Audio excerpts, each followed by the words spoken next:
Hey guys, welcome to my channel, and today we're going to take a look at another horrible case with you. The South Carolina state in the United States is where the events in this video took place. Jessica Carpenter resided in the city of Aiken with her parents and two older sisters. The city of Aiken, which has 300 residents, is not very big. As a result, word of Jessica Carpenter's ordeal quickly spread throughout the city and caught the media's attention. Judy, Jessica's mother, discovered her daughter's body on the floor when she returned home on August 4, 2000. Her age was 17. Jessica was a senior at Aiken High School, where she participated in the school band during the summers and worked part-time as a hostess at a nearby restaurant called Red Lobster. It took more than 5 years before the offender was brought to justice. It was August 4th, 2000, the last day of her vacation, and she was eager to start her senior year of high school. Following their lunch together, Jessica's mother Judy left for work, leaving Jessica alone at home. Judy did not see her daughter alive again after that. Judy arrived home around 5:30 p.m. After opening the door and taking a few steps, she noticed something that no mother should ever see. Her daughter was lifeless and naked on the floor. Judy was so terrified that she rushed to her car and dialed 911. The operator asked Judy to return to the house and see if Jessica was breathing. After she had explained the situation, despite being overcome with fear, Judy returned to the house. She followed the operator's instructions to the letter. Judy waited a moment before telling the operator that Jessica was not breathing. She was icy. Police and medics hurried to the scene right away. At the scene, Jessica was declared deceased. First, the police checked the house to make sure the criminal wasn't hiding there. Jessica had been stabbed in the neck and had a telephone wire wrapped around her neck. The fact that Jessica was naked made it clear what drove the crime. Based on the atmosphere in the house, Jessica retaliated. There were fights in her living room, kitchen, and bedroom. Crime scene investigators partially lifted Jessica's fingerprints and collected DNA samples from her body. Physical evidence was scant. Investigators were a little frustrated when they discovered a partial fingerprint. Unknown male DNA was the only important piece of evidence the police discovered. Before departing the scene, there was almost nothing in the case to cling to except the DNA. Another crucial detail caught the attention of the detectives. No evidence of forced entry was found. Jessica was by herself at home, and she always locked her doors in situations like this. It was clear that she either knew the criminal or felt comfortable allowing him to enter the house. Since this had never occurred in their neighborhood before, people were shocked that it had. The neighborhood did not have a high crime rate. According to the results of the forensic analysis, Jessica passed away from internal bleeding and oxygen deprivation. Once a place of laughter and vitality, the Carpenter family home was now enveloped in an unbreakable veil of grief. A horrible crime had taken place in the living room, which had once been the location of boisterous birthday celebrations and peaceful family evenings. Charles and Judy, Jessica's parents, appeared to be stuck in a bygone era. Their entire world had been upended. They were at peace because they believed they had failed to protect their daughter. Although Jessica's sisters were heartbroken by the incident, the family came together during this time. The Carpenters had a strong belief that the police would identify the culprit behind Jessica's death. Since Aiken is a small city, word of Jessica Carpenter's ordeal spread swiftly. The story was reported in every newspaper and on every local television station. In order to solve crimes, law enforcement occasionally needs the assistance of the media. They need the public to be aware of it, and although investigators gave the media some information about the crime, important details were kept under wraps. On August 25, 2003, it was kept a secret that Jessica had been shot in the neck, strangled with a telephone wire, and discovered nude. The first information was given to the police a few weeks after Jessica's death, and they spread it through local news reports. Surveillance footage from a convenience store a few blocks from Jessica's residence was obtained by investigators. Detectives thought that the young man in the top right corner of your screen might have some information about Jessica. As part of an ongoing investigation into the death of a carpenter, the police wanted to identify and question him. On the basis of surveillance footage, every lead, no matter how trivial, was closely examined. In an attempt to identify the man, the Aiken police released a sketch that was aired on television. The suspect's sketch was held in the hands of the detectives looking into Jessica Carpenter as though it were the secret key. Jessica went to Aiken High School, where she was well known to all. They headed to the principal's office to ask the administration for help. Despite looking at the sketch, the principal was unable to identify the subject. The detective spoke with the principal before starting to interview Jessica's classmates. Any small comment or conversation could reveal information about the crime. Detectives also spoke with teachers who knew Jessica, and some students were in special interest groups with Jessica, such as the school orchestra. But after being at the school for a few hours, they left with nothing. Who was portrayed in this sketch was unknown. The police were able to identify the man after a few days, but it turned out that he was unrelated to Jessica's ordeal. He was just a magazine salesman and an out-of-town student. The police contacted Jessica's closest friends and family because they had limited information. One of her closest friends from Aiken High School was Alice Bryant. She played in the music orchestra with Jessica, whom she had met in 6th grade. Both of them were anticipating their senior year, getting ready for college and maturing. Alice was asked by the investigators if anyone in Jessica's immediate vicinity intended to hurt her. Perhaps she got into a quarrel with someone at school. Alice asserted that Jessica had no enemies, but it's possible that she turned down one of the boys and he was unable to handle it. She had a good relationship with everyone. Because Jessica's friends were unable to provide any leads, the investigation came to a standstill once again. The DNA of an unidentified male was the only tangible evidence the police had discovered at the crime scene. Given that Jessica most likely allowed the criminal to enter the house herself, and that she might have known and trusted the man, a database search turned up no matches. Investigators made the decision to look into Jessica's inner circle. They collected DNA samples from her neighbors, friends, and family. To eliminate as many possible suspects as they could, they visited Judy's place of employment and spoke with all the men, including her supervisor. The local media was asked to help spread the word by the Aiken police. They requested that the men come forward and willingly provide a sample of their DNA. 300 or so DNA samples were examined. The criminal was obviously too smart to assist the authorities. The DNA found on Jessica's body did not match any of the tested samples. Another similar crime, this time in Georgia with an 18-year-old victim, took place 2 months after Jessica Carpenter's death. Chrysalie Barton miraculously survived and shared her story. Chrysalie claimed to have met a man in a restaurant parking lot. He volunteered to serve as her model. The man refused to show his identification when she asked to see it. Chrysalie grudgingly accepted the man's offer to walk her home, but she quickly came to regret it. You can naturally imagine what transpired after he assaulted her in her house and tore off her clothing. After that, the man stabbed her 3 times and started to strangle her. Chrysalie survived, but he believed she was dead. Crawling to the phone, she dialed 911 and then described the man to the police. It was clear that Jessica Carpenter had been attacked by the same man who had attacked Chrysalie Barton. The 2 crimes shared far too many similarities. Women who said they had seen the man in the sketch called the police station as soon as the sketch appeared in the media. The man in the sketch was recognized by Jessica Carpenter's former Red Lobster co-worker, who called. She stated that the week prior to her murder, she had been working with Jessica when the man approached them while they were chatting on the street. He paused and inquired about directions. They attempted to inform him of his destination. He then asked if either of them could accompany him and show him the precise route. Both of them declined, and the man discovered where they were employed. Investigators questioned whether Jessica's murder occurred as a result of this conversation or if it was just a coincidence. 3 days later, the police had a name, thanks in large part to the sketch of the offender that was shown on every newscast. Rivera was his name. A wanted list was created for him. He could harm someone else, so the police wanted to track him down as quickly as possible. The news was just coming on the television, which was once again displaying a sketch of the suspect, when a number of officers stormed into Rivera's room after finding his car in a motel parking lot and driving there to arrest him. In order to evade justice, Rivera was now unconscious on the ground. He had no choice but to take a knife and hurt himself. However, he lived because the police showed up in time. Detectives now needed to identify Rivera and determine whether he was connected to the death of Jessica Carpenter, who was born into a doctor's family in Madrid, Spain. When Rivera was 7 years old, his family relocated to Puerto Rico.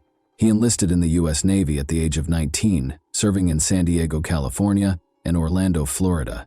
As an adult, Rivera attended the University of South Carolina and graduated with a degree in office administration while working for the Joint Chiefs of Staff in Washington, D.C. From December 1986 to March 1991 before relocating to North Augusta on Valentine's Day in 1993, he had lived in Graniteville, Columbia, and Fayetteville, North Carolina. By 1998, he was married to Tammy Lisa Bonet and had 2 kids. Rivera was hired by the Firestone Tire and Rubber Company in Aiken to work as a tire inspector. When investigators searched the motel room where Rivera was staying, they discovered a surprise. He left a note claiming he had nothing to do with Jessica Carpenter's death. No one suspected that he led a second secret life like a police officer, and Jessica's family was certain they had found the person who killed her. After assaulting Chrysalie Barton, Ronaldo Rivera was taken into custody. Authorities believed he might be involved in the Jessica Carpenter case as well. They believed the case would be closed and that was the end of it.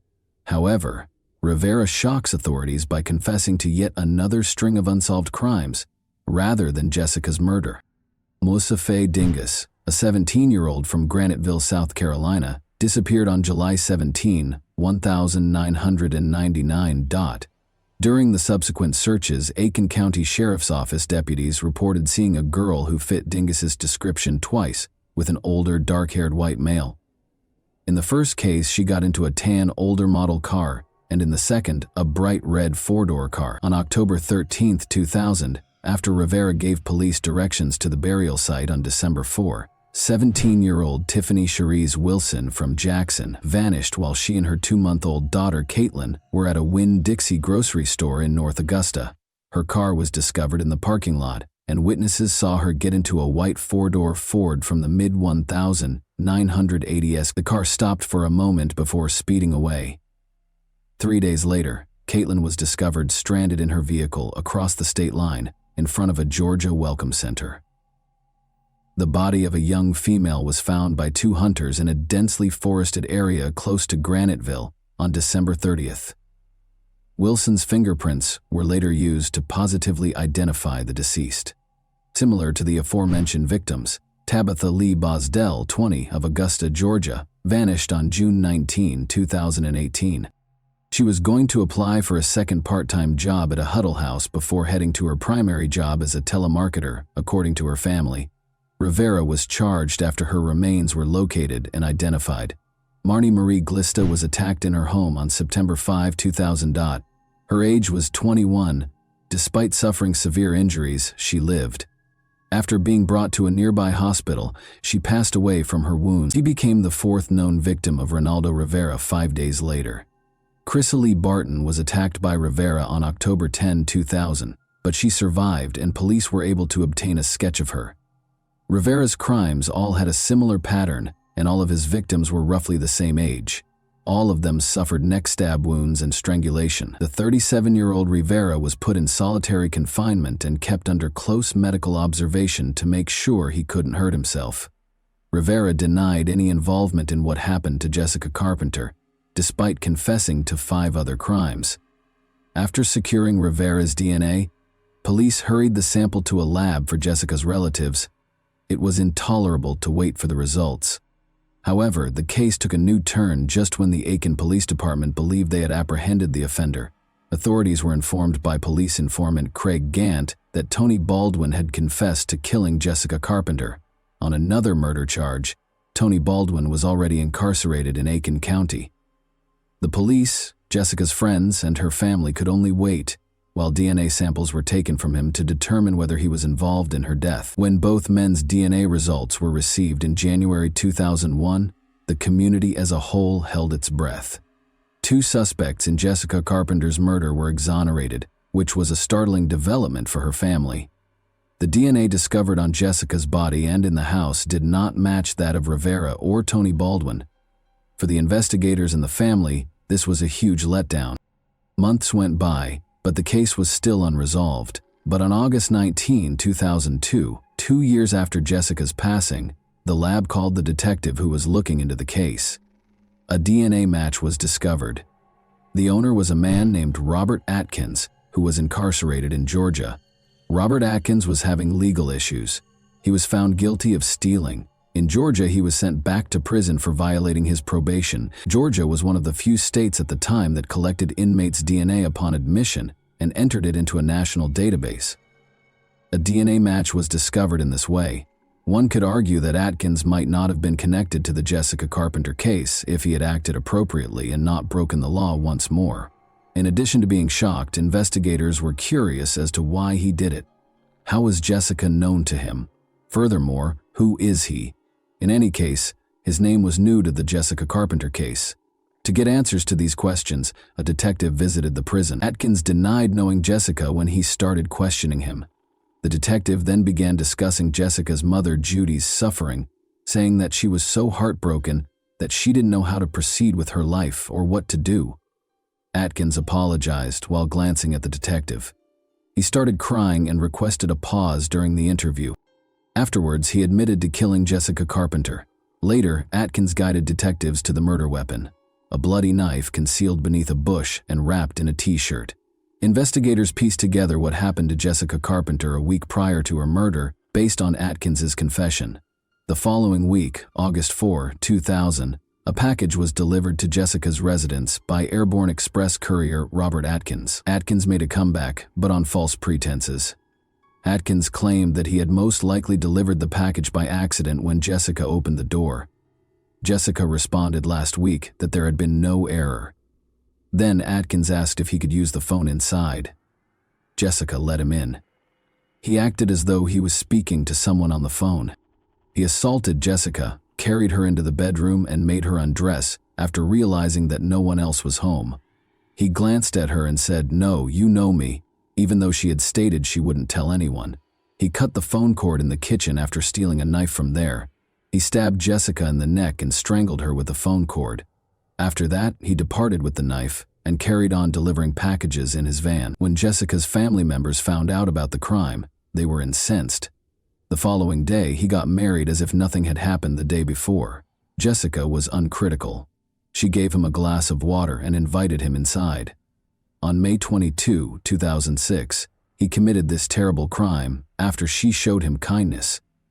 In an agreement with the prosecution, Robert Atkins entered a guilty plea to 5 charges. He consented to enter a guilty plea in exchange for a life sentence, even though he was facing the death penalty. Atkins was asked by Judge Diane Goodstein if he realized that he would never be allowed to leave prison. "Are you aware that you will be incarcerated for the rest of your life?" He said he did when she asked him to put his feet in a box first. 2 life sentences were imposed on Atkins. In 2004, Ronaldo Rivera received a death sentence. Rivera informed the jury that he had a mental illness and that medical professionals needed to investigate it to discover a remedy. In addition, he claimed that he still had murderous fantasies, threatened to retaliate if freed, and called for the death penalty. Rivera withdrew his testimony and started the process of appealing his sentence in 2016, 12 years later. The court denied his last appeal in October 2024. And that wraps up today's chilling story. If you enjoyed this video, don't forget to like and subscribe so you never miss a new upload. Also, let me know in the comments what part of this story shocked you the most. Thank you for watching, and I'll see you in the next video.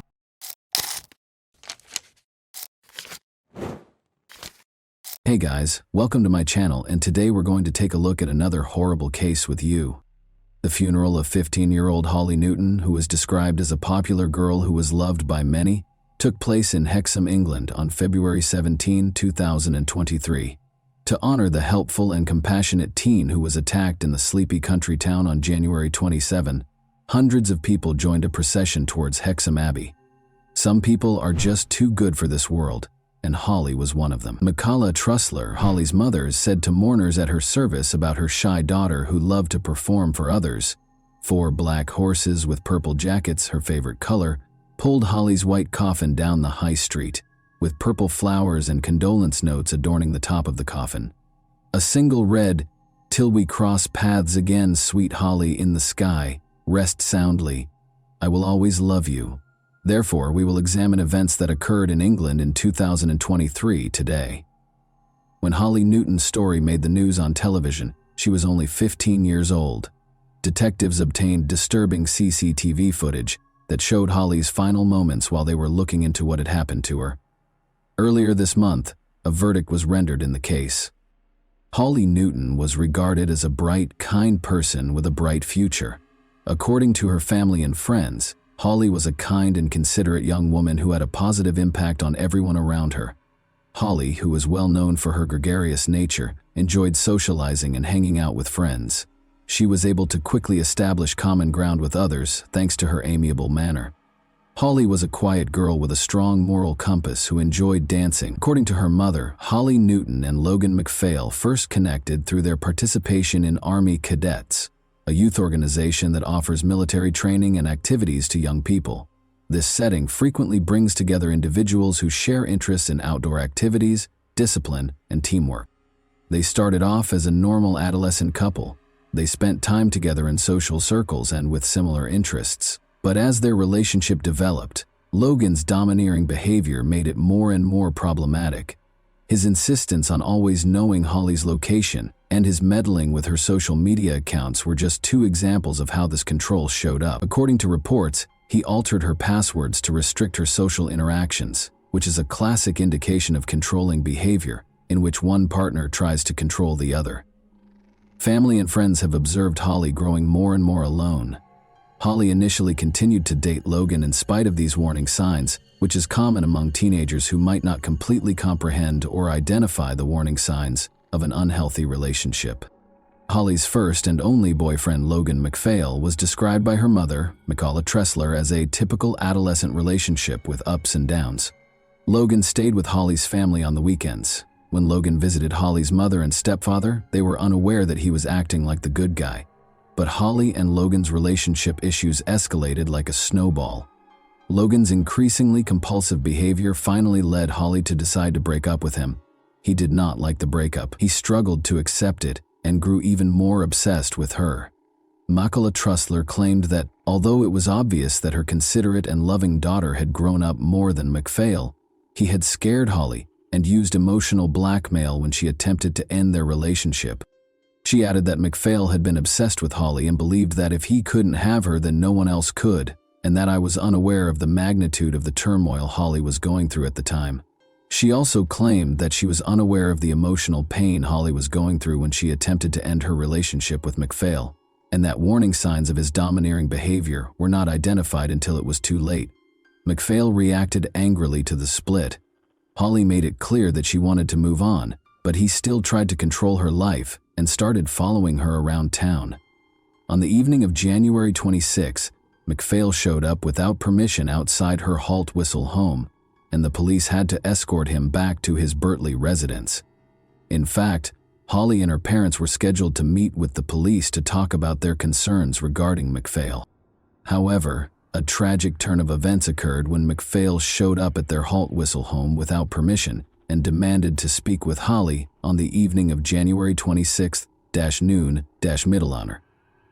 Michaela Tressler, Holly's mother, called Northumbria Police a mere. Holly pleaded for the meeting to be rescheduled so she could go out with her friends after school on January 27, which was originally planned for around 4 p.m.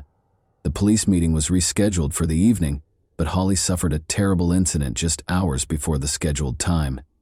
CCTV was used to reconstruct the events that transpired the day after MacPhail unexpectedly appeared outside Holly's home. He was unable to come to terms with Holly's breakup. He left school early the next day, carrying a kitchen knife in his backpack, and took the bus to Hexham, where he waited for Holly to leave town. He was wearing all black, with a baseball cap and black face mask to hide his identity. For approximately 45 minutes, MacPhail accompanied Holly and her friends as they explored a shopping mall and a recreation center. Additionally, he repeatedly called Holly's loved ones via voicemail in an attempt to persuade her to meet with him in person, while Holly went to a takeout place on the town's high street with the boy. Then he went up to her and asked if she would like to speak with him in an alleyway nearby. MacPhail followed him and then attacked Holly violently, stabbing her several times. Her friend left the store when he heard Holly scream and stepped in to stop him from getting stabbed in the leg and shoulder as well. On Friday, January 27, 2023, just after 5:10 p.m., police received a call reporting that a boy and girl had been severely beaten in the town center's Priest Popple neighborhood. Despite the efforts of medical staff, they were both taken to the hospital after emergency services discovered them in a nearby alleyway with multiple stab wounds. Holly passed away after 36 injuries. 6 days prior to the attack, she ended her relationship with MacPhail. After receiving treatment, the boy, who cannot be identified for legal reasons, was released. After being held in a bus shelter by courageous bystanders, officers quickly took 16-year-old Logan MacPhail into custody at the scene. He identified himself and provided arresting officers with the victim's name, as evidenced by body cam footage. Then, talking to an officer in the back of a police van, he allegedly confessed, "She was being too horrible to me." Later, MacPhail said, "I can't read or write, I know nothing," and refused to provide officers with his birth date. Following the assault, MacPhail was accused of killing Holly Newton and wounding another 16-year-old. In police interviews, MacPhail revealed his intention to kill Holly, stating unequivocally that he did so because she was terrible to him. He did this with a chilling lack of emotion. MacPhail's legal team claimed that his autism diagnosis and learning disabilities rendered him ineligible to enter a plea, which caused the case to take 18 months to reach court. This would have indicated that he was unable to fully understand the criminal proceedings, but the judge decided that he was able to follow the trial's progression after hearing testimony from a number of experts. Jurors disagreed with the defense team's assertion that he was unaware of the repercussions of his actions because of his numerous problems. To give yourself the best chance of attacking Holly without anyone noticing, you told MacPhail that you wanted to get her into the alleyway, which was out of sight. I'm glad you chose to attack Holly because you could tell by her responses at the bus stop that she was not amenable to the idea of getting back together. Despite your feelings of jealousy and resentment, you were still able to figure out where you could attack her most effectively. So you waited for the right moment. After convincing her to move a bit further into the alleyway, you waited until one of the onlookers had left before pulling the knife from your pocket and attacking her in a vicious and brutal manner. According to the judge, Holly suffered severe knife wounds to her jaw, skull, backbone, and shoulder during the murder. It was a horrible thing to do to stab her head in that manner, Justice Hilliard continued. Holly was in such terrible shape that her mother was prevented from seeing her in the ambulance and alley. You applied so much force that the knife broke and the blade became distorted. It was extremely uncommon to see a knife so damaged, according to the pathologist. You knew how final death was, so I'm sure you planned to kill her. According to the judge, MacPhail probably carried the knife that day in order to intimidate Holly by hurting himself, and made plans to attack her once it became apparent that their relationship would not be continued. Justice Hilliard added shortly before the murder that she had the right to end the relationship if she so desired, and spend time with anyone else she wanted. As he concludes his sentencing remarks, Mr. Justice Hilliard states that he considers how significant MacPhail's relationship with Holly was to him, given the circumstances of his chaotic home life. Your speech impairment hindered your ability to form friendships and relationships with other people, so you placed a high value on your relationship with her. This made its ending all the more difficult for you to process and work through, the judge adds. He claims that although MacPhail has also apologized, he has attempted to place some sort of blame on Holly. The judge tells MacPhail that it was evident from your testimony to the jury that you had convinced yourself that Holly had mistreated you. She also notes that your initial response at the scene was to accuse her of being terrible to you. I believe that this belief lessens or moderates the amount of regret you felt prior to the verdict being announced. In a devastating statement, Holly's mother described the day she found out what had happened to her daughter. Despite having admitted manslaughter, MacPhail was found guilty of both murder and intentionally wounding the teenage boy. He claimed during his trial that he wanted to return some of Holly's belongings, including clothes, teddy bears, and slippers, but he had none of it with him when he was taken into custody. For willfully injuring a fellow young man who attempted to halt the assault, MacPhail received a life sentence with a minimum of 17 years and an additional 5 years. MacPhail was informed that he would only be released when it was safe to do so, even after serving the minimum sentence. Detective Darren Davies of Northumbria Police said following the sentencing that the case was truly devastating, and that MacPhail had cruelly taken away Holly's future. Naturally, nothing can undo the terrible things that happened that night. But I hope the outcome today will give her loved ones a sense of closure so they can try to move forward," Detective Davies added. "The choices he made that evening have permanently altered the lives of countless people, and he will now have plenty of time in his cell to reflect on that. Given the suffering this incident has caused so many people, we would implore everyone to reconsider carrying a weapon of any kind." And that wraps up today's chilling story. If you enjoyed this video, don't forget to like and subscribe so you never miss a new upload. Also, let me know in the comments, what part of this story shocked you the most? Thank you for watching, and I'll see you in the next video.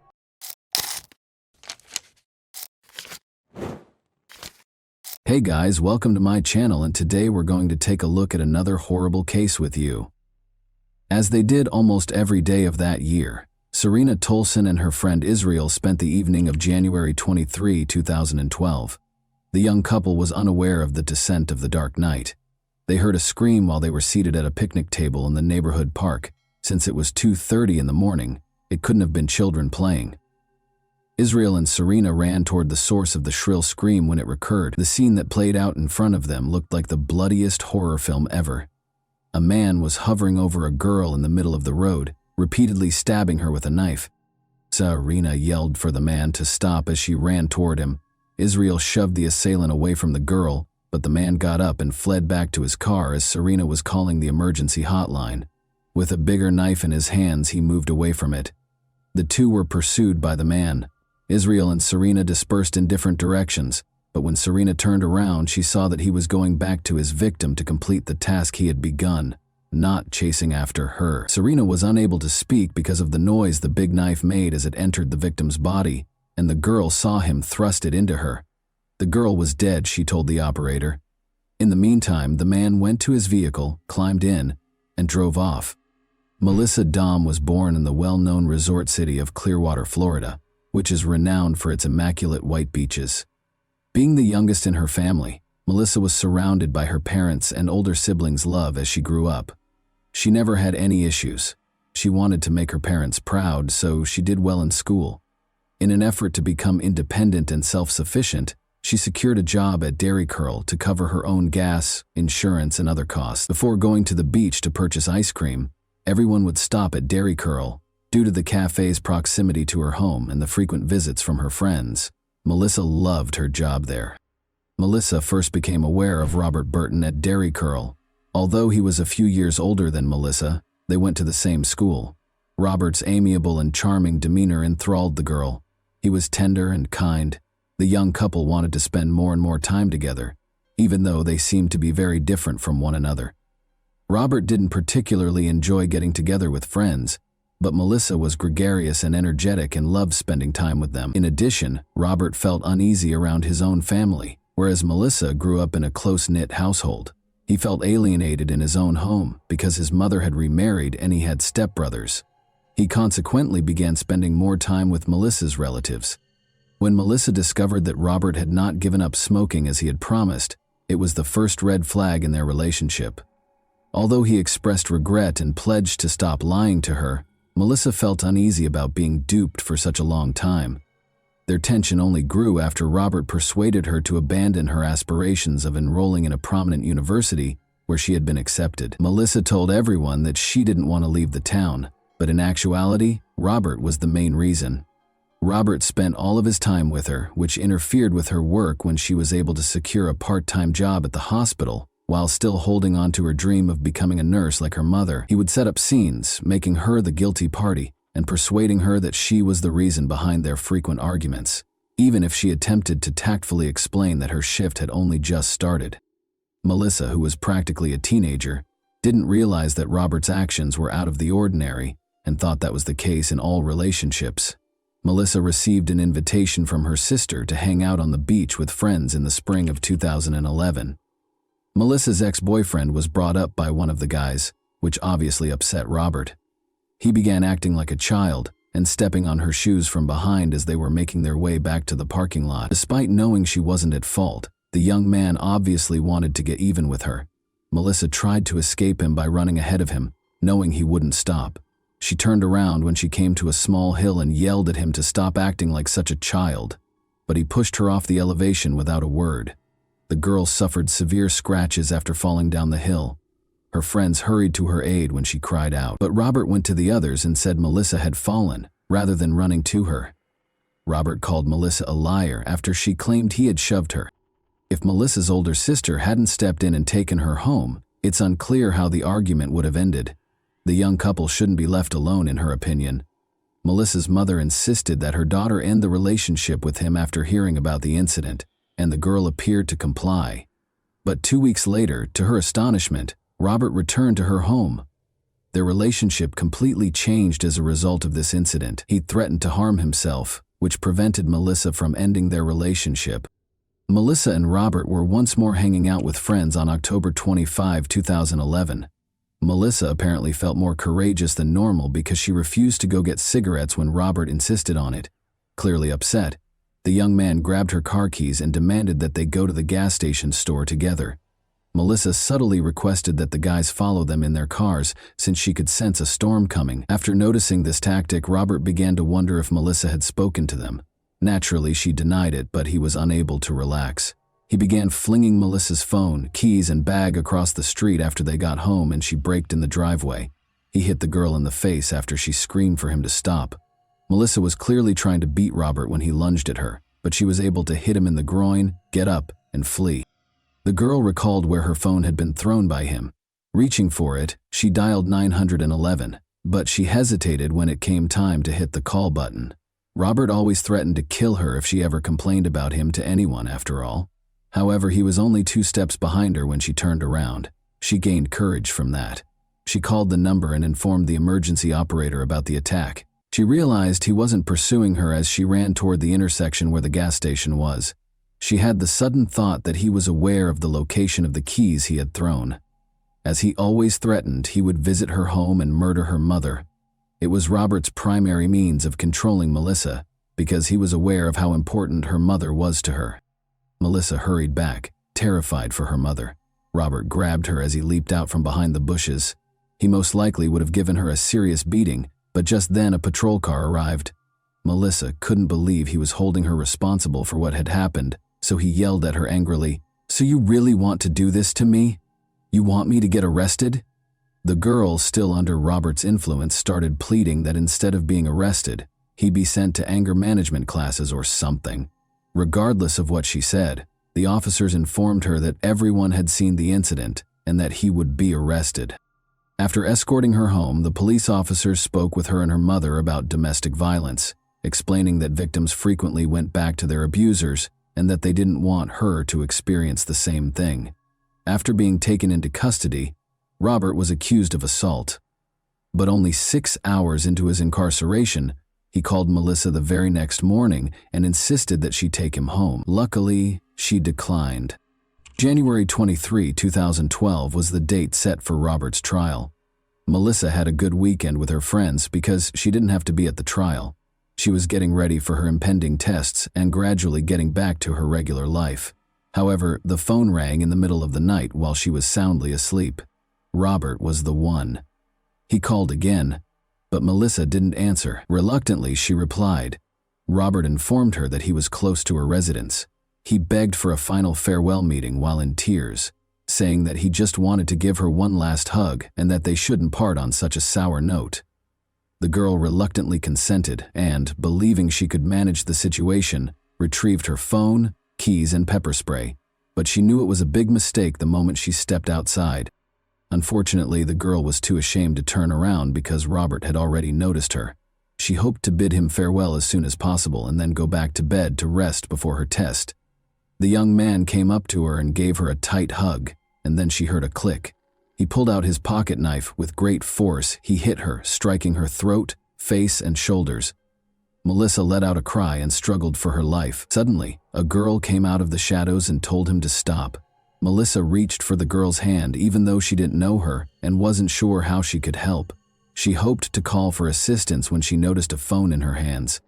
Israel complied with Serena's instruction to push the assailant away from the girl at the same moment because that was her name. Robert got up and walked calmly to his car. Robert abruptly started chasing after them as Serena went up to Melissa and was ready to take her hand. Fearing she would be his second victim, the girl was frightened. She reported the attack to 911 while she was running. However, she turned around to see that the man had gone back to finish what he had begun with the bloodied girl on the ground. The girl was dead, Serena was sure. In actuality, Melissa was still conscious, but she was certain that everything would end when Robert ran her over with his car. That evening, Clearwater police officer Melissa Harris was working on paperwork in her patrol car when a radio call regarding a crime was received.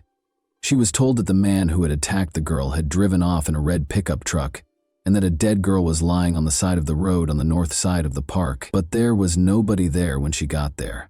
Unable to comprehend what was going on, she slowly looked around the park.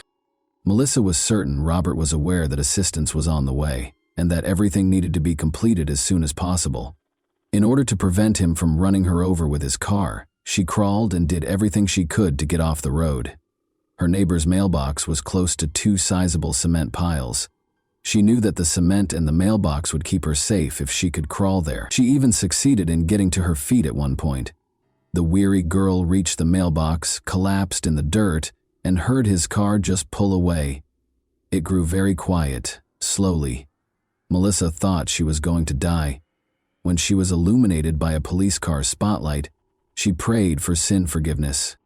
Officer Melissa Harris acknowledges that she had never witnessed anything like it in her years of police work. The victim had numerous wounds, many of which were still heavily bleeding, and her teeth had been knocked out. However, she was able to provide Melissa with Robert's name, address, birth date, and car make in addition to Melissa's own name. To dispel any uncertainty regarding the identity of the offender, she even spelled out his last name. The girl whispered that she could now go after giving all the information. But the oncoming medics stopped her from closing her eyes because they knew she might not wake up again if she did. Melissa's mother woke up as they struggled to treat her most serious injuries. The woman was asked to accompany the police officer, who had already arrived at their house after the girl had been attacked, because her daughter had also been attacked. She was positive that Melissa was sleeping upstairs because the police had misidentified the door. She realized, however, that the officer was pressing her along in order to get her to see Melissa before it was too late. Every second that went by made Melissa's condition worse. She was clearly in need of helicopter transportation. Cameron, a firefighter who also showed up on the scene, recommended landing on the football field. He marked the landing area with signal cones after jumping over the fence. Melissa was placed on a stretcher in a matter of minutes. Nobody thought she would live, and her condition was critical. Cameron, however, felt somehow certain that he would see her again as he watched the helicopter take off. Melissa came dangerously close to death multiple times on the operating table. Her body just didn't have enough blood, and her heart had a hard time pumping it. As a result, while transfusing blood on one hand, the doctors attempted to halt the bleeding on the other. 3 hours later, she was still breathing and squeezing the surgeon's hand feebly. It was only at that point that the weary medical staff decided to take a break and let the patient and themselves rest. The police radio announced that Robert had been spotted in the city in the morning. Presumably to wash away Melissa's blood, he made a stop at a store and purchased a large amount of water. He then went to Walmart to buy sleeping pills and had a meal at McDonald's. His vehicle was then discovered wrecked in a store. The young man was discovered unconscious behind the wheel. The vehicle caught fire after the wheel carved a hole in the ground from the prolonged operation. After being brought to the hospital, the man was shocked to learn that his victim had lived. At first, Robert maintained his innocence by saying he wasn't himself. He suddenly admitted his guilt, though, after the psychiatric evaluation determined that he was not insane and the court date was set. He received a life sentence without the chance of release. Melissa was hospitalized for 3 weeks. She had to retrain herself to walk, talk, eat, and even close her eyes. Melissa was asked to speak at a violence victim center after she recovered completely. Even though she was extremely anxious, she couldn't help but notice that 2 young firefighters were sitting in the front row, paying close attention to her every move. As it happened, Chief Cameron had called to let them know Melissa would be speaking close by and suggested they surprise her. The fact that Melissa was the same girl he had assisted in rescuing in the helicopter astounded Cameron. After introducing himself, Cameron invited Melissa and her mother to their fire station for a celebratory lunch. The youths were essentially inseparable after that day. Cameron restored Melissa's love for life, even though she was certain she would never date again. Later, when she was asked to ceremoniously open a baseball game, Cameron ran up to her and asked, "Will you marry me?" Melissa naturally said yes, and the two fell in love and were married in 2017.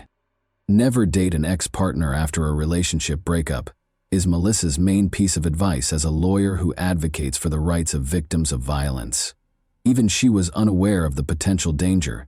She believes she lived to fulfill the vital duty of assisting young women who feel they are undeserving of respect and true love, despite having nearly died. And that wraps up today's chilling story. If you enjoyed this video, don't forget to like and subscribe so you never miss a new upload. Also, let me know in the comments, what part of this story shocked you the most? Thank you for watching, and I'll see you in the next video.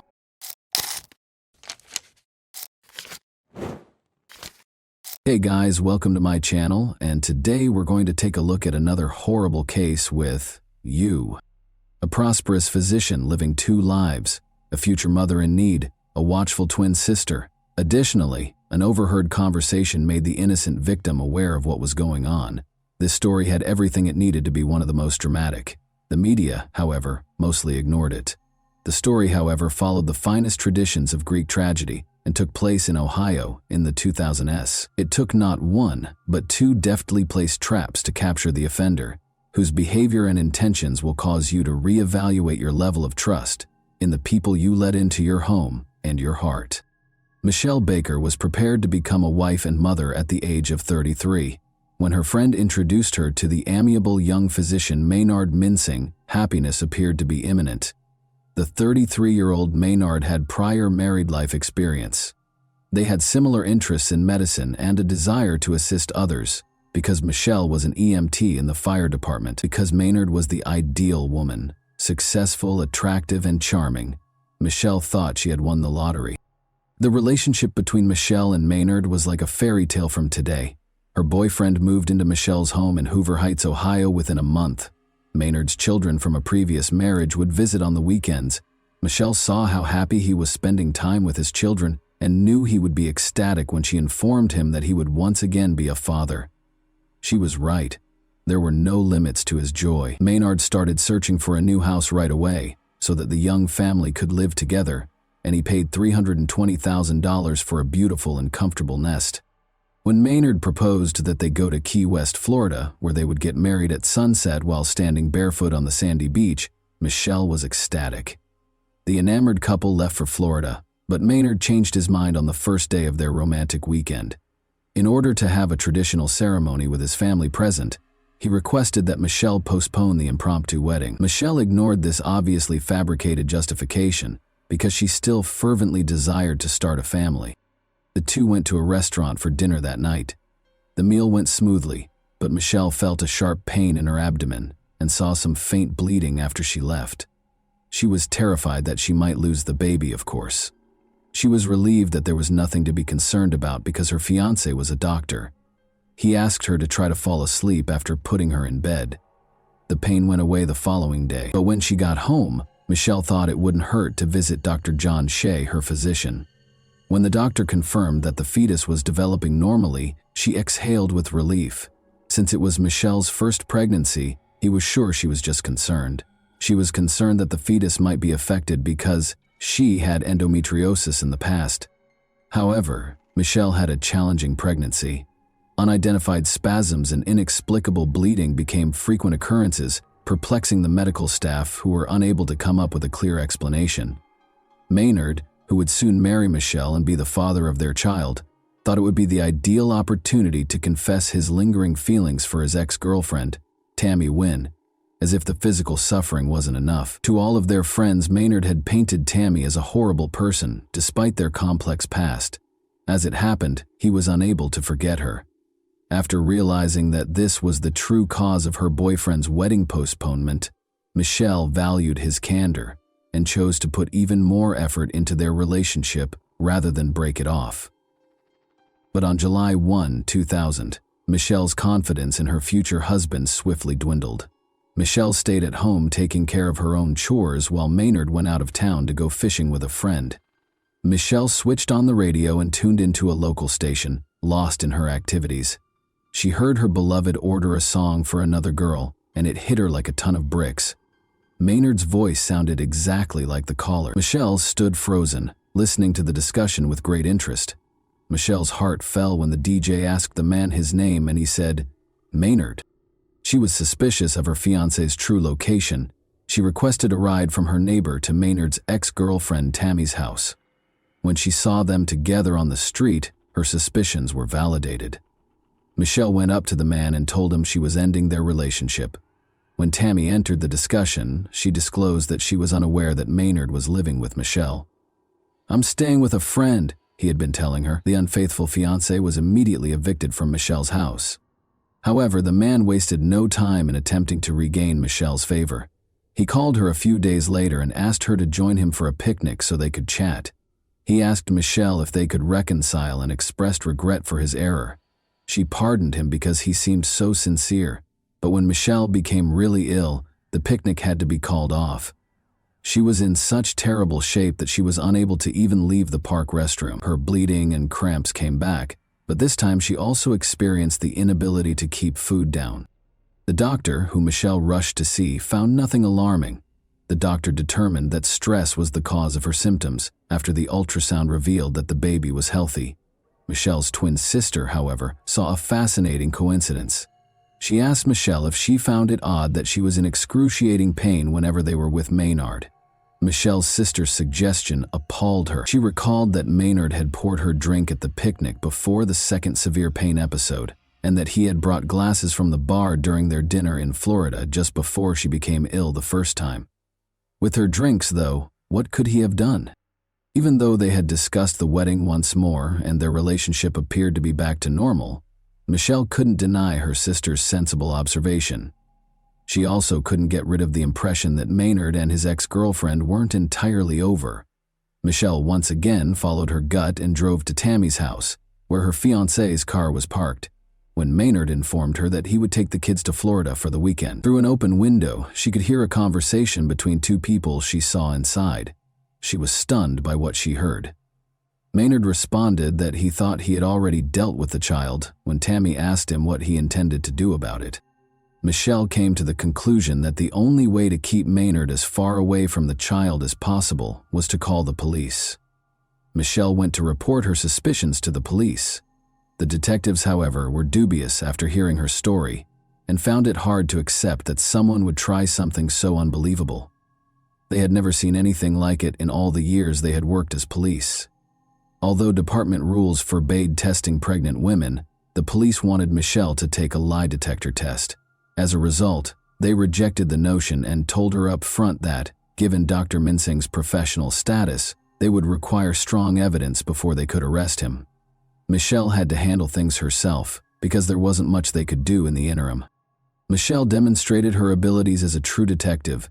With the assistance of a friend, she concealed a tiny video camera inside a fake plant on the kitchen counter and arranged the flowers so that it recorded everything that took place behind the kitchen table. Then, like all famous spies, she asked her boyfriend to join her for dinner and asked him to pour her a soda as she grilled steaks outside. Michelle excused herself under a false pretense and proceeded to the bathroom to pour the soda into a bottle after Maynard handed her her glass. She was horrified to find residue of some substance, not a tiny bit but a noticeable amount of some sort of drug at the bottom of the glass. She calmly poured the soda from the hidden bottle into the glass and went back to the table, trying not to show that she was in shock. However, Maynard kept getting calls from Tammy, so Michelle was unable to continue dinner in a composed manner. "Do you know why Tammy is upset?" he asked Michelle over the phone after he finally left. Michelle wasn't too worried about Tammy's feelings after finding out that her fiancé had been giving her drugs in her drinks, but when she gently inquired as to why Tammy was upset, Maynard surprised her once more by revealing that they had secretly wed earlier that week. Michelle's determination to protect her unborn child outweighed her feelings of hurt and rage over her beloved's betrayal. She immediately took the soda bottle to the police. An expert concluded that Cytotec, a drug used to treat stomach ulcers and induce labor, had been added to the soda. When used carelessly, though, it can also have lethal effects on the fetus. Legally speaking, the detectives had a problem even though they believed Michelle. They didn't have any proof that Maynard put the substance in the glass. In court, a skilled attorney would contend that Michelle falsified it in order to frame her cheating fiancé. The police therefore set up a trap for themselves. When the detectives asked Michelle to inform him that her pregnancy was going well during one of Maynard's phone calls, he invited her to dinner and gave her another dose of the drug. On August 14, 2000, 2 police officers hid in the garage while hiding a small camera inside a firefighter figurine that was placed on Michelle's kitchen counter. The police stormed into the kitchen and arrested Maynard for attempted murder as soon as they saw him trying to serve Michelle one of his special cocktails. "I hope these are prenatal vitamins," one of the officers said to Maynard, gesturing to the enigmatic material he was holding. The police discovered even more of the same substance in Maynard's vehicle. The doctor was forced to confess after laboratory tests revealed that Cytotec was present in the beverage. Maynard provided an apologetic justification for his horrible act, effectively acknowledging that he had poisoned his ex-fiancée in order to solve the issue. Maynard responded in the affirmative when asked if he thought the child was a problem. Michelle kept going to the doctor once a week and getting ultrasounds once a month. The fetus appeared to be growing normally in spite of multiple doses of the drug, but Michelle went into labor just before Maynard's trial, at 28 weeks of pregnancy. She gave birth to a stillborn daughter, whom she named Michaela. Michelle was surrounded by family and friends in the hospital room, where they were able to bid Michaela farewell and give her one last hug. It was impossible to ascertain whether Michaela's death was caused by Cytotec's effects, because the coroner could not detect any traces of the drug in the placenta. Prosecutors reached agreements with Tammy and Maynard to spare Michelle and her family from a torturous legal process. Tammy was given a 5-year probationary period and 100 hours of community service after acknowledging her guilt about getting the medication with a prescription while working as a nurse. Maynard received a 5-year prison sentence. In the United States, the 2 spouses would never again be able to work in the medical industry. Maynard startled the people in the courtroom during the trial by declaring that the child's death was the result of a higher power's intervention. In addition to displaying no remorse during the sentencing, and without pleading with Michelle for forgiveness, Maynard asserted that their daughter's death was the will of a higher power, and that the experience would make him stronger. His statement shocked even Judge Barbara Gorman. Judge Gorman said to Maynard, "I must say it was one of the strangest statements I have ever heard. You are a disgrace to your profession, in my opinion. All of this is the consequence of what you did. You must accept responsibility for what transpired." Although the spouses' sentences may be viewed as being rather light, Michelle is aware that Maynard will eventually face consequences for his actions in the afterlife. She made the decision to strike him where it hurt the most, his wallet, in the interim. Michelle Baker sued Tammy Mincing and Maynard Mincing for $3,500,000 in August 2002 over what had happened to her daughter. Orally and in writing, Maynard made it clear time and again that his goal was to get rid of the child. His spouse did not want him to be involved with the child in any way. Michelle's attorneys were therefore certain that they would prevail in the case. The success of Michelle's lawsuit is unknown, but it was made public in 2007 that Maynard filed for bankruptcy. In 2013, the Mincing name reappeared in the obituary of Maynard's father, a prominent local youth organization founder. Tammy and Maynard Mincing were still married and resided in Ohio, according to the note. Whether or not Maynard meant to murder Michelle is unknown, but at least he chose to end her pregnancy against her will. However, Michelle made it clear to Maynard that she did not ask him to be involved in the child's life or to provide financial support, so he could have accomplished his goals without his heinous scheme. He must have been aware of Michelle's strong desire to have children and cruelly denied her the chance to begin a new family life with a fresh start. And that wraps up today's chilling story. If you enjoyed this video, don't forget to like and subscribe so you never miss a new upload. Also, let me know in the comments, what part of this story shocked you the most? Thank you for watching, and I'll see you in the next video.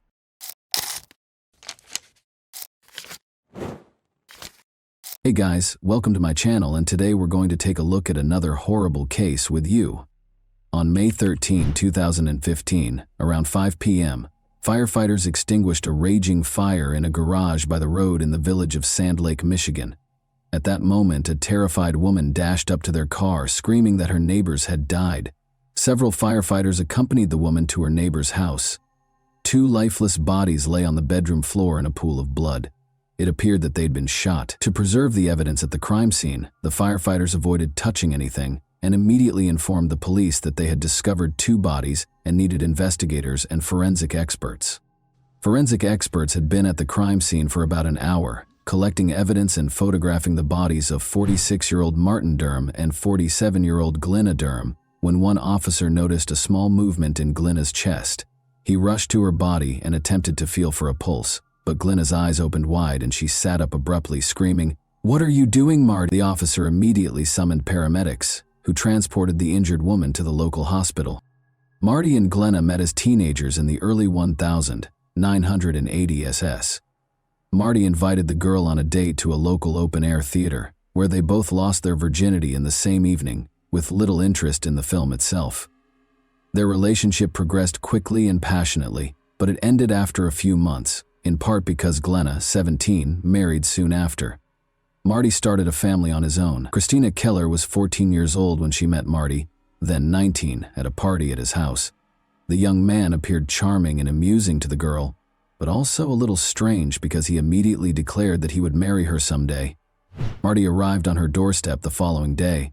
He must have made a good impression on Christina's parents, because he has never left her life since. Their friendship turned into a romantic relationship, and Christina, then 16, discovered she was expecting their first child. Within 2 years, she was carrying their second son, prompting the young couple to marry. Christina and her husband had a daughter 11 months later. Christina was 19 and Marty was 24 at the time. Initially, the young family lived with relatives, but in early 1995, Marty secured a higher-paid job at a factory in Michigan, and the family of 5 relocated. However, Marty was involved in a car accident on the evening of February 16, 1995, on his way home from work. Another vehicle speeding through a red light collided with his vehicle. The larger vehicle nearly crushed Marty's car, trapping him inside. Marty was transported to the hospital, where he had been clinically dead for approximately 5 minutes. He suffered severe injuries to his left side and was in a coma for more than 3 weeks. When he regained consciousness, he had no memory of his wife, children, or much of his previous life. He spent a year and a half learning to walk, speak, eat, and care for himself again. Christina provided physical support for him during this time. Marty began to resemble his former self, but psychologically he had changed. He became enraged as a result of the brain trauma. He never fought with his wife or children, but he became a domineering figure. Even his sense of humor grew darker. Christina filed for divorce in 2000, nearly 5 years after the accident. She still cared deeply for her husband, but her feelings had shifted to a more maternal nature, as she had taken on the role of his caregiver and could no longer relate to him in any other way. Marty purchased his first home in May 2001 using funds from the insurance company and a bank loan. The house was located in Sand Lake, Michigan, a small village with a population of 500 people. Marty was overjoyed with his new home, which he had moved into with his 2 sons and an African gray parrot named Bud. 2 months after moving in, Marty received a knock on his door from a 16-year-old girl claiming to be his daughter.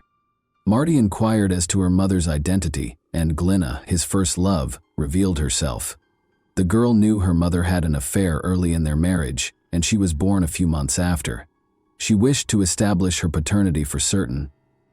A DNA test confirmed that the girl was Marty's biological daughter, born outside of marriage. Clearly, Glenna had never forgotten Marty, as she had a tattoo of his name on her arm throughout their marriage. Glenna divorced her husband and moved in with Marty. They were very happy together, and they quickly had a new wedding ceremony. Glenna's new husband was everything to her. The couple spent their entire time together, visiting family and going to the local casino once or twice a week. Glenna would sit in the car and read a novel while Marty went hunting. Glenna was paid $3,200 per month to care for her husband, after officially taking on the responsibility. Marty received more than $1,000 in disability benefits each month. Glenna also sold Marty's excess medication, bringing their total monthly income to around $5,000. When Marty's sons moved out, this income was enough to support them in the small village. However, by 2010, Marty's mental and physical health had deteriorated significantly. The couple continued to spend their entire time together and with their friends, including Connie and Keith Ream, another neighboring couple. On Monday, May 11, 2015, Marty offered to mow Connie and Keith's backyard. He enjoyed the work and did it for free. Later that evening, Connie, Keith, Marty, and Glenna sat on the neighbor's terrace, and the Durhams returned home around 9 p.m. Keith sent Marty a message the next day, Tuesday at 8:26 a.m., asking how he was feeling, but he did not receive a response. This was strange because Marty was always quick to return calls and messages. Throughout the day, Keith sent several more messages to his friend, all with the same result. Later that day, Connie approached her neighbor's door and knocked. She heard the Durham's dog bark, but no one opened the door. Keith even sent a joking message to Glenna, asking, "What did you do to Marty?" But she didn't respond either. On Wednesday at 7:30 a.m., Connie approached the neighbor's house again and rang the doorbell. The only response she got was the dog barking. She walked around the house, checking for any open doors or windows. Everything remained locked as usual. Throughout the day, Connie and Keith attempted to contact their neighbors, growing increasingly concerned. After work, around 4:30 p.m., Connie approached the neighbor's house for the third time and knocked. She assumed she'd have to break the door, but when she touched the handle, she discovered it wasn't locked. This time, Connie cautiously opened the door and called out for the neighbors, but she was only greeted by the Durham family pet, who led her into the living room, which was a gruesome mess. Documents and photographs were all over the place, along with a broken lamp and other miscellaneous items. Connie followed Shelby into the bedroom and discovered the homeowners lying on the floor in a pool of blood. Marty was only wearing underwear, whereas Glenna was fully dressed, her legs covered by a blanket. Connie dashed out of the neighbor's house and ran toward a fire truck she saw further down the road. Marty did not have the same luck as his wife. He was shot 5 times in the back, forearm, and chest, leaving him with no chance of survival. He'd been dead for a few days. Glenna was shot twice, both times hitting the area behind her right ear. Blood was discovered not only in the bedroom, but also on a chair in the living room and a pillow with 2 bullet holes. Under the chair, a gun and 2 empty shells were discovered. In the bedroom, there were 5 more shell casings, 1 near the door and 4 near Marty's body, for a total of 7. However, the gun found near the chair was designed to fire 6 bullets. This indicates that the perpetrator had time to reload the gun before continuing to shoot. Aside from the living room and bedroom, the rest of the house appeared to be in perfect order. There were no signs of forced entry, and the kitchen table was set with a bowl of spaghetti and a piece of garlic bread. Later that evening, when Glenna was taken to the hospital, Marty's children were allowed to bring the family pets, a dog and a parrot, to their mother's home, Christina. Despite the fact that the children were only allowed to take the pets, the trio took advantage of the opportunity to search the house and discovered a sealed envelope labeled "Personal." Inside, they discovered letters from Glenna addressed to her children and ex-husband. In the letters, she expressed her love for the children and apologized for not being the best mother. She also asked her ex-husband to care for the children. In Glenna's drawer, they also discovered a packet of unpaid bills. They handed over all of their findings to the police. The investigators began questioning the family's relatives and friends about their personal and financial situations. They enjoyed spending time together and became completely absorbed in each other's company. However, it quickly became clear that they were having serious financial difficulties. Glenna was in charge of the family's finances, and relatives suspected Marty was unaware of the gravity of the situation because he was so frugal. On the other hand, Glenna had developed a serious gambling addiction. She would buy hundreds of lottery tickets and lose thousands of dollars at the casino. But whenever her husband approached her, she pretended to be playing with $1 bills. Glenna played every week, and in 2010, she spent $75,000 on her addiction. The family had fallen behind on tax payments, had credit card debt, and Marty's car was about to be repossessed. However, their most pressing concern was their home. Glenna hadn't made mortgage payments in over a year, and they owed $48,000. Marty's mother saw a list of homes that would be seized due to debts in early April 2015, a few weeks before the family was attacked. Marty's address was on the list. She called Glenna, who assured her that the newspaper had printed the incorrect address and that she would resolve the issue. Of course, it turned out that their home was being repossessed.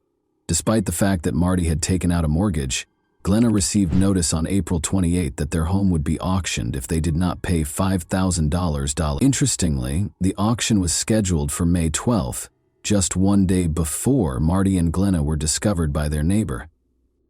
The investigators concluded that Marty was unaware of the impending loss of their home because he had been renovating it for the previous 2 months. He painted the bathroom just 2 days before they died. Glenna was able to regain consciousness after 3 days in intensive care. She had no recollection of the day of the murders or the days before.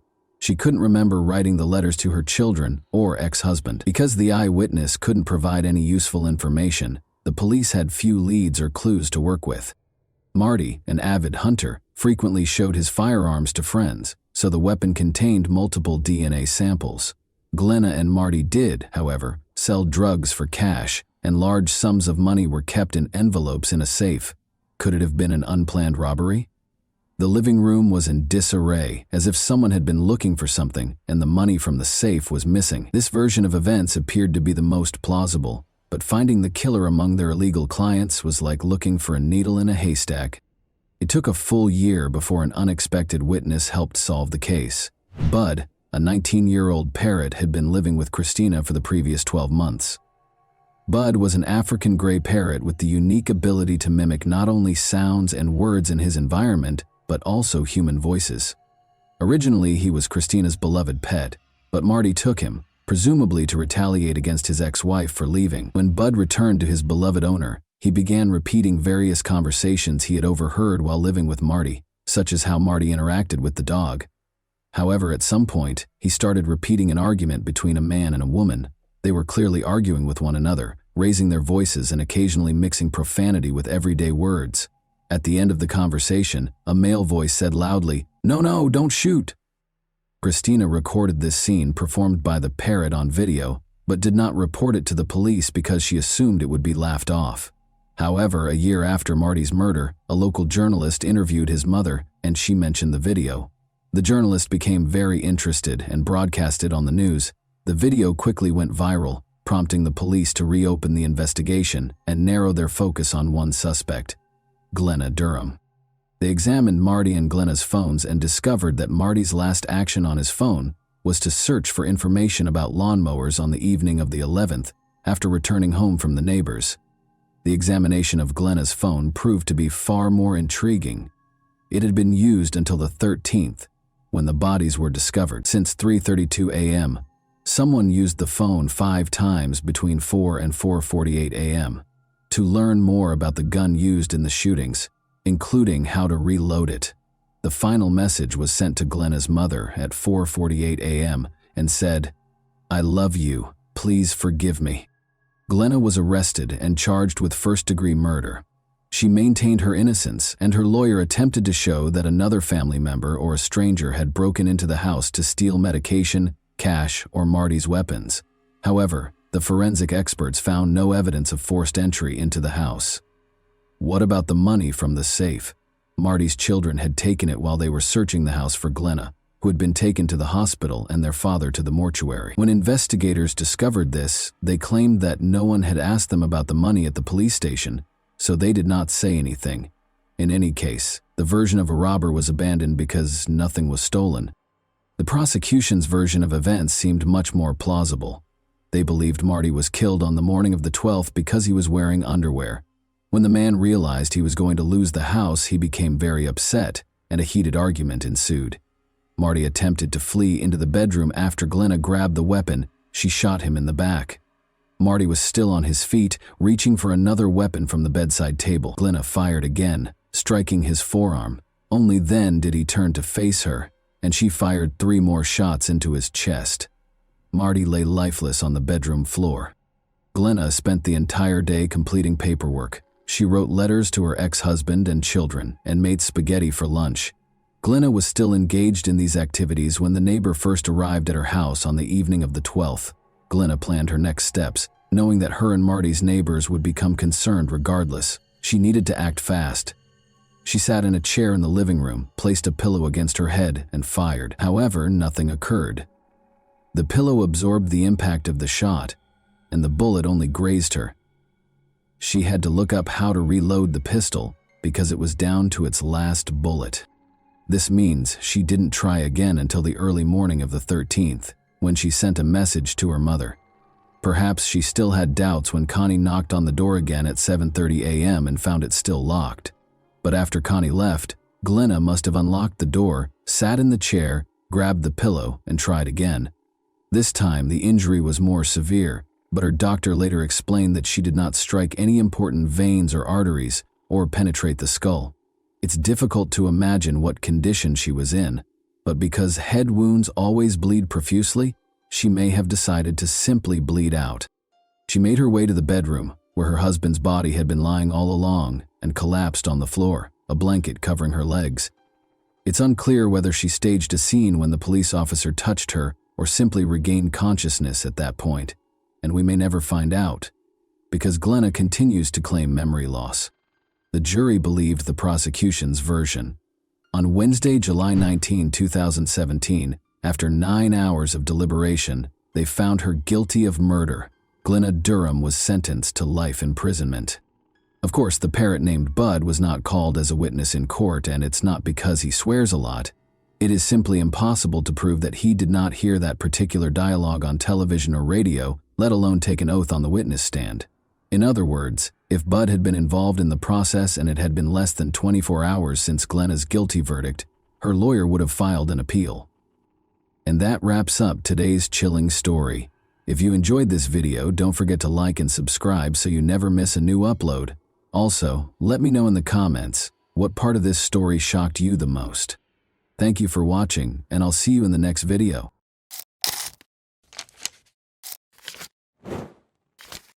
Hey guys, welcome to my channel, and today we're going to take a look at another horrible case with you.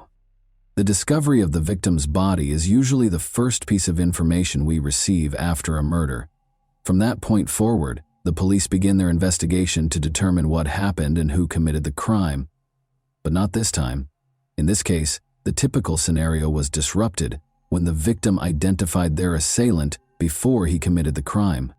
This story occurred recently, in early May 2022, in the city of Peleon Norte de Santander Department, one of Colombia's 32 departments. In this city, there lived a 16-year-old girl named Ana Karina Blanco Duran. She was the oldest of 3 children in a modest family, similar to many others in the region. However, this had no impact on Karina's personality or dreams. She was in the 11th grade and eagerly awaiting graduation. Karina's relatives and friends described her as disciplined and determined, but also cheerful, sociable, and optimistic. However, like most teenagers, she had doubts. She expressed her thoughts in a letter she wrote for a school assignment 2 weeks ago. In the letter, the girl stated that, like everyone else, she had goals that she wanted to achieve. However, at the time, she was preoccupied with being happy, studying, and assisting her mother, whom she described as a beautiful, strong, and resilient woman who had a huge influence over her. The following year, the girl intended to attend university and study psychology or philosophy. This would allow her to pursue her dreams, the most important of which was to buy a house for her mother. At the same time, Karina acknowledged her overwhelming fears and doubts. She wrote that she was afraid of growing up and facing the big world alone. She sometimes wished she could go back in time and play with dolls again, something she didn't get to do as a child because she had to grow up quickly and help her parents. Karina, almost prophetically, explained what would happen to her in 2 weeks in her final sentence. She wrote that she feared human evil, and she was not mistaken. What she was afraid of eventually shattered her dreams. Karina awoke early on May 3, 2022, as she usually does. She lived in La Vega, a village in the Cashra municipality. Karina had to walk for at least an hour every day along several country roads to the bus stop that would take her to school because her village was relatively remote. The morning progressed as usual. The student awoke, ate breakfast, said her goodbyes to her family, and left the house at 5:30 a.m. However, shortly after Karina left, her father began receiving messages from her. It was unusual. Karina wrote to her father that while walking down the country road, she noticed someone following her. A man was approaching her very closely. When the girl quickened her pace, the stranger did the same. If she attempted to take a different path, he would follow her. Karina was understandably uneasy and suspicious. She mustered the courage to take a discreet photo of the stranger and send it to her father so he would know who was after her. Cesar Blanco, Karina's father, became extremely concerned for his daughter's safety. He dashed out of the house, taking the same route to the bus stop that she had taken, but he couldn't find her anywhere.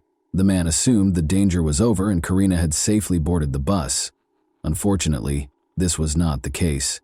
Karina's parents were later informed by the school that she did not attend class that day.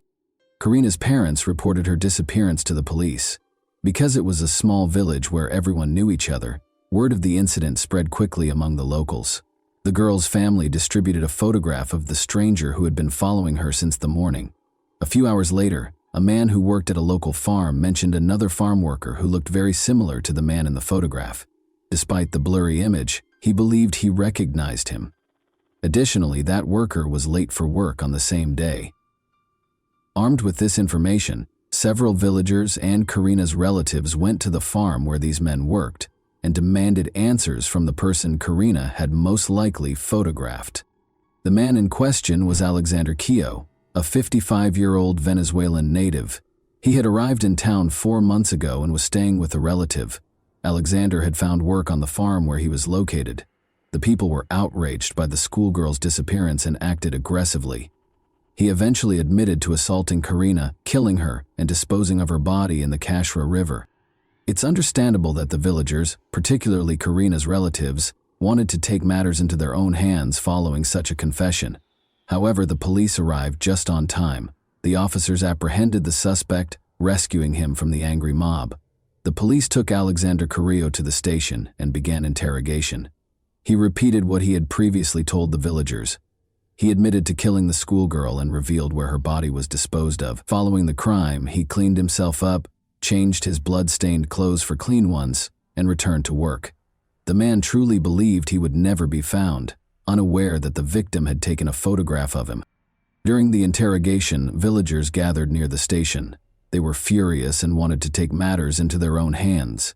Concerned for the man's safety and believing his life was in danger, the police decided to transport him to another location.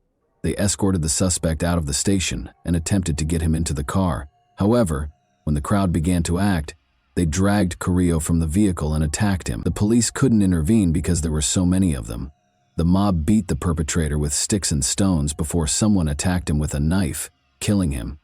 Even after that, the crowd refused to disperse and blocked the police from approaching until they were certain that the man had died. Karina's body was discovered on the riverbank, exactly where her assailant had indicated. Her bag was nearby. The girl was partially undressed, and the autopsy revealed she had been sexually assaulted. She died of 2 penetrating wounds to her chest and neck. According to the police, Alexander Carrillo had been watching Karina for several days, meeting her every morning as she walked to school while he went to work. This version is supported by the fact that, a few days before the attack, Karina informed her school friends that she was being followed by a stranger, which made her extremely uncomfortable. The police have stated that the investigation will not be terminated at this time. They will investigate the actions of the local police officers who allowed the man's lynching, as well as who initiated the attack and delivered the fatal blow. According to local media reports, it was a relative of Karina, but the individual's identity has not been revealed. Pain and outrage swept through the city. An event was organized at Karina's school to honor her memory, while also protesting the killing of women. Students and teachers wrote an open letter to express their outrage at the current state of affairs. She wasn't drinking, she was not dressed provocatively, she wasn't in a bar. She walked to school every weekday wearing rubber boots because she lived on a farm, and she, like many other boys and girls in the country, had to overcome obstacles in order to receive an education. She feared that someone was following her. She was just 16, terrified. Her dreams, desires, and life were stolen from her. After Karina's voice was silenced, all that remained were the voices of those of us who demanded a safer environment and normal families in which children were taught not to hit, violate, or murder one another. Karina's killer did not see her as a person with her own life, dreams, and loving family, so the villagers decided to repay him in kind. Lynching is considered unacceptable by many, and it has no place in a civilized society. However, for many others, it simply reflects a lack of faith in the justice system. They are dissatisfied with the prevalence of impunity and the fact that the criminal will never face the harshest penalties. They believe the police are not doing their jobs, so they have decided to take action to remedy the situation. It is heartbreaking to see girls who leave for school and never return, becoming victims of murder. But in this case, Karina was the one who exposed the criminal. Karina did not behave recklessly. She immediately sensed the danger emanating from the persistent stranger, secretly photographing him and sending it to her father. She let him be caught before he could harm another innocent girl. Unfortunately, it was too late for her. However, without that photograph, the police could have gone days, months, or even years without finding the killer. And that wraps up today's chilling story. If you enjoyed this video, don't forget to like and subscribe so you never miss a new upload. Also, let me know in the comments what part of this story shocked you the most. Thank you for watching, and I'll see you in the next video.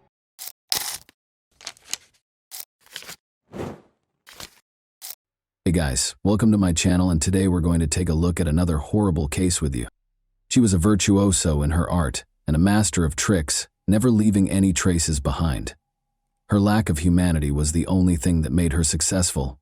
Nobody could have predicted that a quiet but intelligent girl would grow up to be one of the world's most skilled criminals, behind a long string of schemes that funded her transformation from a regular girl into a dangerous individual living in luxury. The vicious con artist, who had a taste for killing, was the epitome of evil and was always one step ahead of the police. Until they finally got a chance to confront her in person. Steve and Jane McGowan, who lived in Florida, received a letter from their sister Beverly, who was 34, on Thursday, July 19, 1990. She wrote that she was leaving them and starting a quest to discover who she was in this world. Beverly went on to say that she planned to leave right away, so she was selling her apartment and resigning from her job. The brother and sister were shocked by what they read in the letter. Beverly had put in a lot of effort and was happy with her new home and job. She worked 2 jobs to pay off the mortgage and had just bought the apartment of her dreams. When Jane rushed to the police station to report her sister's disappearance, the letter claimed that Beverly had left on her own initiative, so there was little the authorities could do. Steve and Jane went to Beverly's apartment in Pompano Beach to try to find answers to their questions after discovering notepad sheets at her house with the letter written in her handwriting. They saw right away that Beverly's red Volkswagen Fox was not parked where it usually was. Even though Beverly wasn't in the apartment, it didn't seem like she had moved out permanently. Clothes hung in the closet, a nightshirt rested on the unmade bed, and dirty dishes were in the sink. But there were also indications that Beverly had no plans to come back. Her 2 cats were nowhere to be seen, the answering machine was gone, and the phone was disconnected. After searching through drawers, Steve and Jane found that Beverly's address book, birth certificate, and passport were also gone. In addition to her part-time job at a nonprofit, Beverly worked in a bank's loan department. Steve called the bank to ask if her coworkers could provide more information. They told him that Beverly had taken a sick day, claiming to be ill, the day before he got the farewell letter. Given Beverly's reputation as a trustworthy and accountable worker, this was out of the ordinary. She asked them to sell the mortgaged property and get rid of her personal belongings that were still in the apartment during the phone call, adding that she no longer wanted to live there. In order to confirm her request, Beverly was asked to send a telegram, which she did. Steve and Jane had to accept that their sister had actually left without telling anyone why, despite the peculiar circumstances. Nevertheless, Steve closed Beverly's credit cards and persuaded the police to report her missing. Closing the cards would upset her travel schedule and make her angry enough to call the family, he thought. While Steve and Jane were checking out their sister's apartment that same evening, a fisherman and his young niece went fishing to find bait for their next trip. They reached a broad irrigation canal in a secluded part of St. Lucie County, 160 kilometers north of Pompano Beach. When the fisherman saw what looked like a bag of trash, he left his niece in the car and started to walk along the canal. He rushed back to the car and called the police as he got closer and recognized what it was. When deputies from the St. Lucie County Sheriff's Office got to the spot the fisherman had pointed, they found a woman's body. It was clear that in addition to killing her, the killer did everything in his power to hide her identity. But he missed something. A tiny tattoo of a yellow rose was concealed under the woman's jeans on her right ankle. The media was given the tattoo's description in the hopes that locals would recognize it. Around 10 p.m., Steve McGowan had already arrived home when the phone rang. It was his sister's missing friend. She had recently learned of the discovery in the St. Lucie Canal and Beverly's corresponding tattoo. Steve and Jane went to St. Lucie the following day to talk to investigators and show them a picture of their sister. Although conventional identification techniques had to be disregarded due to the body's condition, they were both certain that it was their Beverly. A comparison of her dental records proved it was her. No blood or suspicious objects were found during the examination of Beverly's apartment. No indication of a struggle was present. Jane and Steve were unable to comprehend who would hurt their sister. Her nephews in particular loved her, and she loved them in return. Beverly didn't have a lot of money, and she didn't have any complicated relationships. The deaths of her two boyfriends in different auto accidents cast a shadow over her life, but Steve was sure Beverly had been enjoying her life lately, even in spite of her past. Despite working 2 jobs, Beverly's income was insufficient to pay her mortgage. She began renting out one of her apartment's bedrooms in order to supplement her income. Investigators discovered a notebook containing a list of possible tenants while searching her apartment. Except for one, each entry contained the full name, phone number, and the time of the apartment viewing. Alice was the only name on the first line, which was scheduled for Tuesday at 6:30. Beverly had heard nothing but good things about Alice.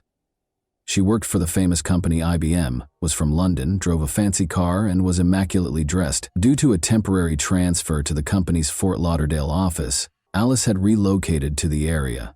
She told her friend that Alice would be moving in on Friday, July 20th, and she had impressed Beverly enough that she decided to make her the new neighbor. By the way, Beverly said she was first introduced to numerology by Alice. Alice tried to forecast Beverly's future, but she required a number of numbers that were important to Beverly, including her date of birth, social security number, passport number, and even information from her driver's license. The odd thing is that Beverly gave her all these numbers. She shared Alice's future predictions with her friends because, all things considered, she was happy with them. Regretfully, she didn't give them her new neighbor's last name. The identity of Alice was still unknown. Furthermore, there was no proof that Alice had ever been to Beverly's apartment, let alone moved in. When the investigators contacted IBM, they were told that the company did not have any UK workers in the South Florida region. They didn't even have a Fort Lauderdale office. According to the results of the financial investigation, someone took $795 out of the $800 in Beverly's bank account on the day her body was discovered. Then, at a Miami shopping center, she used her credit card to buy books and women's clothes. The customer was described as bright blonde with a British accent by the salespeople who assisted her. The tall blonde woman who had garnered national attention at the time fit the description. Police officer Lori Bembenek had been given a life sentence in 1,982 years, 8 years prior, for killing her ex-husband's ex-wife. There had been a stir about the case. Lori was somewhat of a celebrity due to her glitzy appearance and the high-profile nature of the case. Lori had freed herself from Wisconsin prison a few days prior to Beverly's murder. The Miami salesperson identified Lori Bembenek as the person who had used Beverly's credit card after seeing pictures of her, until it was revealed that Lori had actually fled to Canada and was not in Florida at the time of the crime. The police were baffled as to how the path of a modest bank employee could have intersected with that of a convicted killer. However, Beverly's card was used once more in Miami, this time at a travel agency, on Friday, July 20, 1 day after her body was found. Interestingly, the cardholder looked like a man disguised as a woman. The individual wore oval-shaped glasses and a cheap black wig in the Cleopatra style. The man identified himself as Sam and spoke with a British accent. Sam apparently used the card to buy a ticket for British Airways Flight 2922 because he was going to London in 2 days, on July 22nd through 2922. Investigators looked through Flight 292's passenger registration records and those of every other flight that was scheduled to depart for Britain on July 22. None of them bore the name of Beverly McGowan, but after being parked there for 5 days, Beverly's car was discovered in the airport parking lot. 4 synthetic black wig hairs were found inside the car, but fingerprints inside the car did not show any significant results. On Monday, July 23rd, according to London time, British Airways Flight 292 touched down at Heathrow Airport. A traveler with oval glasses and short black hair came up to the Avis car rental desk after the plane touched down.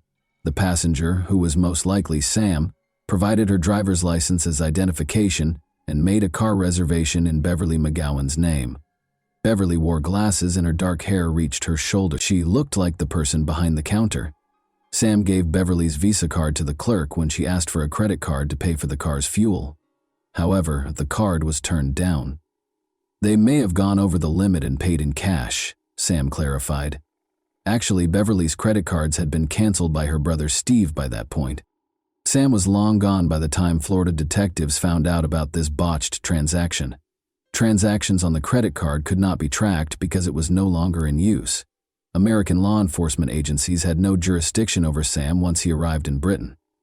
Detectives from Florida called the London police to ask for help. John Cornish, a detective, consented to assist with the global investigation. He talked to the Avis company and told their employees to tell the suspect to go to their closest office if he got in touch with them. Sam did get in touch with Avis later that week. He was asked to come to the local Avis office and asked for an extension on the rental car. Sam never arrived at the location where the police were waiting for him. On the day of the car's return, a contingency plan was developed in which officers would wait at Heathrow Airport. When that day finally came, Sam was nowhere to be seen. Without any hints, Sam's abandoned car was discovered a few miles from the airport in the early morning. Detective Cornish ordered his team to board all flights to the U.S. that day in order to check the passengers, because he suspected Sam might be trying to fly back to the U.S. However, this effort was in vain. The chance to capture the criminal was lost on the police. British Airways Flight 292 was the last lead the police had.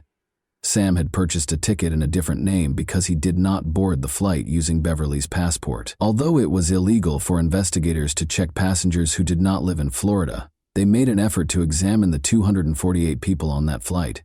So they turned to the United States for help, State Department in Washington, D.C. The process could take years because each passenger's name had to be compared with passport information, and there was no single database that contained all of this data. The State Department didn't give the police a name they considered significant until January 1996. British national Sylvia Hodgkinson was on Flight 292. A woman with dark hair and eyebrows was shown in the passport photo. She was compelled to relocate to a women's shelter following the death of her spouse. There was nowhere else for her to go. A passport was issued in her name less than a year after her husband's passing. It was suspected by investigators that someone else had taken Sylvia's identity in order to obtain documents in her name. There was fear that Sylvia had met a similar end to Beverly's because they were unable to find her in any way. Additionally, the State Department found a fascinating link between Sylvia and two other women, Elaine Antoinette Parent and Charlotte Ray Callan. An incident that happened a year after Beverly's murder revealed that all three identities were unintentionally connected. A woman in a rental car was approached by North Miami police on May 22, 1991. It was past due to return the car, which had been rented in Los Angeles 6 months prior. To hide its origin, stolen license plates were affixed to the vehicle. A tall redhead woman, who introduced herself to the officers as Charlotte Ray Cowan, sat inside the vehicle.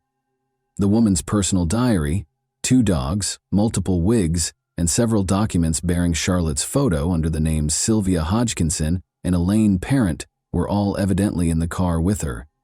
Charlotte's failure to return the rented car led to her arrest by the police. The following day, she posted bail after spending the night in jail.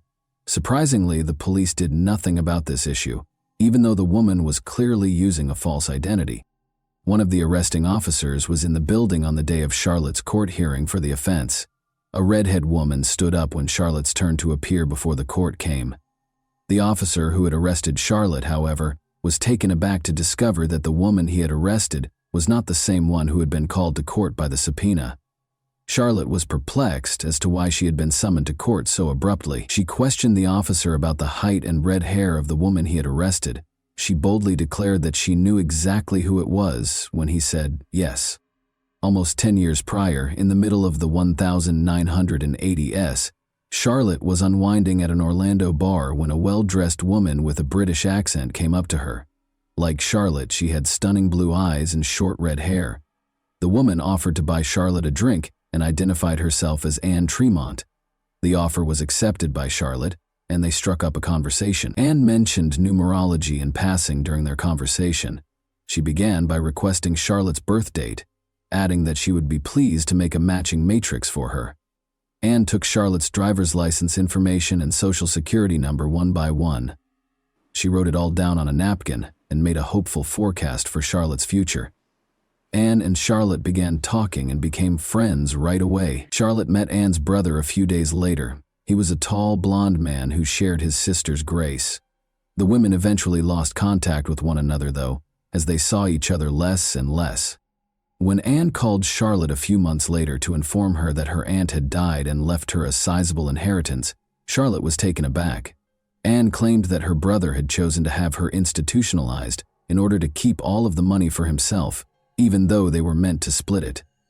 Anne showed up at Charlotte's door at 3 a.m, approximately a month after the phone call. She was wearing a man's shirt with a tie and a tangled wig. She broke down in tears as she described how she had gotten out of the institution where her brother had put her. She needed assistance going missing because she was hiding from her family. In order to establish a new identity for herself, Anne pleaded with Charlotte to let her take her birth certificate. At first, Charlotte declined, but after witnessing Anne's distress, she grudgingly consented. The birth certificate would be returned shortly, her friend assured her. Charlotte didn't hear from Anne for weeks. She started to worry. The birth certificate and a note from Anne expressing regret for the wait were finally sent to her. It wasn't until she was summoned to court in 1991 that Charlotte learned more about her friend. After hearing this intriguing tale, the investigators were curious to find out who the mysterious and elusive scammer was. Although not much was known about Elaine Parent's life, she was a real person like everyone else. On August 4, 1942, she was born in the Bronx, New York. Her parents were loving and reasonably well off, and she was their only child. She was a tall, slim beauty with dark hair and piercing blue eyes by the time she reached adulthood. She relocated to Florida at the age of 30, where she briefly worked at a real estate company before being arrested for shoplifting in Fort Lauderdale in 1976. They took her fingerprints and put them in the database. She then stole $40,000 worth of jewelry from an elderly acquaintance in 1985. Parent and Charlotte met at about the same time. The fingerprints of the parent and the woman who was arrested in 1991 for not returning a rented car were compared. They were identical. Elaine Parent was the woman posing as Charlotte Cowan. Naturally, it was assumed that Elaine Parent, the elusive suspect Sam, and the new neighbor Beverly McGowan's Alice were all the same person. They still had to establish a clear connection between Elaine and Beverly's murder, though. In addition to reviewing the case's evidence, the detectives looked through a notebook that contained letters that Beverly had written to her sister and brother. This specialized equipment uses an electrostatic detection device, ESDA, to find impressions or indentations left by previously written letters on paper. The notebook had been used for a number of other letters that weren't written in Beverly's handwriting, according to the analysis of the notebook. The author appeared to be a woman with a deep-seated animosity toward Beverly. Threats were included in the rather aggressive messages. Elaine Parent's handwriting samples were compared to the letters, and they matched. Parent's letters were sent to a woman in London who was the chief executive officer of a large corporation. She filled in many of the gaps in the elusive fraudster's life, but was named Witness X in the case materials for her protection. The woman disclosed that she and Elaine became friends right away after meeting during a trip to Miami in the 1980s. Elaine reportedly fled to London in 1985 while the police were looking for her in connection with the jewelry theft, and she asked Witness X if she could stay with her. However, Elaine's unstable and explosive temperament quickly made it clear to the two young women that they couldn't live together. The scammer went back to the United States in 1990, but Witness X was shocked when she left for London at the end of July. She was operating an Avis-rented vehicle. Parent stole two of her old friend's dogs and fled to the United States 3 months after she returned to London. She then tried to extort a ransom for her dogs by sending Witness X threatening letters. Clearly, these were the same dogs that were discovered in her possession when she was arrested in Miami in 1991. The State Department accused Parent of forging her passport by the end of 1996, but they were clueless as to where she might be hiding. Elaine Parent was featured in an episode of the television program America's Most Wanted in 1998.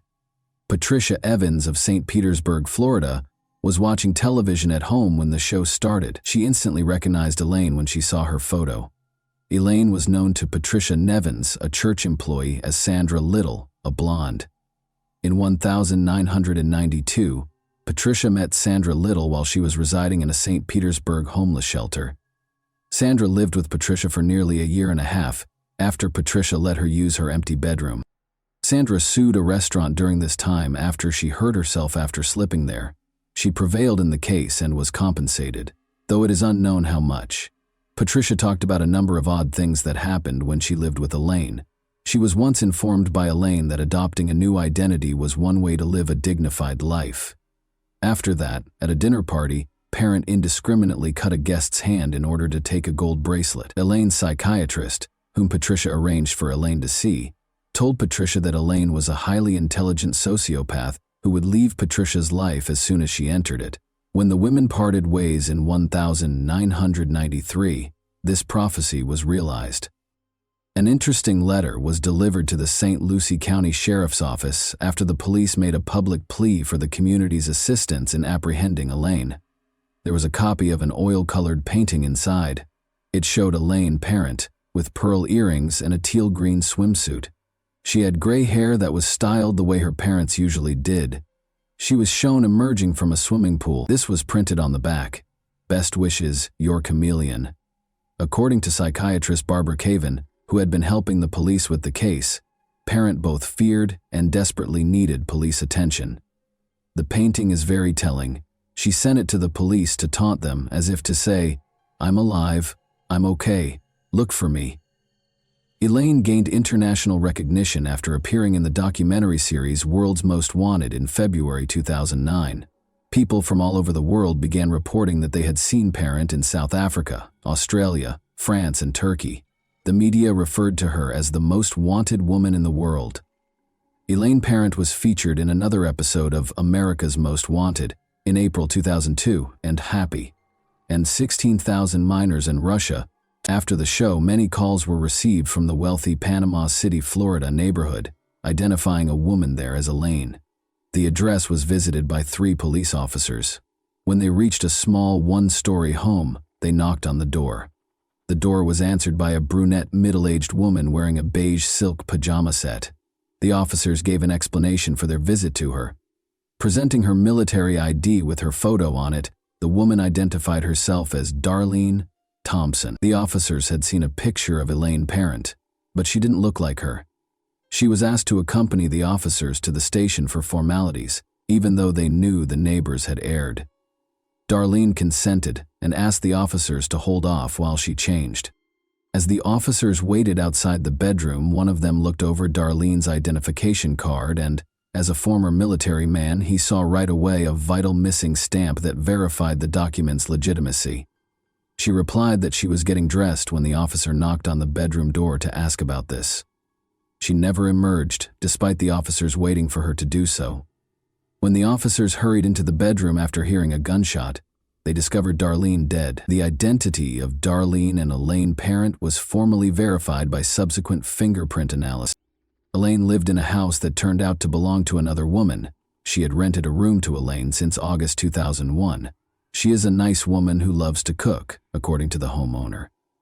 Elaine's Florida driver's license, which had her photo on it but the name of the woman she was staying with, was discovered during the house search. She had jotted down details about a man from the nearby town of Lynn Haven, including his credit cards and social security number, in a notebook. Elaine's closet was stocked with men's and women's clothes, as well as wigs. They also found a book on theatrical makeup and another on learning French. Elaine's laptop, which some of her acquaintances claimed she frequently used for work, was never located. When she was arrested more than a decade ago, she had her diary with her because Charlotte Cowan was also missing. The police discovered a flyer featuring a picture of Elaine and the name Antonia Racerman, which is another fascinating aspect of the portrait. It looked as though Elaine had made the flyer herself, and the local police chief later conjectured that she had done it to intimidate someone. The flyer said that she was wanted by the FBI for the murder of a government official at a hotel in Washington, D.C. Many questions remained after Elaine's death. According to the police, she used up to 20 different identities in countries such as the United States, the United Kingdom, Turkey, Israel, France, and South Africa. Although no other victims have been located, some believe she may have committed more murders. There are differing views on whether she worked alone or with an accomplice. Investigator Norma Pfeiffer told the media 3 years before she died, "The brutality of the McGowan murder makes me think that someone capable of this has either done it before or will do it again. She couldn't have run Beverly alone, according to some. And let's not forget about the handsome blonde man she passed off as her brother." According to psychologist Barbara Kerwin, Elaine is a virtuoso in her field, who can read people's souls and identify their weak points with ease. The reason behind her crimes is still entirely unknown, though. Why, given her high IQ, would someone like Elaine decide to commit crimes rather than excel in any other field, especially since her crimes brought her more fame than fortune? Kerwin, however, feels she is aware of the motivation behind Elaine's plots, her own inner demons. Barbara said, "I believe she impulsively stole the identities of others to fill her own emptiness." And that wraps up today's chilling story. If you enjoyed this video, don't forget to like and subscribe so you never miss a new upload. Also, let me know in the comments what part of this story shocked you the most. Thank you for watching, and I'll see you in the next video.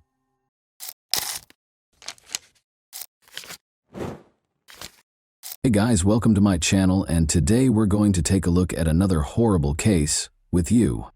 Today, we'll examine what happened in the U.S. state of Pennsylvania in 2017.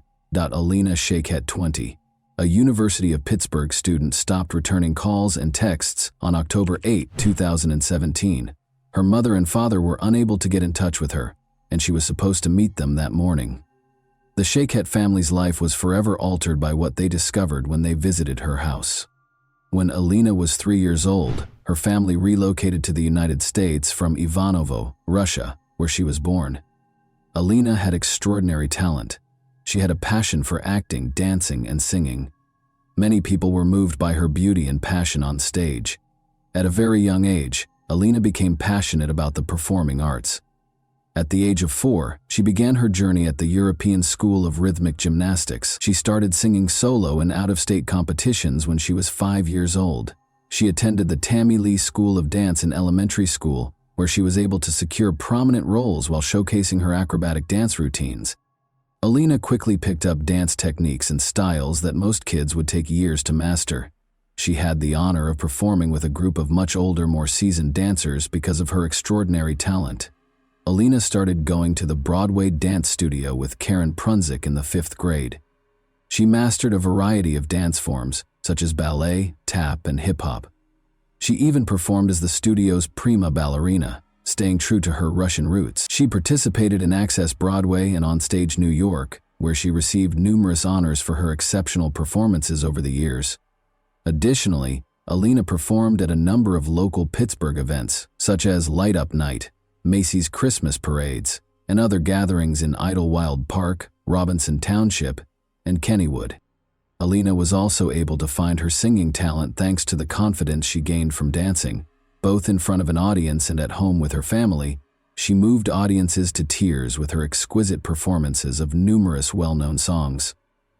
Alina had extensive surgery after suffering a serious knee injury in a ballet class when she was 14 years old. Alina was devastated to learn that she would never be able to dance competitively or recreationally again after months of physical therapy.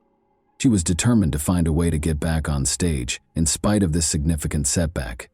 Alina was able to safely express her love of dancing while attending Montour High School by participating in the musical theater program. As a talented actress, dancer, singer, and comedian, Alina made a triumphant comeback to the stage, illuminating the audience with her love and light.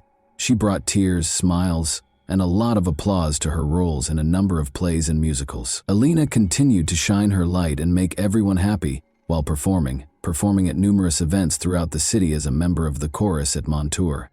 Despite the fact that Alina's injury kept her from pursuing her love of dancing and performing, Her experience receiving treatment motivated her to seek a career in medicine.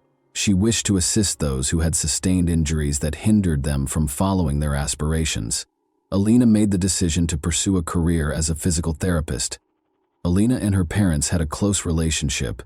In 2015, she wrote on Facebook, "Happy Father's Day to the greatest dad out there. Thank you for always being there for me and having my back no matter what.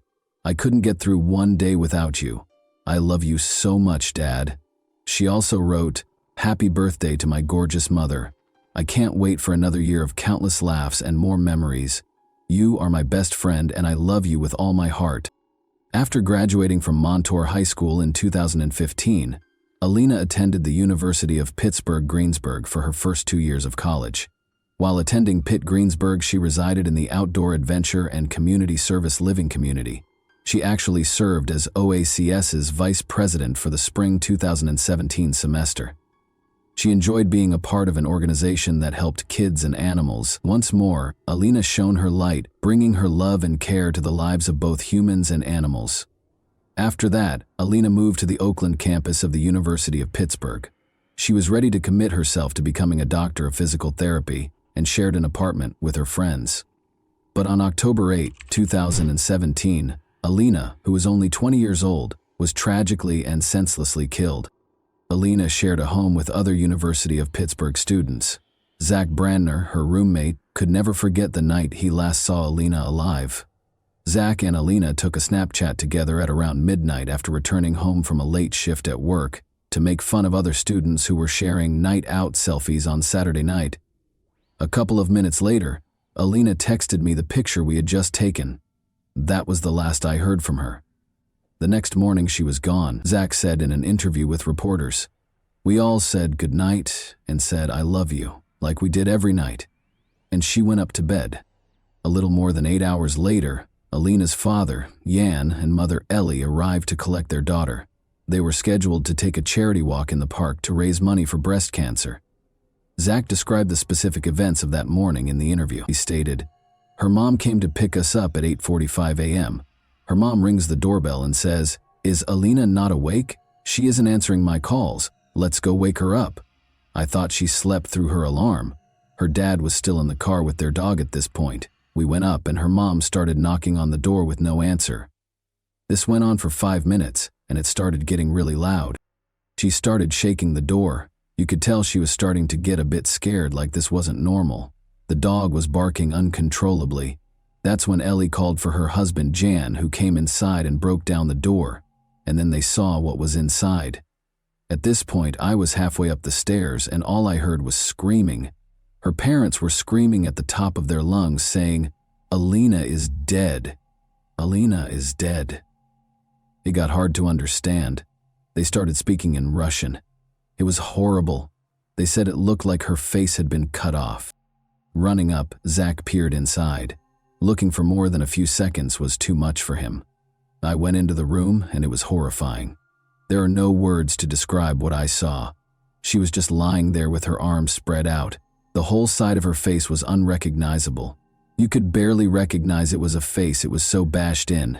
She was lying in a pool of her own blood. As though to remind us that someone's life was at stake somewhere nearby, a siren broke the stillness of the morning. The doctors hurried inside the house as soon as the ambulance arrived. At the door, Alina's terrified mother greeted them with shaking hands and tears in her eyes. Her daughter was lying on the floor, and she led the way to the room. Regretfully, the doctors were forced to announce Alina's death. The police had roped off the house. Police Chief Scott Schubert issued the following statement. "We do not believe at this time that this was a random act of violence. There is no continued threat to Oakland residents and the university communities. However, releasing additional details at this time could be detrimental to the investigation. Our primary interest is collecting sufficient evidence that can be successfully used in a court of law. The investigation is ongoing. I encourage anyone with information that could be helpful to call police headquarters and speak to a violent crime unit." According to Detective Schubert, the medical examiner determined that Shiket's cause of death was homicide and that blunt and sharp trauma to the head was the cause of death. The police actually already had a suspect. Investigators suspected 21-year-old Matthew Darby, Alina's ex-boyfriend, of committing the crime. During her time at the University of Pittsburgh-Greensburg, Alina Scheiket got to know Matthew Darby. In 2015-16, Darby participated in basketball as a sophomore at the University of Pittsburgh at Greensburg. Darby was reported by Alina, who had broken up with him after she changed schools, for breaking into her house on September 20. She described previous abuse incidents in her police report, writing, "Grabbing, pushing, emotional abuse, jealousy, control." She also stated, "The defendant climbed up the gutter on the side of the house and broke through the second-floor window of my home. He did this because I left him and stopped answering his phone calls." According to Jan Scheiketh, he and his spouse Ellie went to court with their daughter last week in order to get a protection from abuse (PFA) order. "For the last couple of weeks, she had told me she tried to stop talking to him," he said about Darby. On September 26, the day he was arrested on trespassing charges, Darby was released on $10,000 bail in that criminal case. She disconnected his phone number, Facebook, and all that stuff. "I heard his name, but I never met him personally." Zach, Alina's roommate, recalled in an interview that he was constantly concerned about Alina and Darby's relationship. "Halfway through sophomore year was when I started finding out that he was abusive," he stated. Zach recounted an incident last month in which Darby stood outside their room and yelled at Alina, saying, "In the time I knew them, around 3 years, there was a lot of fighting. I'm not just saying this because she was my best friend, but Alina was extremely loyal to him. She never cheated on him, unlike him, and it went on for over 20 minutes, and he kept accusing her of cheating on him with this boy outside my window on the first floor. We heard Matthew screaming at Alina. She never did anything. This boy lives in North Carolina, but he was screaming at her. All she was saying was, 'Matthew, please, stop, stop.' He was uncontrollable." Zach clarified that this was just one of the many times Darby would lose his temper without cause. Zach claimed that Darby's demanding behavior carried over to her social media accounts.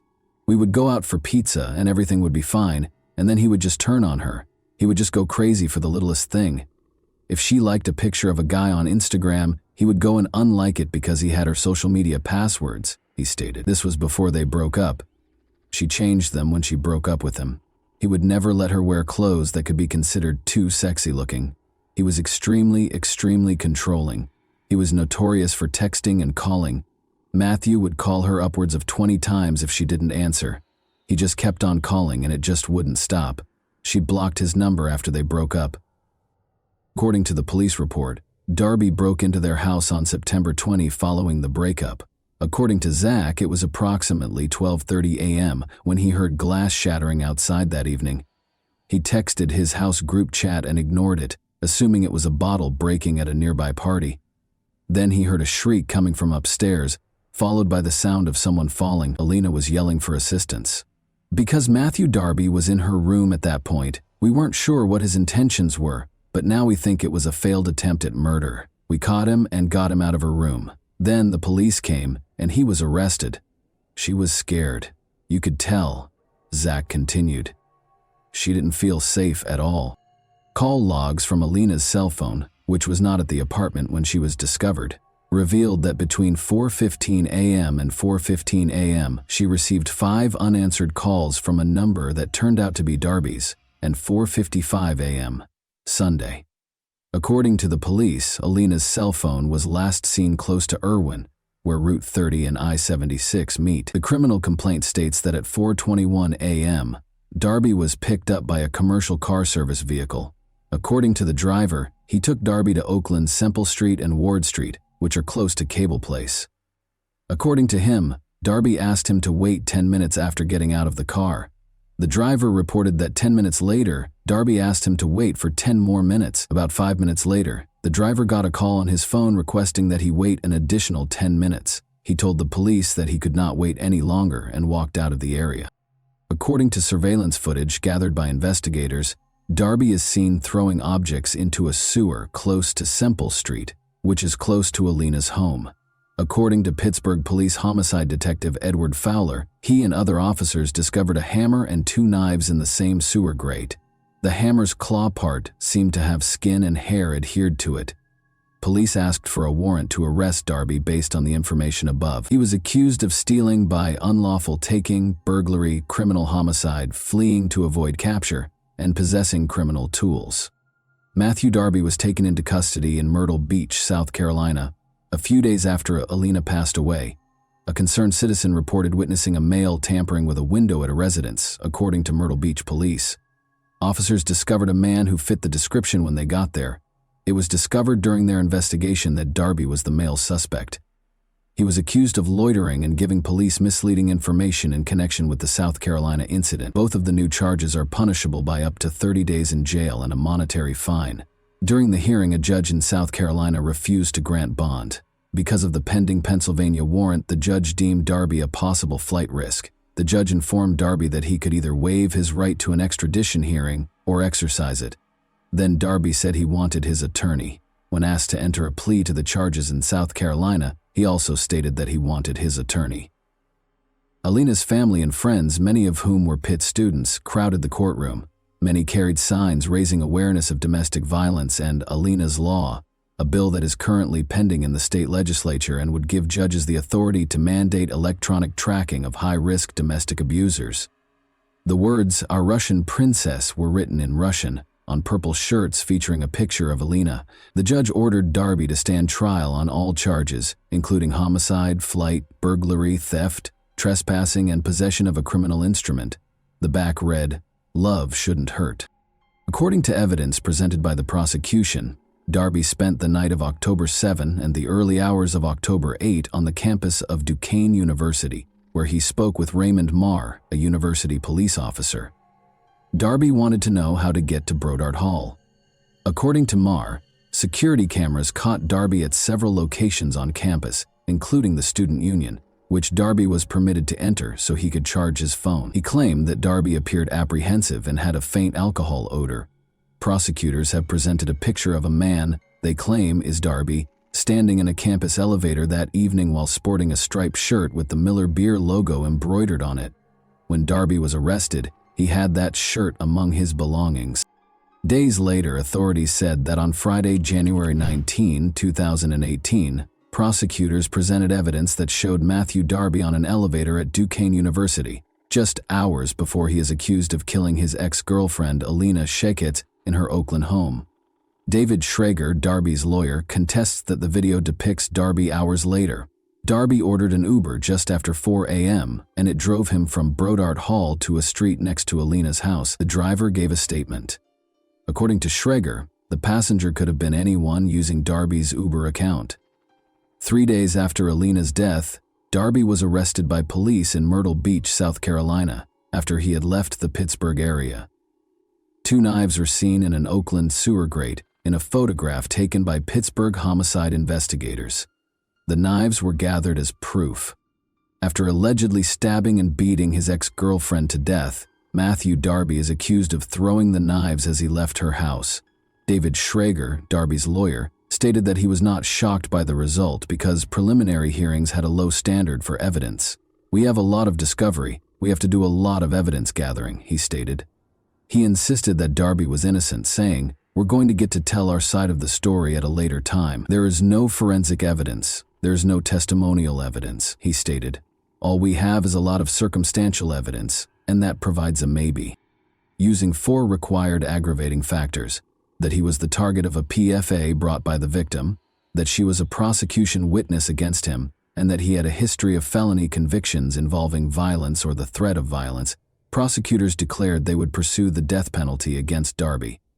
In order to avoid the death penalty, Darby consented to enter a guilty plea to first-degree murder, which carries a mandatory life sentence.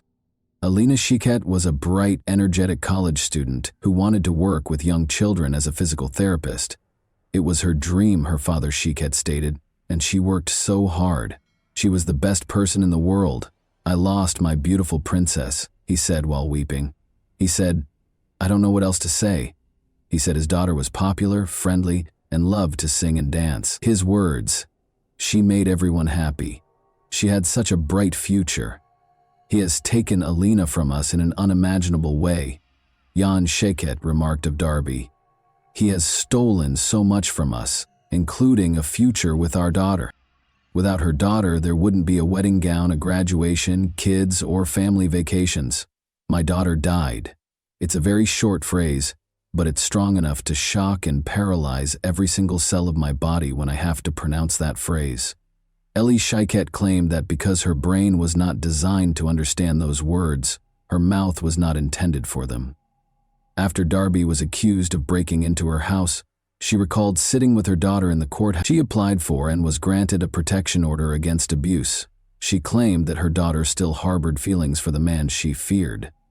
According to Ellie Shiket, she wanted to help him. She didn't want that PFA to go to jail, according to her daughter. She wished to shield and assist him. She expressed to her mother her desire for him to stop bothering her. She inquired as to whether Darby found joy in destroying her daughter. He failed, she informed him. Darby, wearing a red jumpsuit from Allegheny County Jail, with a white long-sleeve shirt underneath, only answered Judge Manning's questions. Darby was given the mandatory life sentence without the possibility of parole for first-degree murder, and when asked why he was entering a guilty plea, he responded, "Because I am guilty." In addition, Darby entered a guilty plea to charges of trespassing, burglary, theft, and possession of a criminal instrument in relation to the murder of Alina Shiket. Darby entered a guilty plea to trespassing in a different case where he had broken into Alina's apartment 2 weeks prior to the murder. But a year later, Darby filed a post-conviction petition claiming ineffective legal assistance with new attorney Joseph Hudak. Darby claimed in his filings that Thomas Farrell, his lawyer at the time, had not adequately explained the case or conducted a risk analysis. The Allegheny County District Attorney's Office responded that Darby's claims would not be successful, but it acknowledged that a hearing on the issue might be required. The decision is based on a precedent known as the Coordinate Jurisdiction Rule, which states that judges in the same jurisdiction should not overrule one another, rather than any potential merit for Darby's claim. Joseph Hudak, Darby's new lawyer, said, "This is the first step in taking back Darby's life sentence." He said, "I think Darby has been totally mischaracterized, and I believe Darby is guilty at the most of third-degree murder, and a jury might find him guilty of voluntary manslaughter." Hudak said Darby's lawyer should not have pushed him to enter a first-degree murder plea. Hudak stated, "I don't think the evidence ever supported a death penalty verdict," adding, "And there was so much mitigation, I don't think he would have received the death penalty anyway." Darby hasn't given up on his goal of being released from prison, but his attempts haven't been successful thus far. He is presently incarcerated for life. Alina was a remarkable young lady. She exuded vitality, love, and vitality. Everyone around her felt special because of her caring nature. Every room she walked into was made brighter by her amazing smile. Everyone felt like they were in on the joke because of her infectious laugh. She was living, not merely existing. The Shakets are proud of the legacy Alina has left behind and the light she has brought into the world, despite the fact that her family misses her terribly. And that wraps up today's chilling story. If you enjoyed this video, don't forget to like and subscribe so you never miss a new upload. Also, let me know in the comments what part of this story shocked you the most. Thank you for watching, and I'll see you in the next video.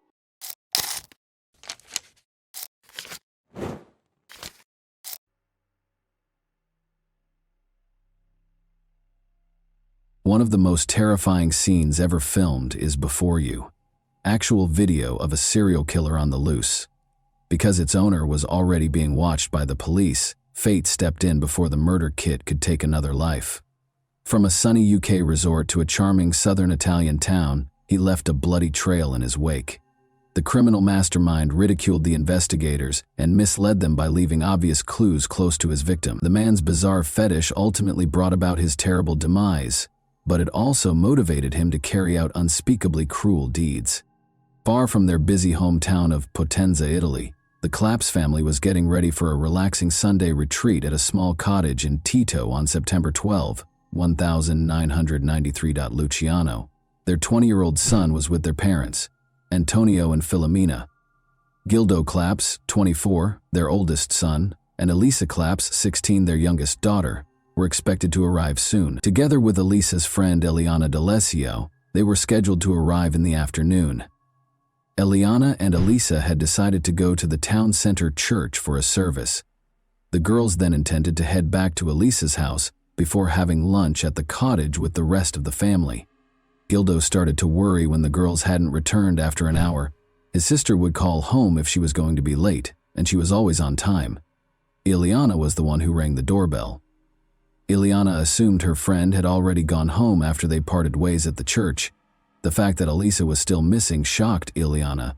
Gildo wandered around the town center, worried, trying to find his sister. Elisa was not in the crowd of people that gathered around the church. The rest of the family returned to Potenza to inquire about the situation after Gildo and Elisa failed to show up by 2 p.m., and they were shocked to learn that the girl had disappeared. Gildo asked Eliana to describe his sister's precise morning movements. Eliana then admitted that she hadn't been entirely truthful. Elisa used the service as a pretext to meet with her friend, 21-year-old Danilo Restivo, a dental technician student, even though they didn't attend. Despite coming from a well-respected family, his father was the director of the local National Library branch. The young man was unpopular and frequently the object of jeering, particularly from girls. Being a good-hearted and sympathetic person, Elisa felt sorry for him, but she made it plain to him that they could not be together. However, he insisted on giving her a gift to celebrate her passing her exams, so she consented to meet him that day. Danilo and Elisa made plans to meet at the church as the service was coming to an end at 11:30 a.m. Eliana unintentionally ran into Angelica, another friend, while she was waiting outside. The girls thought they might have missed Elisa in the crowd, but they didn't see her leave the church. Gildo called Danilo's house and demanded an explanation because he was the last person to see his sister. According to Danilo, they sat at the altar and talked for 15 minutes during their meeting. Restivo stayed behind to pray after Elisa left the church, and that was the last time he saw her. After a few hours, Elisa didn't come home, so her brother Luciano went to see Restivo in person. Danilo's responses showed signs of nervousness and evasiveness. Luciano inquired as to what had happened after noticing a big bandage on his left hand. Restivo described how he cut his hand after tripping at a construction site. "I don't know where the girl is," he repeated. After Elisa's family called the police to report her missing, they asked that Restivo be questioned. However, their request was denied, and they were told to return home and wait for the girl to come back on her own. Gildo went back to the church because he had run out of options, but the door was locked. He made arrangements to enter and conducted another search of the building. He saw another locked door behind the altar, leading to the church's upper floor. When Gildo requested that door be opened as well, he was told that the priest, Father Domenico Sabbia, who had gone to a spa resort for a few days, was the only one with a key. When the police eventually spoke with Danilo 2 days later, after the girl had not returned, he stated that Elisa was unhappy at home and wanted to flee to Naples, but he attempted to talk her out of this plan. According to his version, he remained in the church while she left after their brief conversation. He said he asked her for advice about Paula, another girl he wanted to date, but he didn't mention the gift for Elisa. He returned home after the talk via a construction site where he had been with Paula just days before, where he had cut his hand after falling from an unfinished escalator. Investigators questioned whether Danilo was telling the truth. First of all, his statements were surprisingly accurate. Second, Elisa's desire to flee her devoted family was not supported by any evidence. Lastly, it was unclear how he fell head first from the escalator that was still under construction, only cutting his hand and avoiding breaking his glasses. When the police came to the Restivo's house, they asked to see the clothes their son was wearing that day. But without a warrant, Danilo's father wouldn't cooperate. Persuaded that Restivo was concealing something, the police checked his name in the database before leaving empty-handed. When he attacked other boys while playing with them at the age of 14, it turned out that he had already run afoul of the law. And it wasn't just that. 3 female students who lived close to his home accused him of stalking a few months ago. By calling girls at home and describing their attire, or playing them spooky music from the horror film Profondo Rosso, he obviously enjoyed making them feel afraid. Additionally, investigators learned that Danielo had a very peculiar habit. He enjoyed chopping off random people's hair while they were on public transit. Despite hearing about these incidents, the police were unable to establish Restivo. Meanwhile, word of Elisa Clapp's disappearance spread swiftly across the nation, and pranksters kept calling the family to say they had the girl and she was okay. While some of the messages claimed to have seen the girl in a white Fiat Uno, The police ignored the majority of these calls. The problem is that on that particular day, Elisa's friend Angelica disclosed that Ercilio Gegari, a 20-year-old admirer of hers, was out and about in the city center. Ercilio and his family had just arrived from Albania. Ercilio denied attending the church when he was asked to testify, and he gave the police the names of friends who could verify his alibi. But not only did his friends not believe his account, they also claimed that he was in the city center on the day the girl vanished. Additionally, one witness named Ercilio as the driver of a white Fiat Uno, which is the same model of vehicle that multiple witnesses reported seeing Elisa in on the day of her disappearance. When the police discovered Elisa's diary, which was missing several pages, suspicions of Ercilio's involvement increased. After reconstructing pieces of those pages, forensic specialists found that some words were written in Albanian. Ercilio was questioned again, and each time his account was altered. He once asserted that Danilo Restivo gave him instructions to deny knowing one another. Ercilio was eventually accused of providing false testimony. The police received an anonymous call in December. According to the female caller, she saw Elisa in Rome. Elisa had reportedly been assaulted and coerced into a white Fiat Uno. "Please help her and help me," the voice said toward the end of the call. The recorded call was analyzed and the results were shocking. Eliana was the caller. Because she was known to alter her version of events, investigators had long been suspicious of her statements. She was accused of providing false testimony, just like Ercilio. Detectives eventually concluded that Elisa was dead and that Danilo was to blame for her disappearance, even though they could not totally rule out the possibility that the girl had fled from home. He might have forced other people she knew to tell lies to the police, but they had nothing to accuse him or any other suspect of, other than false testimony in the absence of a body. However, the Claps family believed that powerful individuals, such as Danilo's father's friends and the priest of the church where she vanished, were defending the reputation of their daughter's murderer, even though all other churches were happy to have a box placed in the building where anyone could anonymously leave a note with information about Elisa. Father Domenico Sabia, in particular, forbade anyone from entering the church's attic. He even made an effort to deny ever knowing Danilo, but this was swiftly refuted when a picture of the two of them together on Danilo's 18th birthday appeared.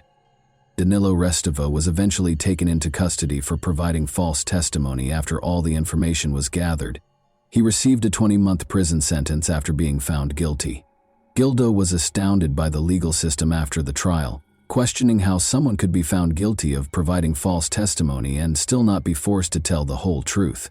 However, Danilo was released after serving half of his sentence. There was nothing else the police could accuse him of. Because Eliana and Ursi allegedly gave false testimony out of fear for their own lives, rather than to muddle the investigation, the judge did not find them guilty of perjury. Numerous rumors surfaced on the second anniversary of Elisa's disappearance in Potenza, including claims that she was being sold by human traffickers, was in the hands of the Sicilian mafia, or had a covert relationship with a priest. People who demanded money in exchange for information about the girl harassed the family on a regular basis. Elisa's family actively promoted public interest in the case in spite of the challenges. They developed a website to offer updates on the investigation as the internet started to gain popularity. An email purportedly written by Elisa appeared on the website on April 23, 1999. She said she was living in Brazil after leaving Potenza. The girl explained that she was unhappy and had to leave forever, but she also begged for forgiveness for hurting her family. "This will be my first and last letter to the family," she added. Filomena fervently hoped her daughter was still alive and well. Her sons weren't persuaded, though. They engaged a private investigator to track down the email's IP address because they knew their sister had left the house without cash or a passport, only to find out it was sent from a Potenza internet cafe rather than Brazil.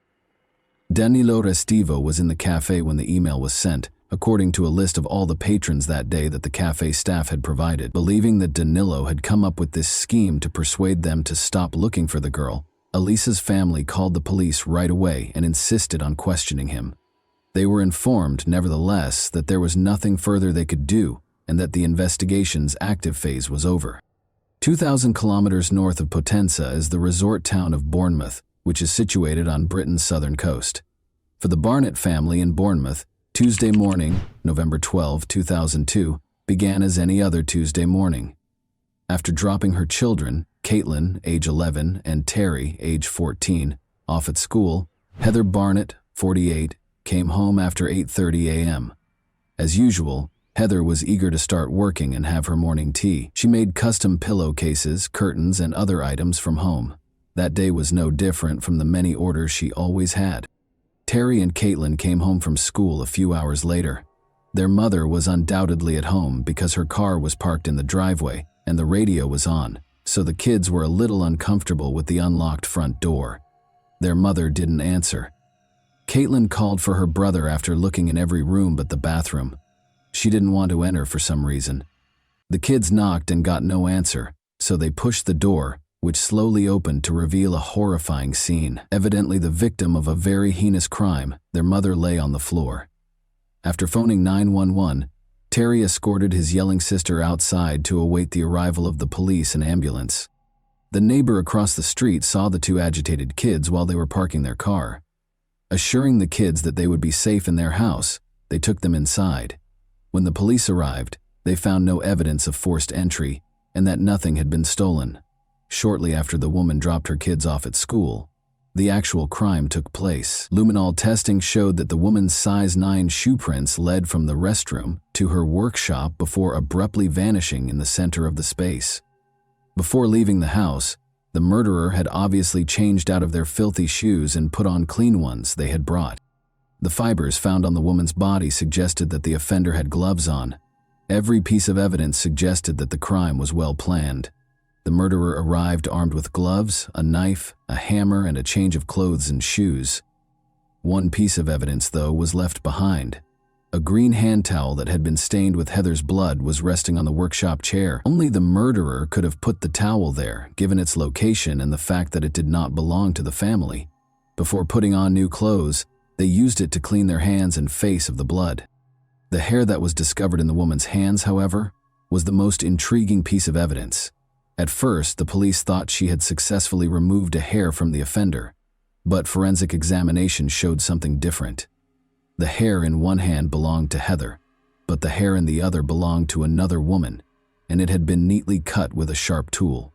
Speaking with Caitlin and Terry, the detective discovered that their extra house keys had vanished a week prior to the murder. Although they changed the locks, they had suspicions because their neighbor had just come to get curtains for his girlfriend. The children were consoled by the same neighbor, an Italian man they called Danny. After moving to Britain in May 2002, Danilo Restivo, known to his neighbors as Danny, married Fiona Mozingo, an Italian woman he met online. Their residence was right across the street from Heather Barnett's. When the police arrived at the crime scene, they spoke with Danilo right away, and he quickly told them that he had an alibi for the whole morning. He said he went to classes at a computer center after taking a bus. His statements were fully supported by the police when they looked through his bus ticket and the center's registration log. However, Danilo grudgingly led the detective to the bathroom, where his sneakers were soaking in a bucket of bleach, when an officer came to his house 5 days later to take DNA samples and asked to see the shoes he had on the day of the crime. "I'm cleaning them," he explained. The detective became suspicious of this and seized the shoes. The sneakers did not, however, match the footprints that were discovered in Heather's home.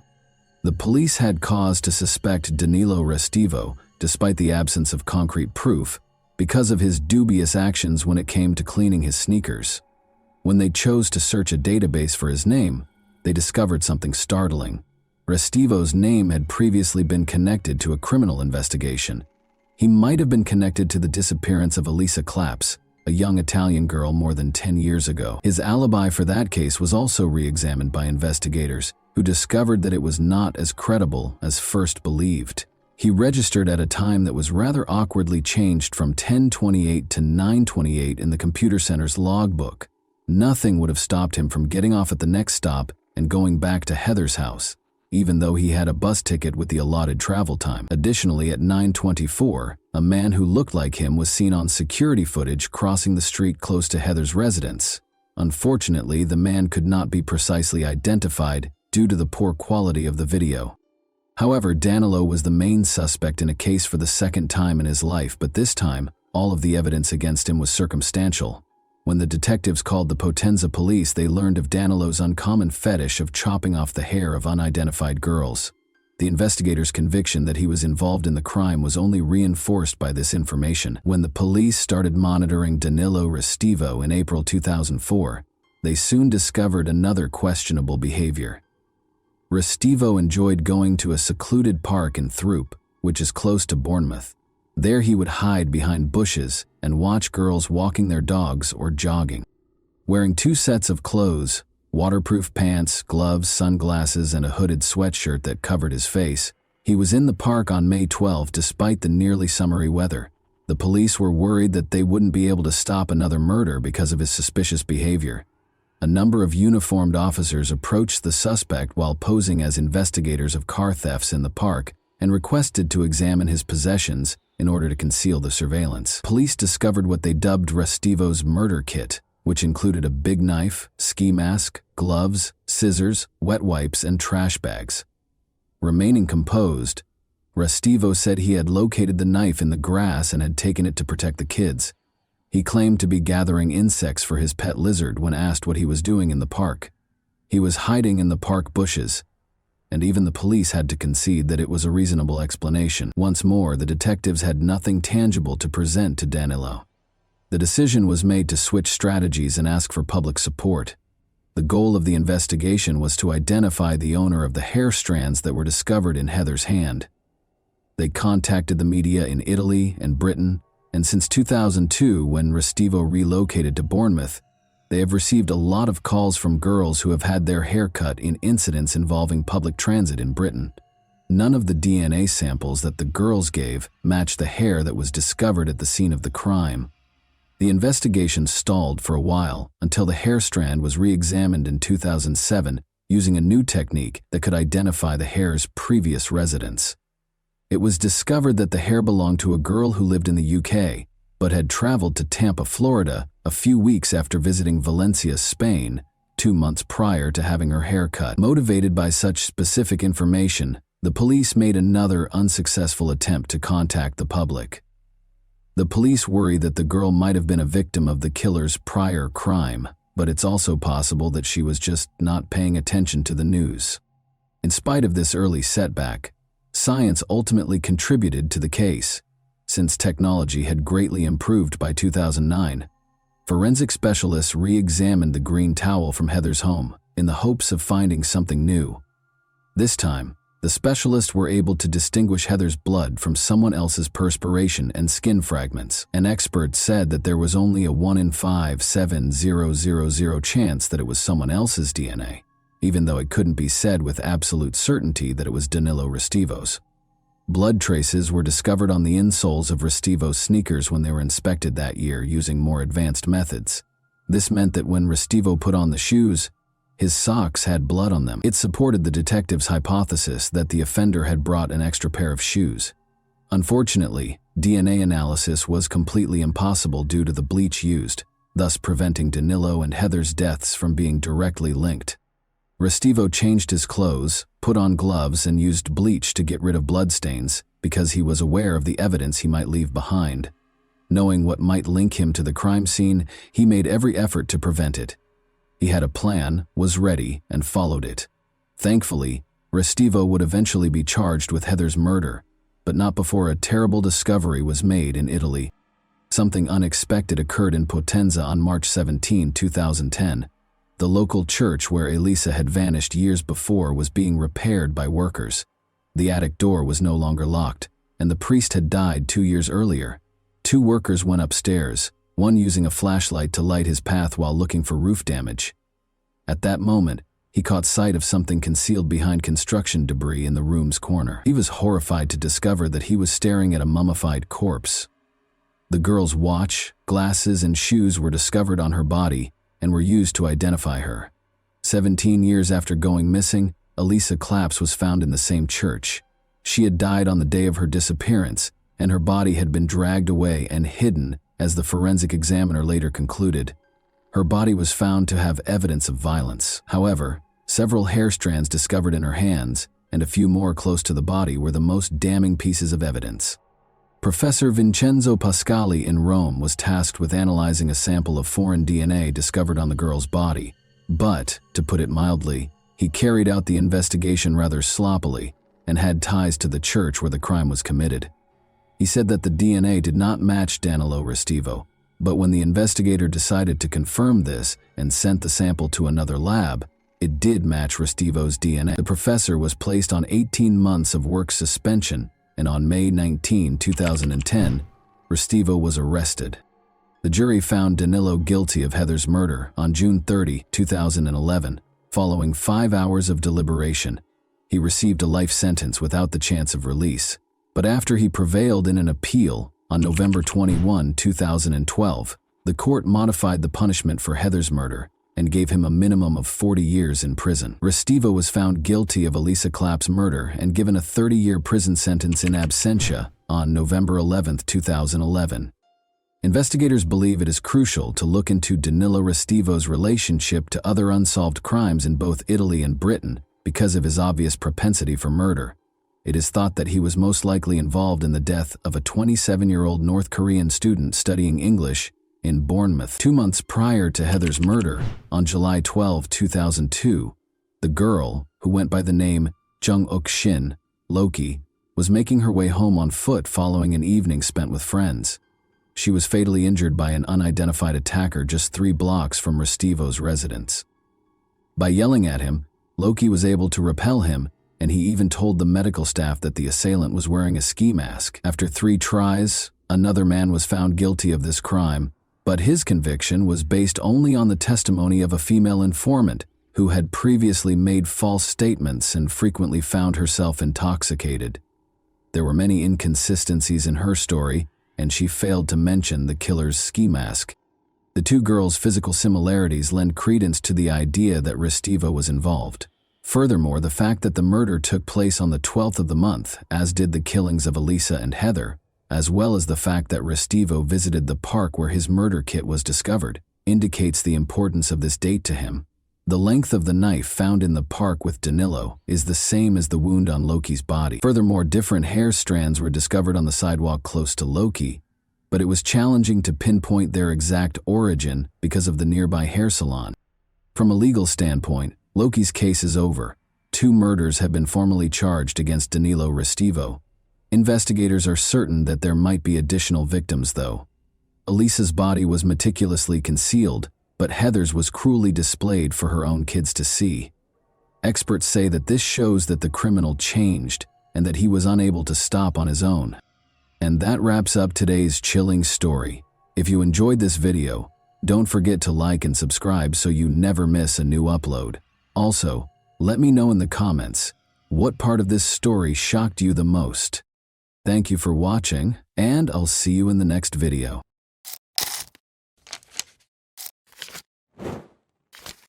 Hey guys, welcome to my channel, and today we're going to take a look at another horrible case with you. Gazella Diode heard her phone ring at 2 in the morning on March 1, 2011. The screen displayed an unidentified number.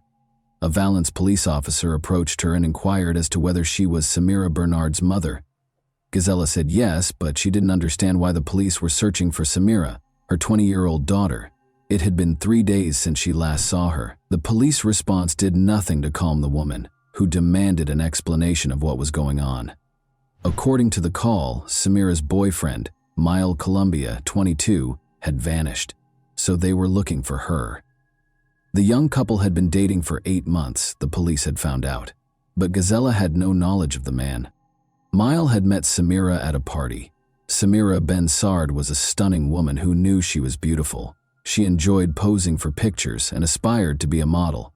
In turn, Mile was a very pleasant and kind young man. Their attraction to one another was instantaneous, and they began dating. But at 9:45 p.m. on February 28, 2011, Mile's supervisor at the construction company called the police. Since he hadn't heard from his employee in 3 days, he was concerned. When the man arrived at work on Saturday morning, his phone rang. Without giving a reason, he hurried to his feet and disappeared, never to be seen again. His boss was taken aback when he still hadn't arrived on Monday morning. It was his first absence from work, and they regarded him as a responsible and punctual worker. After learning that Mile was not returning calls from friends and co-workers, his boss made the decision to call the police. The police first visited the man's residence in Valence's downtown, but their efforts were unsuccessful as no one answered the doorbell, nor was his car at the house. The police spoke with Mile's mother that same evening. She mentioned that she hadn't heard from her son in 3 days and that he had acted strangely during their most recent meeting, acting tense and very emotional. The woman reported that her son, who had never done so before, gave her a hug, kissed her, and declared his love for her. The investigators found some very suspicious details. Samira and Mile vanished the same day without telling anyone why, and they hadn't spoken to their families in 3 days. It couldn't have happened by accident. Analyzing their phones yielded one hint. The investigators discovered that Samira and Mile did not simply depart simultaneously, rather they drove off together. According to the phone pings, they left for Nice in the middle of the day on Saturday and checked into a 5-star hotel on the promenade in the evening. After getting in touch with the hotel, the investigators discovered that 2 men and a woman were being recorded by security cameras. Samira and Mile fit the description exactly. By Sunday evening, they had traveled from Nice to Livorno, 400 kilometers east of the French-Italian border.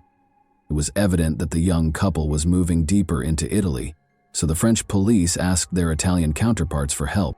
Mile had made reservations at a high-end Livorno hotel. A man and a woman who fit the description of the missing couple had stayed with the hotel, according to the staff. Thus, they spent Saturday night in Nice before traveling to Livorno the following day. Everything suggested that Samira and Mile had taken a haphazard romantic trip, which was not surprising given how popular the Riviera was for such excursions. Since Samira's mother had received a message from her daughter, saying that she had left, but that there was no need to worry because she would return soon, the detectives had no reason to doubt their belief that the young couple would soon return home together. Although it appeared to be another affirmation that the young couple was doing well, Gazella was positive her daughter would never vanish simply by taking an impulsive vacation. Samira never skipped work and was a responsible woman. Additionally, Gazella was troubled by a detail. She couldn't comprehend how her daughter, who loved being photographed and never left the house without wearing carefully chosen clothes, applying makeup and styling her hair, could leave for several days with a young man without taking anything with her. The fact that Samira sent an SMS also baffled her. The problem is that she would typically just give her mom a call. Since they were close and could talk for hours, getting a text message didn't make her feel any better. On the contrary, it made her anxiety even worse. The city of Imperia, which is about 80 kilometers from Nice in northern Italy, provided the next update on the case. Massimo Bessin was traveling to work on Monday, March 3, 2011, when he decided to take a shortcut and turned onto a small street. Something odd caught his attention along the road. When he opened the door, he saw that it was a woman, but initially he thought he saw a mannequin. Massimo yelled something but got no answer, but the woman was obviously on the move. He summoned an ambulance in a hurry. She was identified by Italian police as the French woman who had gone missing. Her skull was pierced by a bullet that had been shot in the back of her head. At this point, the romantic trip theory could be disregarded. The French police couldn't understand. They first believed it to be a romantic escape, then it was a suspicious disappearance, and now they were dealing with a girl who had been injured in an attempted murder. Despite being critically ill, Samira was still alive. Her mother was notified and she was taken to the hospital right away. At first, Gazella didn't even recognize her own daughter when she got to the hospital. The sight is hard to describe. Samira looked like a 9-year-old girl with her head shaved bald. The woman found it hard to accept that her daughter had been shot in the head and ended up in Italy. Since the bullet was embedded in her daughter's skull, the doctors informed the mother that there was little chance of recovery. Gazella refused to accept this and made arrangements for Samira to be taken to a hospital in Marseille. She was told directly by a surgeon there that although he would do the surgery, he would not give her false hope. The patient would never fully recover, even if she lived. Samira had surgery for 10 hours. Despite surviving the surgery, she was unable to speak and did not recognize anyone when she opened her eyes. Like a child, she had to relearn everything. Samira was unable to provide any information regarding the events in Italy, but without her testimony, the police had to look for the perpetrator. There were numerous signs that the crime was being planned. The Italian police were unable to locate any of her possessions when they discovered her lying on the side of the road close to a landfill. No passport, no phone, and no purse were present. This suggested that the criminal did not want her name to be revealed, but the investigators had a lead. Samira's boyfriend, Mile Cambia, was the last person they saw her with. According to the police, Mile fled after committing the crime by crossing the border into Italy, but after Samira was discovered, he erred by using his bank card in France. Only 35 kilometers from his Valence apartment, he used it at a first-rate hotel in Les Turrets. Mile had returned to France the day before according to surveillance footage. But why didn't he return home to his family if he was innocent? He chose to stay in a hotel a few kilometers away instead. Investigators soon learned that he had used Samira's credit card, which was another error on his part. In other words, Miles stayed in a hotel and used the woman's card while the young couple went on an impromptu trip to another country, where the woman almost died. The worst suspicions of the police were validated by everything. The detective talked to the young man's friends and family in an attempt to find a motive. Samira and Miles' relationship was evidently far from ideal. Miles was bothered by the fact that Samira was a very attractive woman and that many men were interested in her. Their disagreements frequently turned violent. In front of their friends, Miles had the authority to slap Samira, and once he even put out a cigarette on her. He was obviously not a particularly stable individual. However, the motive remained a mystery. Was everything prearranged, or did Miles act out of rage? Despite Miles' actions, all of their friends were aware that Samira was smitten with him. She'd just learned, though, that her boyfriend was married. He had cheated on his girlfriend on a regular basis after getting married to her when she was 18. He had many mistresses besides Samira.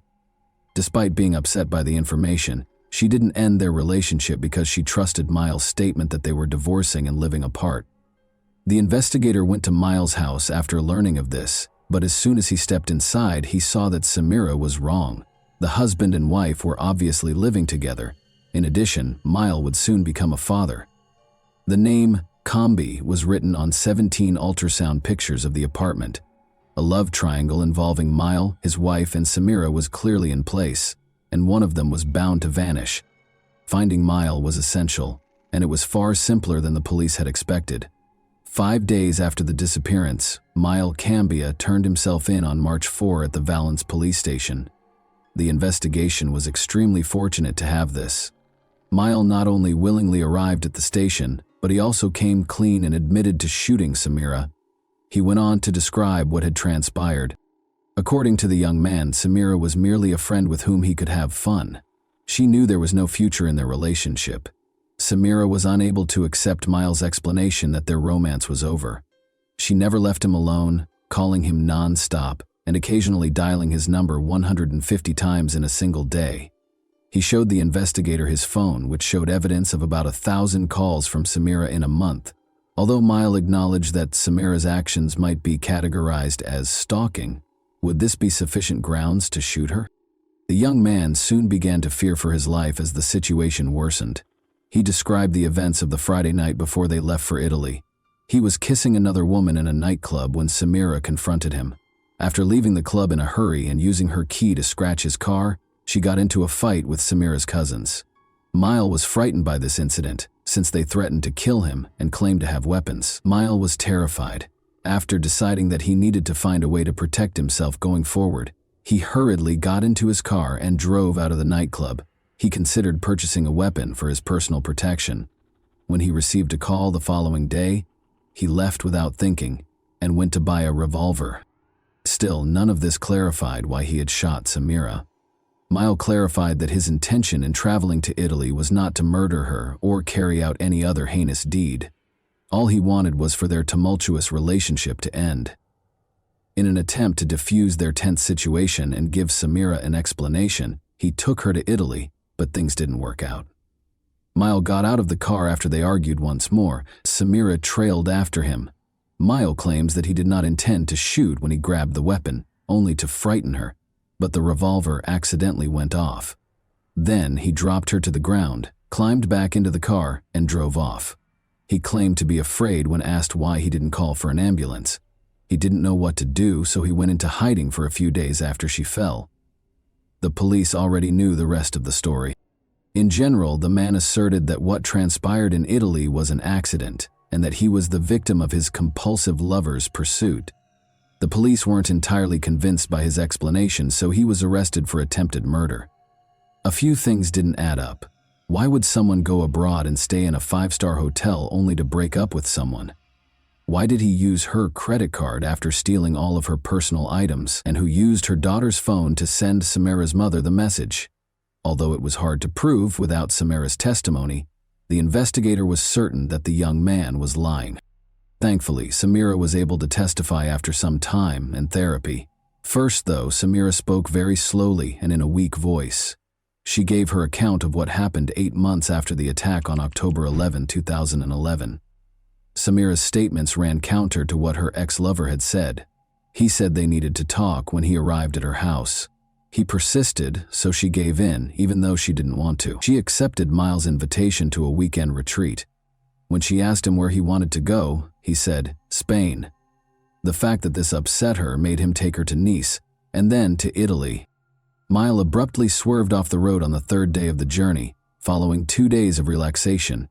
He told her not to worry, saying he just needed to get rid of something, when she questioned why he had turned onto a road that led to a landfill. Miles halted the vehicle and exited. After letting her out through the passenger side door, he took out a revolver and aimed it at her. She was going to die, he said. She yelled, "Shoot if you're a man," and he pulled the trigger. The revolver was discovered by forensic experts on February 7, 2012, 1 year after the attack on Samira, and this finding totally disproved Miles' allegations. He claimed that the gun in his hand suddenly detonated. Ballistic analysis, however, demonstrated that such an occurrence was impossible. The shooter must carefully prepare before firing, pull the trigger back, and then fire. 2 separate actions, the expert explained. The revolver won't just fire when you wave your hand. In addition, the revolver must be held in one hand while a considerable amount of force is applied with the other hand to pull the trigger backward. There was no way such a gun could be accidentally fired. Miles Cambia lied because he intended to murder Samira. Detectives were finally able to piece together the murderer's plan after months of investigation. Miles left work on February 26, 2011 at 9 in the morning. He bought a weapon because he was determined to prevent a recurrence of the scene from the night before. He loaded it, tested it, pulled the trigger, and fired it as he made his way into the woods. Everything had been planned by him. Samira was to vanish across the border after spending a romantic weekend in Italy. Since he had no connections in Italy, it was the ideal place to carry out the crime.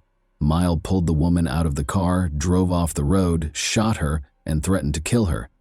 In order to avoid identifying her, he then took her possessions. Miles tried to deceive the police by sending Samira's mother an SMS after returning to France. It was assumed that the woman had taken a vacation and was still alive. The man was sure he would never be caught and thought he had committed the ideal crime. You can only imagine how shocked he was to learn that his victim had lived. He hid for 5 days close to his hometown while the police searched for him, thinking about what he should do next. He came up with a new self-defense tactic since he lacked the resources and beneficial contacts to flee. Miles Cambia made the decision to tell his version of events to the police. The trial of Miles started in the city of Valence on February 10, 2014. For the victim and her family, the trial was a true ordeal. Miles stuck to his version of events, much to their astonishment.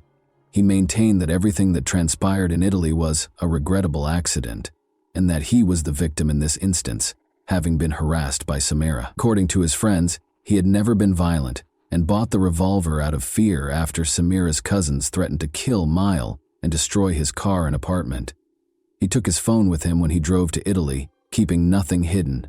He was emotionally worn out from Samira's incessant calls and just wanted to take the woman on a trip to help her relax. It is also important to note that Miles charmed the jury with his exaggerated displays of civility and respect throughout the trial. His plan worked, and he received a 13-year prison sentence. The lenient sentence raised questions about whether Miles' actions in court and the jury's decision to impose a relatively short sentence were related. After all, it is hard for people to convict a charming young man with impeccable manners, and they frequently associate criminals with unpleasant personalities. Samira feels that this penalty is excessively light. She will always be confined to a wheelchair because she loved a man who chose to kill her, but by the time he turns 40, he will be free and able to lead a normal life. According to the surgeon, Samira recovered 80% of her abilities in a year of therapy, but the effectiveness of rehabilitation drastically decreased after that, leaving her reliant on assistance for the remainder of her life. She acknowledges that he paid her back in this way because she was prepared to do anything for love. And that wraps up today's chilling story. If you enjoyed this video, don't forget to like and subscribe so you never miss a new upload. Also, let me know in the comments, what part of this story shocked you the most? Thank you for watching, and I'll see you in the next video.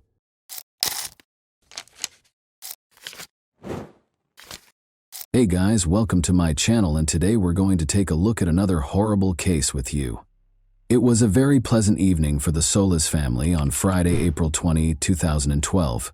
Their 6-year-old sister, young Isabel, was present at a baseball game between Rebecca and Sergio's 2 sons. The family went home after the game, which lasted until 10 o'clock. Rebecca braided the girl's hair to save time before work the following morning, when she was scheduled to play baseball. After saying goodnight to his daughter, Sergio departed at 11 o'clock. Isabel frequently slept in her brother's room, even though she had her own bedroom. This night, however, she remained by herself. Becky and the boys soon fell asleep, and Sergio dozed off on the couch as he watched a baseball game that he had previously recorded. The man woke up at 5 and walked slowly to the bedroom. When he went to sleep beside his wife, the house was calm and quiet. Rebecca left for work at the medical center 2 hours later. The woman heard nothing and saw nothing out of the ordinary in the house. She left for work without visiting her daughter's room. Isabel wasn't in her bed when Sergio went to get her up for the game at about 8 in the morning. No one answered when he asked his sons if they had seen their sister. He called for Isabel and searched the house with the boys, but she didn't answer. Then, at the age of 14, Sergio Jr. saw that his sister's room had an open window and that the protective screen was on the ground in the yard. While Rebecca was hurrying home and the sons were desperately looking around the neighborhood for their younger sister, Sergio called his wife. Sergio dialed the emergency number. This was the call that ultimately led to a great deal of controversy and backlash against him. Sergio was remarkably composed throughout the call, despite the fact that people react differently when under stress or panic. In addition to his composure, many found it odd that he announced his daughter's kidnapping right away. The idea of telling his wife to come home even made him laugh. Sergio clarified that he was only attempting to maintain composure so that he could give the police all the information they required. It's interesting to note that Sergio Jr.'s neighbor also dialed 911. He was obviously upset and trembling, unlike his father, but he also said right away that his sister had been abducted and that they would not be able to locate her. Rebecca, who had also been in a state of panic and despair upon arriving at her house, was then given the phone. She was able to provide a detailed account of the attire her daughter was wearing prior to going missing. In fact, the girl's bedroom window had a protective screen on the ground in the yard when the officers arrived. It had a big hole in it, like it had been made with a tool. Soft toys that were always lying in the room beneath the girl's window were now strewn about. Isabel's shoe prints, which were found on the electrical box beneath the family's high fence and on the alley behind the house, were found on the floor next to blood. When he kidnapped the girl, the criminal most likely climbed over it. The police conducted extensive door-to-door searches, dismissing the possibility that the 6-year-old girl had escaped because they thought the case was one of kidnapping. Around 6:30 a.m., Alicia Stardevant, the Solis family's neighbor, reported being awakened by a noise. The girl's room is right across the fence from her bedroom. Alicia claimed to have heard the barking of the Solis family's dogs as well as her own. She heard men's voices outside of them, as if they were coming from her side of the fence rather than the Solis family's house. However, she ignored the fact that it was already becoming light outside and went back to sleep. The men didn't whisper or lower their voices, according to Alicia, and she didn't even consider the possibility that there was a small child present. Only locals were permitted to pass through the checkpoint that the police had set up around the Solis family's home. Since children are typically killed within 100 meters of the scene of the kidnapping, the search initially concentrated on a small area surrounding the house.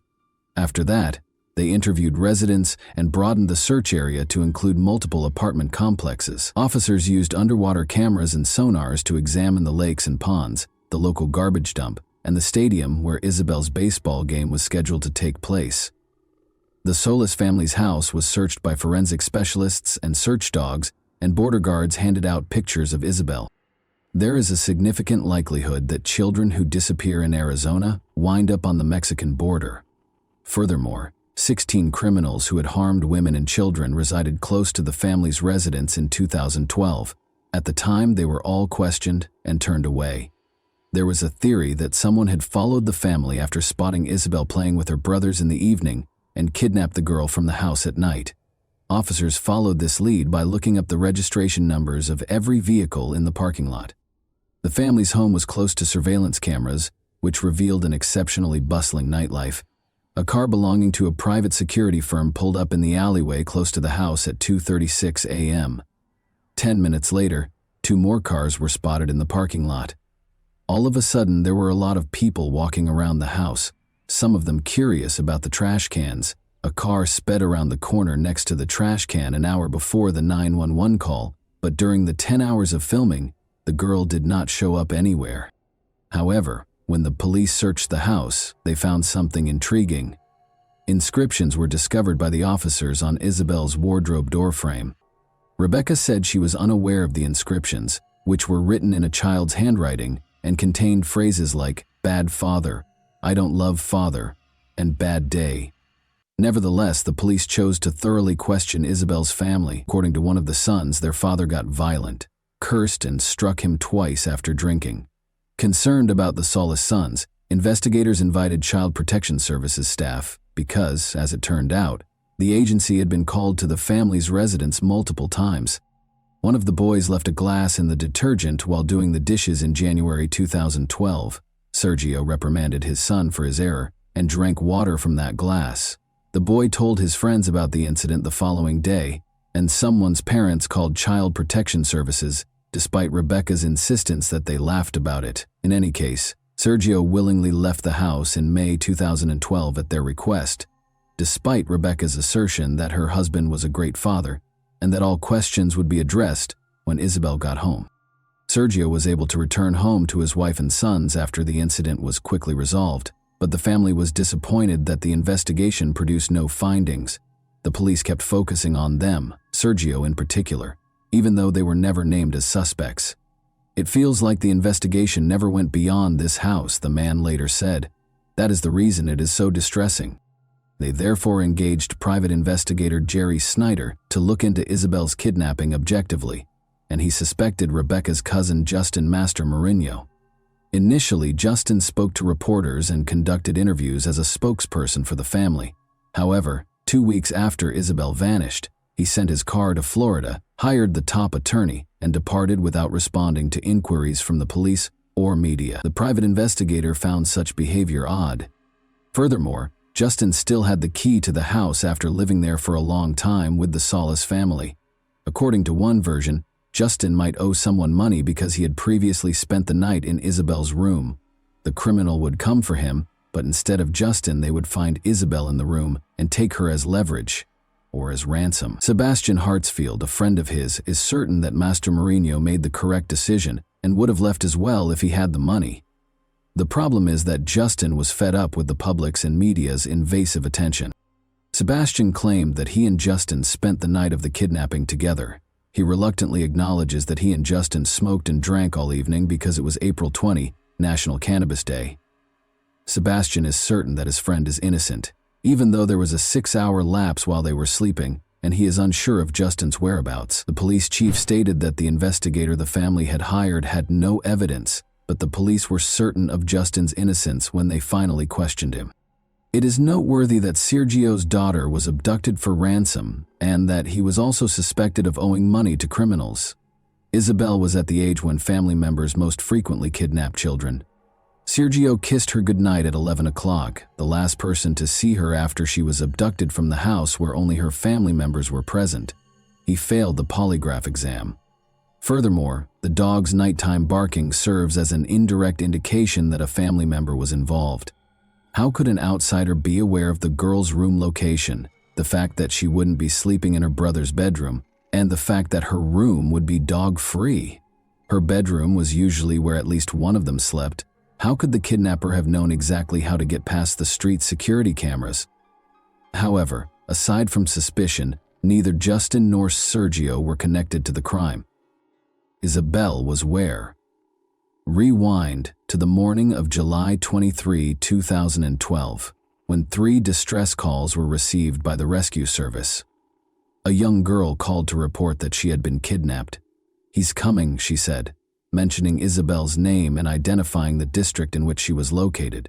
Before the call ended, the officers searched the designated district but were unable to locate anyone. 2 sisters, ages 9 and 11, lived in the apartment complex where they traced the call. The sisters had just chosen to pull a practical joke. Despite the commotion, the calls were promptly released.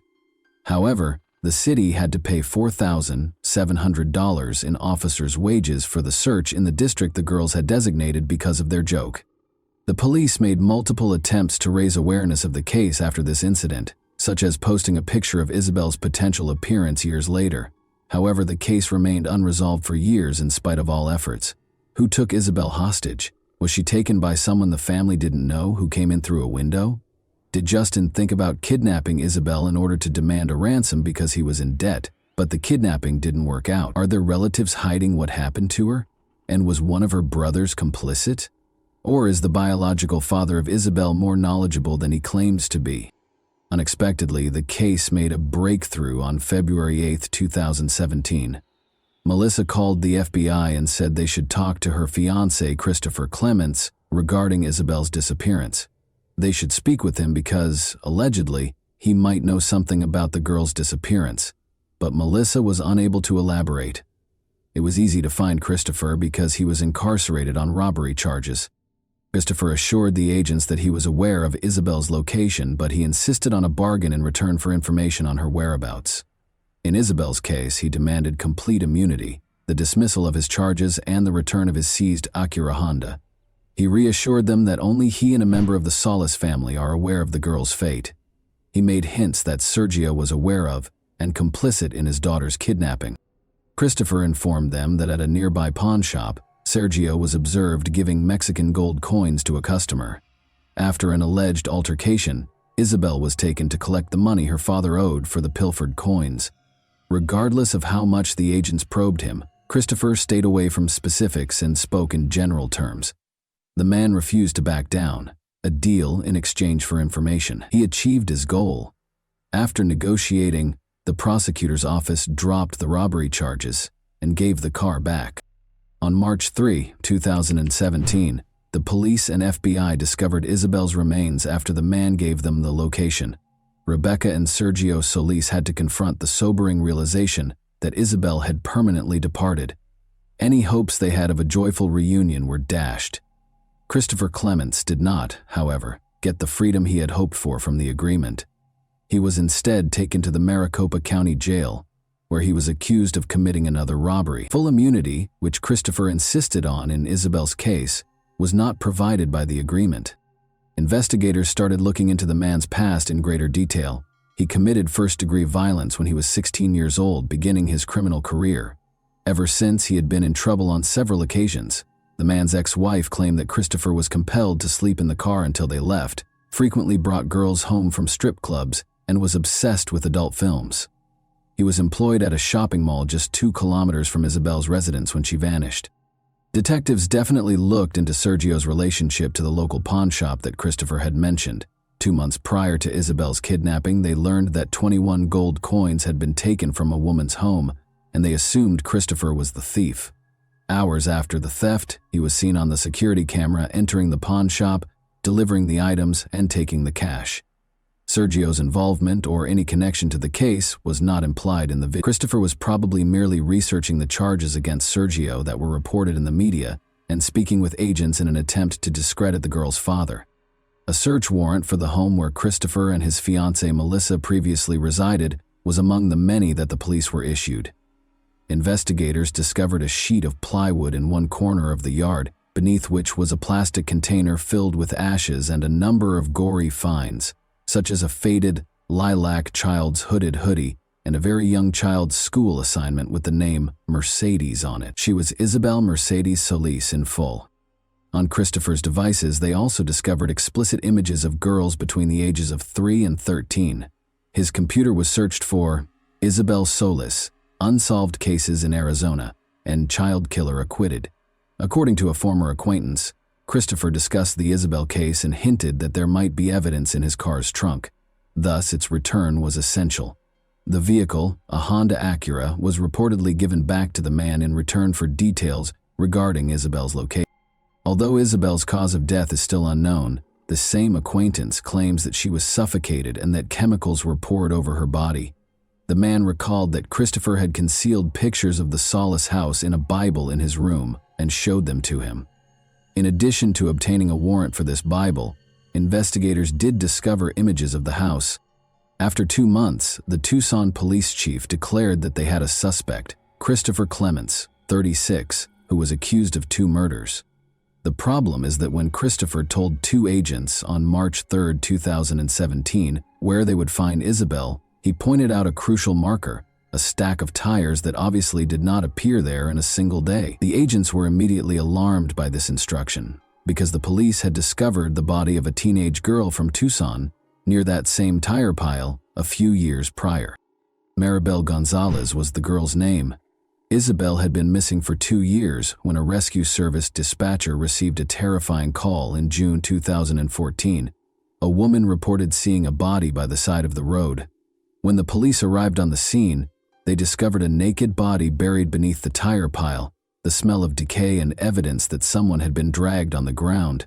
The place was a long way from the closest residences. In an attempt to identify the girl, the police sent a picture of the tattoo on her collarbone and a chain with an anchor that she was wearing to the media. In fact, a number of people reported that it was 13-year-old Maribel Gonzalez to the police. According to Maribel's relatives, she was seeing Mariano, a man in his 20s. A month before Maribel vanished, they ended their 3-year relationship. Around 11 or 12 p.m., Mariano told the police she sent him a message. She had a fight with her mother the day she vanished, so she asked him to come get her.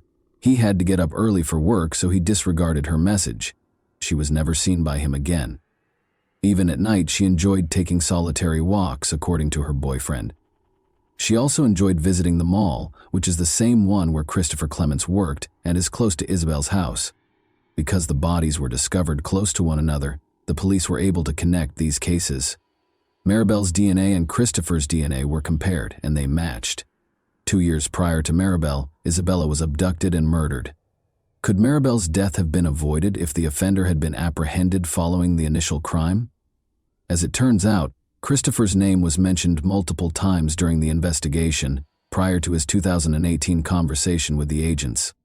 As is already known, the officers got in touch with everyone who lived close to Isabel and committed sexual offenses, which are violent crimes against women and children. Christopher was one of 16 names on the list.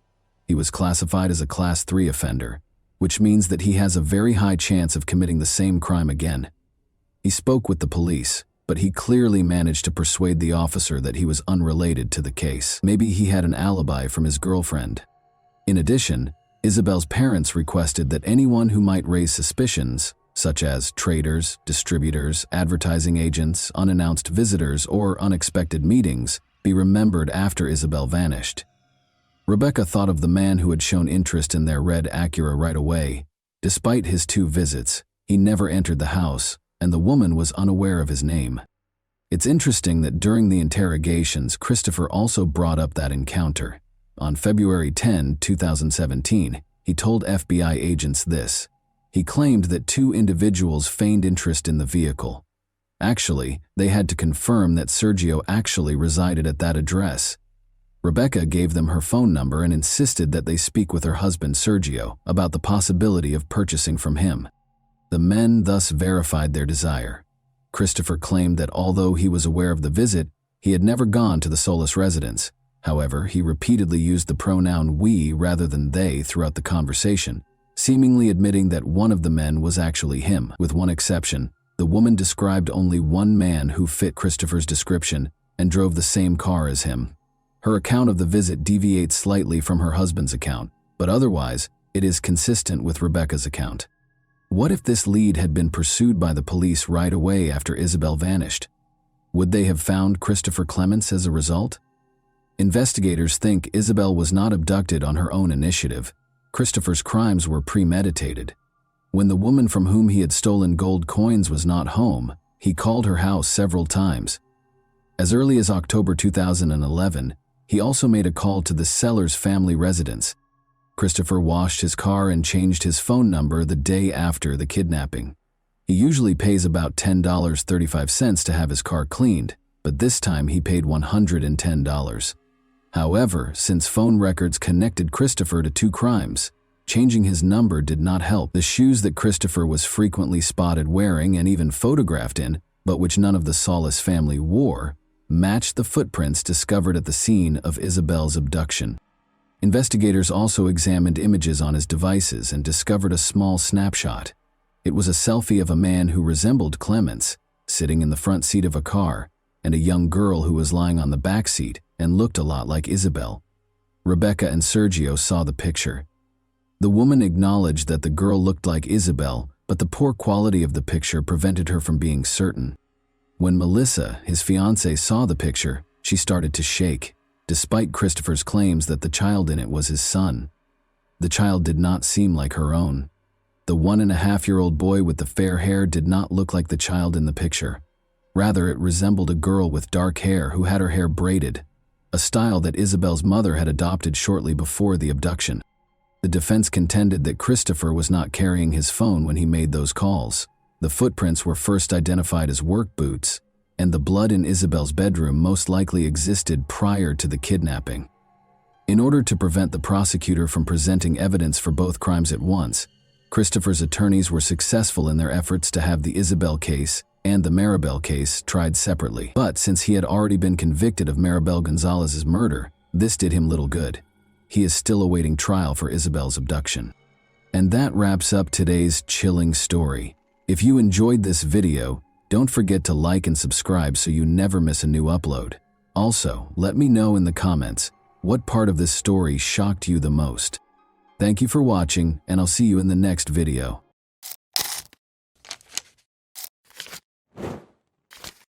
Hey guys, welcome to my channel, and today we're going to take a look at another horrible case with you. Little Bria had only ever been frightened by imaginary monsters. She called her mother, Michelle, on November 20, 2000, claiming to have seen someone outside the window. The day before, 3 armed men wearing masks broke into her house. Michelle looked out and saw no one, so she dismissed her daughter's words as the product of her young imagination. The difference with this incident, though, was that Bria saw them. They had looked through the window. Michelle and Bria were being held at gunpoint in their own home's living room by the same individuals who had been there the previous evening. In a peaceful San Diego, California suburb, it was November 2009. Michelle Renee was 35 years old and had just returned home from her job as a manager at the bank. She and her 7-year-old daughter, Bria, resided in a rather remote home. Michelle had been a bank manager for more than 13 years, putting in a lot of time and effort to advance through the ranks and land a job where she was respected and trusted. She was happy to be home with Bria after a long day. The two of them were playing Game Boy on the couch when a loud noise suddenly burst from somewhere behind them. Michelle saw 3 people when she turned around. As though they were a takeover squad, they stormed into the house. This was obviously not a SWAT team, though. The strangers wore all black clothing and were armed. Bria and Michelle screamed. When Michelle was grabbed by her hair, a gun aimed at her face and flung to the floor close to the couch, she was able to see her daughter running into another room. After securing her with duct tape, they turned the woman to face her daughter, who was lying face down close to the door with her hands and legs bound. "Are you going to kill Mommy?" Bria asked. "Do you intend to murder me?" The stranger said, "No, if the mother does everything we tell her to Michelle's belief that they had broken in to kill them. Michelle was told bluntly by the illegal intruders, "You will rob the bank for us, or we will kill you, and your daughter will be first." The intruders told Michelle that they had been watching her for months and had a plan because they knew she was a bank manager. They would stay with her all night to give her instructions and make sure she understood exactly what she was supposed to do. As they held her and her daughter bound on the couch with tape, The gang leader gave her explicit instructions throughout the night, stressing what she needed to do repeatedly. He told Michelle that 6 more gang members were standing guard outside, waiting to murder her if she did anything stupid. Around 11, a female voice on the radio caught his attention, as if to reaffirm what he had just said. He was told by the accomplice that a car had pulled into the driveway. The neighbor of Michelle and Bria had shown up. She lived in the same building and was named Kimbra. She was obviously very drunk after returning from a night out. She shocked the criminals by resisting their attempts to grab her. One of the criminals shouted at Kimbra not to move while pointing the weapon straight at his face. In an attempt to shield her friend, Michelle pushed his arm away, but he pointed the gun at her and hissed at her to never touch him again. Kimbra was finally restrained, and they all waited for dawn.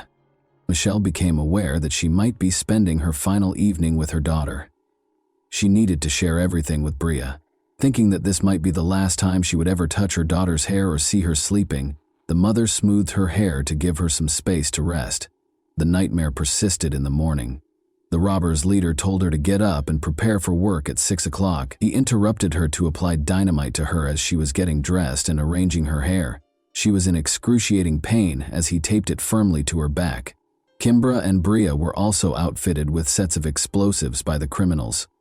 The girl sobbed and asked what it was, but the mother merely muttered something because she didn't want her to become even more terrified. Then they showed Michelle something that looked like a lock on a door. According to the man, it was a detonator, and he would press the button if she made even the slightest mistake. The detonator had a 10-meter radius, he added. Bria was placed in her bedroom closet by the criminals. The mother reiterated that everything would be all right and that she would be back shortly. "Mom, have courage," her daughter said. 2 men remained inside the house as Michelle left, and the gang leader gave her a suitcase containing a sports bag before hiding in the backseat of her Jeep. As she always did, she was headed to work in a minute, but this time she had a gun pressed against her side and dynamite strapped to her back. She parked in her usual spot when she arrived, and the man told her she had 5 minutes to come out with the money after the cash collector arrived before she got out of the car. He had his finger on the detonator in case something went wrong. Around 9 o'clock, the cash collector showed up and handed over the cash. Michelle was in charge of getting the money because she was a bank manager. Michelle asked her colleague to go with her to the vault as soon as his car pulled away, and she explained the situation. Michelle was left with no choice but to stuff the bag full of cash while her colleague watched in horror as the bank manager did something so unthinkable. Her heart pounded. Was she moving quickly enough? Naturally, Michelle's co-workers informed the police about the incident, but first she took $360,000 out of the bank. She climbed into the Jeep and got ready to do whatever was asked of her. The criminal told Michelle that she would find her Jeep further down the street and told her to get out of the car after a few blocks. And so, it came to pass. She located her vehicle, got into it, and drove quickly home. The woman didn't know if she would find her daughter alive when she got home. She saw Kimbra's car was gone as soon as she pulled up to the house. She called for Bria as she entered the house, but the silence was uncanny. At last she heard a small voice. From the other side of the house, Bria was calling to her. Her mother had left the girl in the closet and she was still there. Relieved, the woman gave her daughter a hug, but it wasn't quite over. Bria saw her mother's expression change to one of panic. The gang leader had departed without taking the dynamite away from her. What if the detonator was used remotely by the criminals? Before departing, Kimbra informed Michelle that they had just cut the tape and thrown the explosives against the far wall, removing the dynamite from the girl and her back. They all rushed to the nearby homes after that. Investigators from the FBI, police, and even a bomb disposal team quickly swarmed the street. The officers soon realized that the dynamite was a fake, consisting only of 2 sticks painted red. However, no one would risk their lives assuming they were fake, given the low lighting and the fact that they were on the victims' backs in such a dire situation. However, Michelle made an effort to commit every detail that might aid in identifying the criminals to memory during the incredibly terrifying 14 hours that she was held captive. It made it possible for her to concentrate on something else rather than the situation's horror. Actually, it was her special talent for picking up on subtleties in people's looks and actions that others might miss. She committed the criminal's physique to memory, attempted to gauge their height from the house's furnishings, took note of their footwear and jeans, and examined the appearance of their weapons. She eventually had to use the restroom, so the gang leader accompanied her. She flipped the switch, brightening the man's face as he led her to the restroom. He was still wearing a mask, of course, but Michelle could see his eyes clearly. They were big, expressive, and a little red at the corner. All of a sudden, she recognized this person from her bank office. She frequently handled new client accounts in her role as bank manager, and on that particular day, a man had visited her office. He clarified that he needed information about opening accounts and making investments because he would shortly inherit a sizable sum. He repeatedly asked the same questions while seated at her desk. The man introduced his companion as Lisa, and they departed when a woman finally came in and said, "Chris, we need to go." However, he gave Michelle his business card before he left. She put it in her desk's top drawer. Michelle's mind was racing with all of these ideas, and she felt that she needed to be extremely careful and not even hint at her recognition of him. Additionally, she recognized his accomplice because she occasionally heard Lisa's voice on the radio. They wouldn't let her die if she messed up. Michelle then requested that the officers immediately check her desk's top drawer. The business card wasn't a fake. It was there. Christopher Butler was the man's name. Butler's conviction as a bank robber was quickly discovered by the FBI. They discovered his residence and placed him under observation.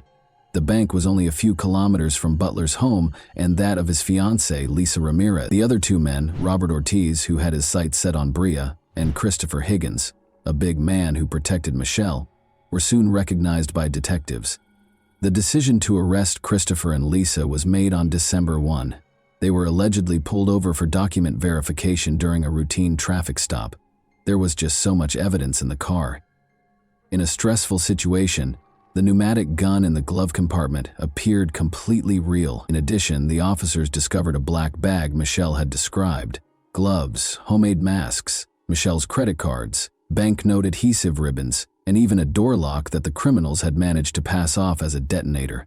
Two investigators waited for more evidence in the house. Officers discovered a sample of dynamite bearing Christopher and Lisa's fingerprints, along with all the ingredients needed to make fake dynamite. Because they were sure they wouldn't be linked to the crime, the accomplices left a ton of evidence. The $360,000 that was stolen, however, was not discovered by the officers in the house or the car. On that same day, they took $93,000 and arrested Higgins. Higgins admitted to everything and talked about going to Vegas for a few $1,000s. Ortiz fled, but he had $32,000 from the bank when he was apprehended in Wisconsin 3 months later, and he admitted to everything. Christopher Butler, however, denied everything, even in the face of indisputable proof. His fingerprints on the dynamite. Lisa rejected his attempt to place the blame on her. She acknowledged that she was the woman Michelle had heard on the radio. She even acknowledged that she came up with the plan to steal the bank manager using fake dynamite. Lisa disclosed that although they divided the funds into 3 sections, over $100,000 of their portion with Butler was pilfered. To the surprise of all, she said Michelle was part of the plot. Everything had to be confirmed by the police. Michelle acted exactly like a real victim of the crime would have when they recreated the events of that day. Every detail of the victims, Higgins, and Ortiz's accounts lined up, and investigators were unable to uncover any proof linking Michelle to the plot. All 4 suspects were in custody awaiting trial by the spring of 2001. But Michelle and Bria were still processing that terrifying night. The girl thought the criminals would eventually find them and kill them, so she desperately wanted to hide somewhere. She changed from a joyful, fearless, and energetic youngster to a terrified being who feared solitude.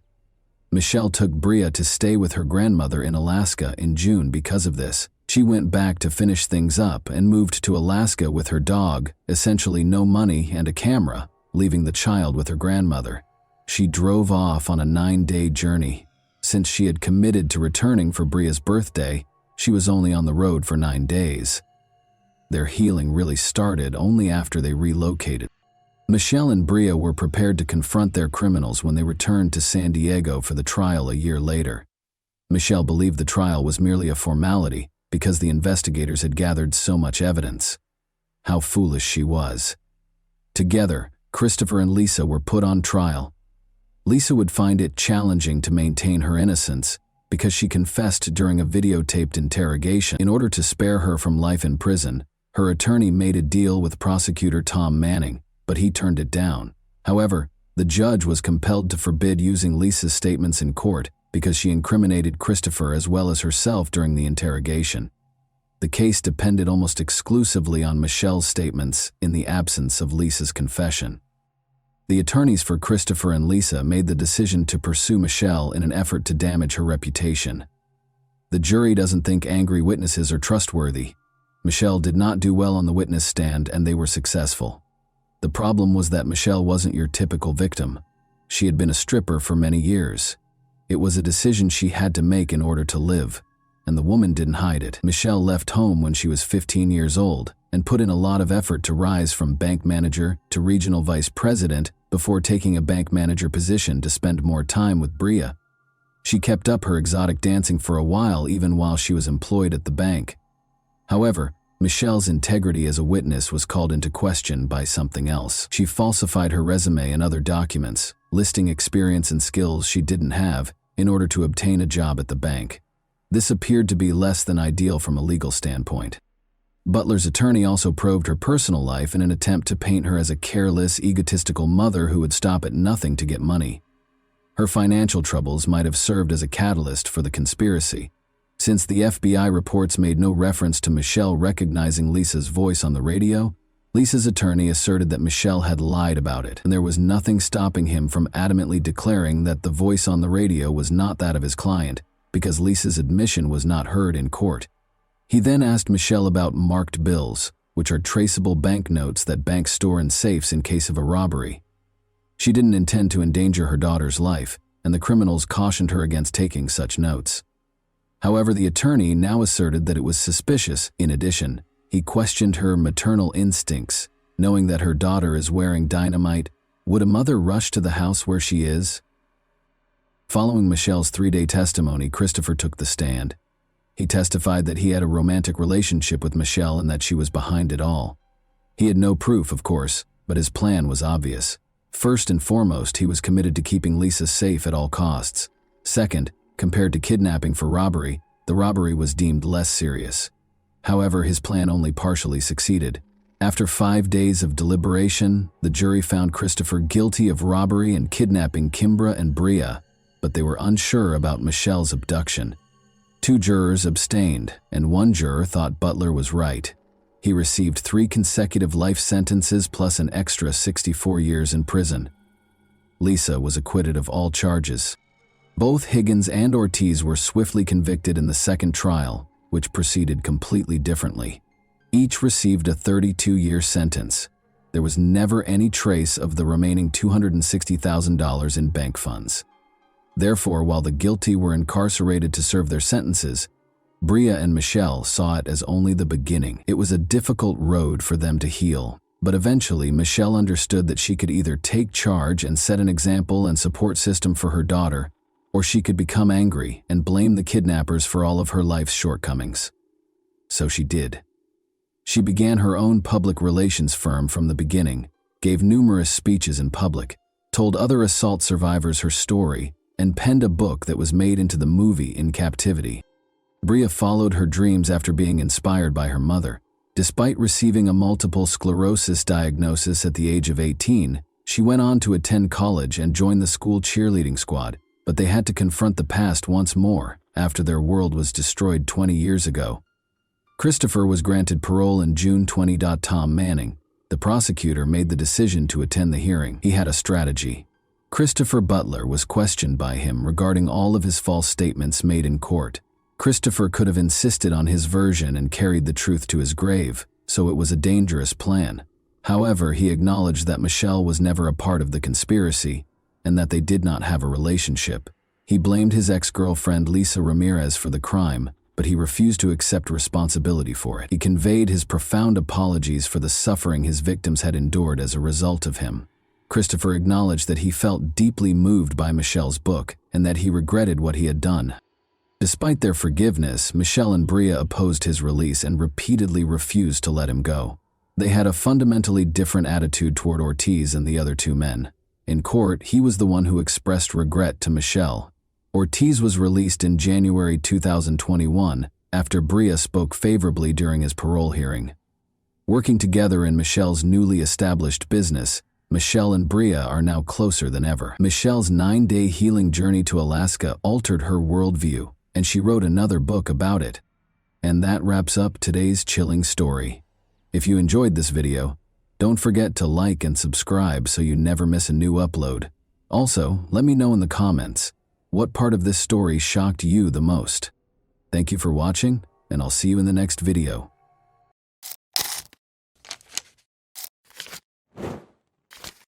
Hey guys, welcome to my channel, and today we're going to take a look at another horrible case with you. Susan Walters, formerly known as Susan Kuhnhausen, was employed at Portland Hospital in Oregon's Critical Care and Resuscitation Unit on September 1, 2006. Before going home after her 6th-floor shift, she made the decision to visit a beauty parlor to get a new hairstyle and unwind after a demanding day. She felt revitalized and renewed when she left the salon. Maybe she thought of the proverb that says, "A woman is about to change her life when she changes her hairstyle." Susan had no idea how accurate this statement would prove to be. She came upon a 1-story blue Cape Cod-style home with a gray fence around it. She went through the back door and discovered a note from her husband, Mike, in the hallway by the microwave. He said he had gone to the beach and had to leave. They would meet up on Friday or Saturday, he added. Susan heard the security system and unlocked the kitchen door. After deactivating it by entering the code, she proceeded to the front door and emerged into the front yard. Susan gave herself a minute or two to check the mail outside on this warm, clear September evening. When she finally removed her shoes and went back inside, she saw that the bedroom was unusually dark. She always drew back the curtains in the morning, so this was out of the ordinary. But she brushed it off, assuming she had been rushing and had forgotten, and moved on into the room. Out of nowhere, a man emerged from behind the bedroom door. He was a huge giant that suddenly materialized, standing 180 centimeters tall and weighing about 90 kilograms. He had on a baseball cap pulled down over his eyes and a striped shirt. His long gray hair was pulled back into a ponytail that was concealed beneath the cap, and the rest of his face was entirely covered by a gray beard and mustache that made him appear even more menacing. Susan was most horrified to see that he was wearing yellow rubber gloves and that he had a hammer in one of them. Most people would instinctively run away if they saw a stranger in their bedroom wielding a hammer, but Susan could not be considered a normal individual. She was 51 years old and had spent 30 years working as a nurse in the critical care and intensive care units, so she understood how difficult it was. She had subdued patients who had taken illegal substances, dealt with wounded men who were writhing in agony, and learned how to deal with any of those situations while maintaining composure. She routinely received self-defense training, just like other hospital nurses. They knew how to escape a grip or sidestep a blow. Susan had gained self-confidence through years of training, so she didn't flee when the stranger tried to hit her with the hammer. Rather, she sprang at him. She was aware that if she got close, the hammer's swing would be much weaker. One blow to her temple, however, proved to be very painful. "Who are you? What do you want?" she yelled as loudly as she could, overcoming the pain. But he didn't stop or respond. Susan's knees ached from multiple surgeries, and she was significantly shorter than the man at 164 centimeters, but she weighed more than the stranger. Susan threw her body at him, hoping to take advantage of this. He pushed her back against the wall, but he didn't fall. Then he said the one and only thing he would say that night: "You are strong." Susan felt her body tingle with adrenaline. She suddenly understood that the stranger had come to her house to murder her rather than rob her. His intentions were obvious, and she wasn't going to wait for it to happen, even though she didn't know why or who he was. For the second time, Susan shoved him. She yelled, "Who sent you?" once more. The only answer was silence.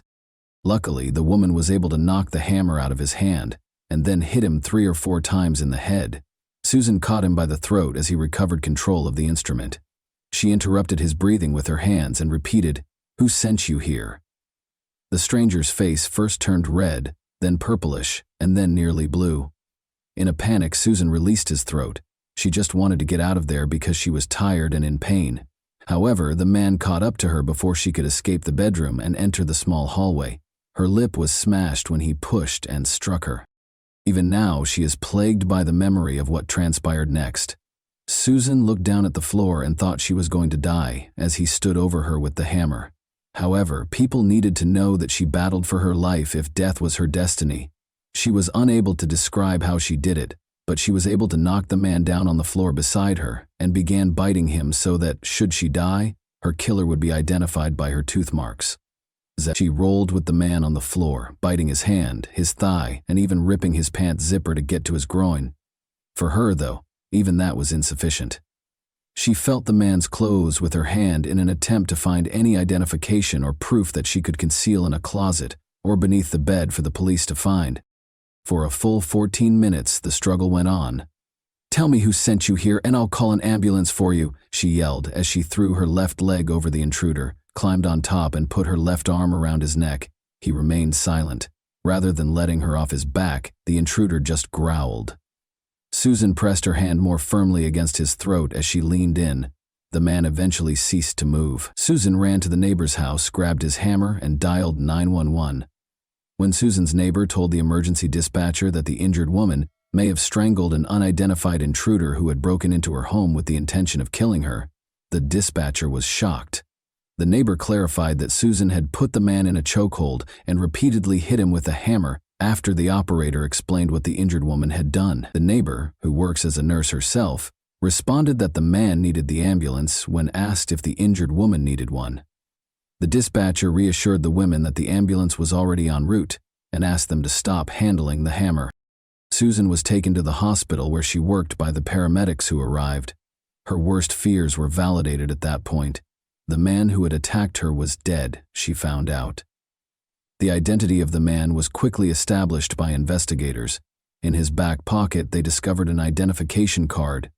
The police had been keeping an eye on Ed Haffey, a 59-year-old Viet. While Susan was being treated, she began to reflect on her life and try to figure out who could have wanted her dead. Susan had a difficult upbringing. Despite their love for her, her parents were unable to provide personal examples of what a successful marriage looked like. Their lives were very hectic because her father was an Air Force chef and her mother was a stay-at-home mom.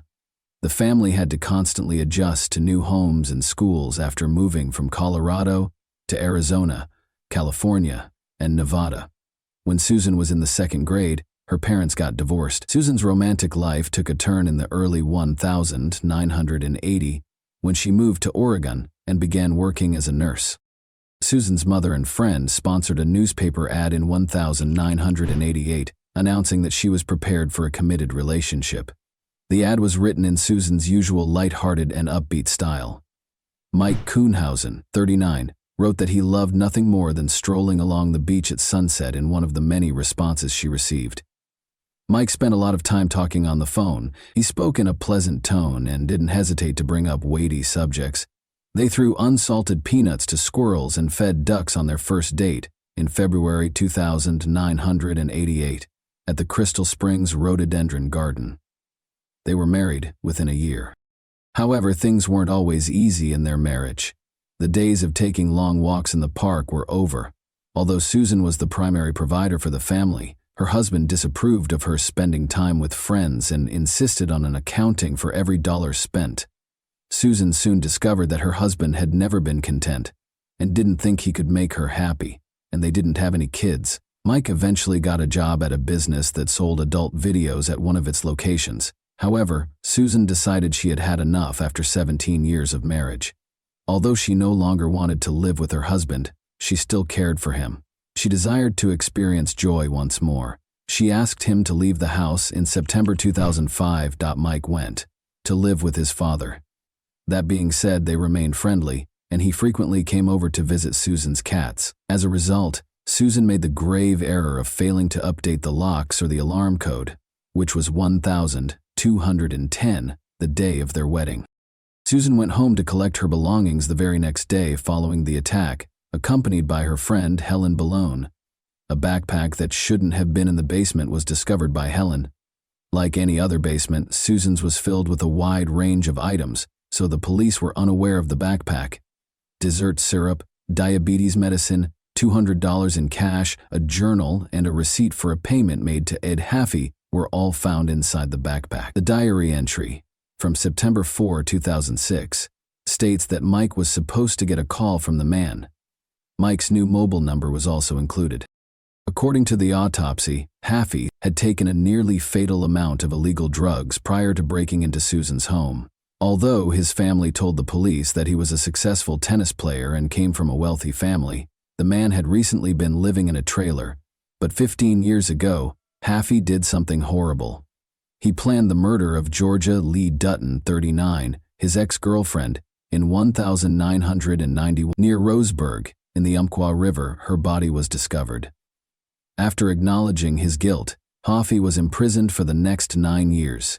He relocated to Portland after being released in November 2003, where he naturally began looking for work. When Mike Kuhnhausen hired him to clean the floors of an adult video store in July 2004, he discovered it. The police learned that Mike had traveled to the coast and stayed at the Lincoln City Inn on the day of Susan's attack. He went back to Portland during the night and bought a Taurus .357 Magnum revolver from a pawn shop the next day. Mike ran away after leaving a parting note at his father's home on September 8 that read, "All I wanted was to be loved, and every time I achieved that, I ruined everything." His arrest warrant was issued by the police. He was arrested on September 13 in the Kaiser Sunnyside Medical Center parking lot, where Mike said he planned to go to the psychiatric clinic for assistance. He expressed to the officers his sense of meaninglessness in life. His claims of innocence were not taken seriously by the police. Mike Kuhnhausen had lost his job a few weeks earlier and was living on the streets. Mike knew that Susan had named her brother as the beneficiary of her insurance policy in case she passed away. But Mike and Susan had paid off the $300,000 mortgage on their home, and if Susan passed away, it would still belong to him. Mike first claimed he didn't even know Haffey, but the detectives had already gotten company records to support their claim. Mike acknowledged that he was acquainted with Ed Haffey, but that did not imply that he had done anything wrong. Other evidence, however, surfaced that suggested the two men were conspiring. Records from the security system indicated that someone had turned off the alarm while Susan was at work, but there were no indications of forced entry into the house. Mike denied allowing Haffey to enter the house, but he did say he had turned it off when he left the note. However, Haffey's former accomplice called the police on September 18 to report that Haffey had asked him to participate in an insurance fraud scheme. He described how he and Haffey met with the town's contractor, Mike Kuhnhausen, who offered the man $5,000 in exchange for helping Haffey murder his wife. Naturally, the man declined. Another witness reported to the police on November 17 that he had escorted Haffey to a parking lot where he met a bald man. After the assault on Susan, he saw the man's picture on the news a few days later. Mike Kuhnhausen was the one. Despite Mike's best efforts to deny it, the evidence against him was growing, and on August 30, 2007, he admitted to ordering the murder of his wife. "You wanted me to share a life with you until death do us part. Turns out, you were hoping the sooner it happened the better. If I believed you deserved to die, I would have had the courage to do it myself," Susan said on the stand during the trial. Mike was sentenced to 7 years in prison.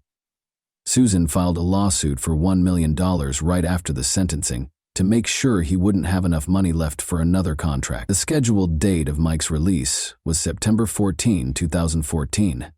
His former spouse was prepared for it.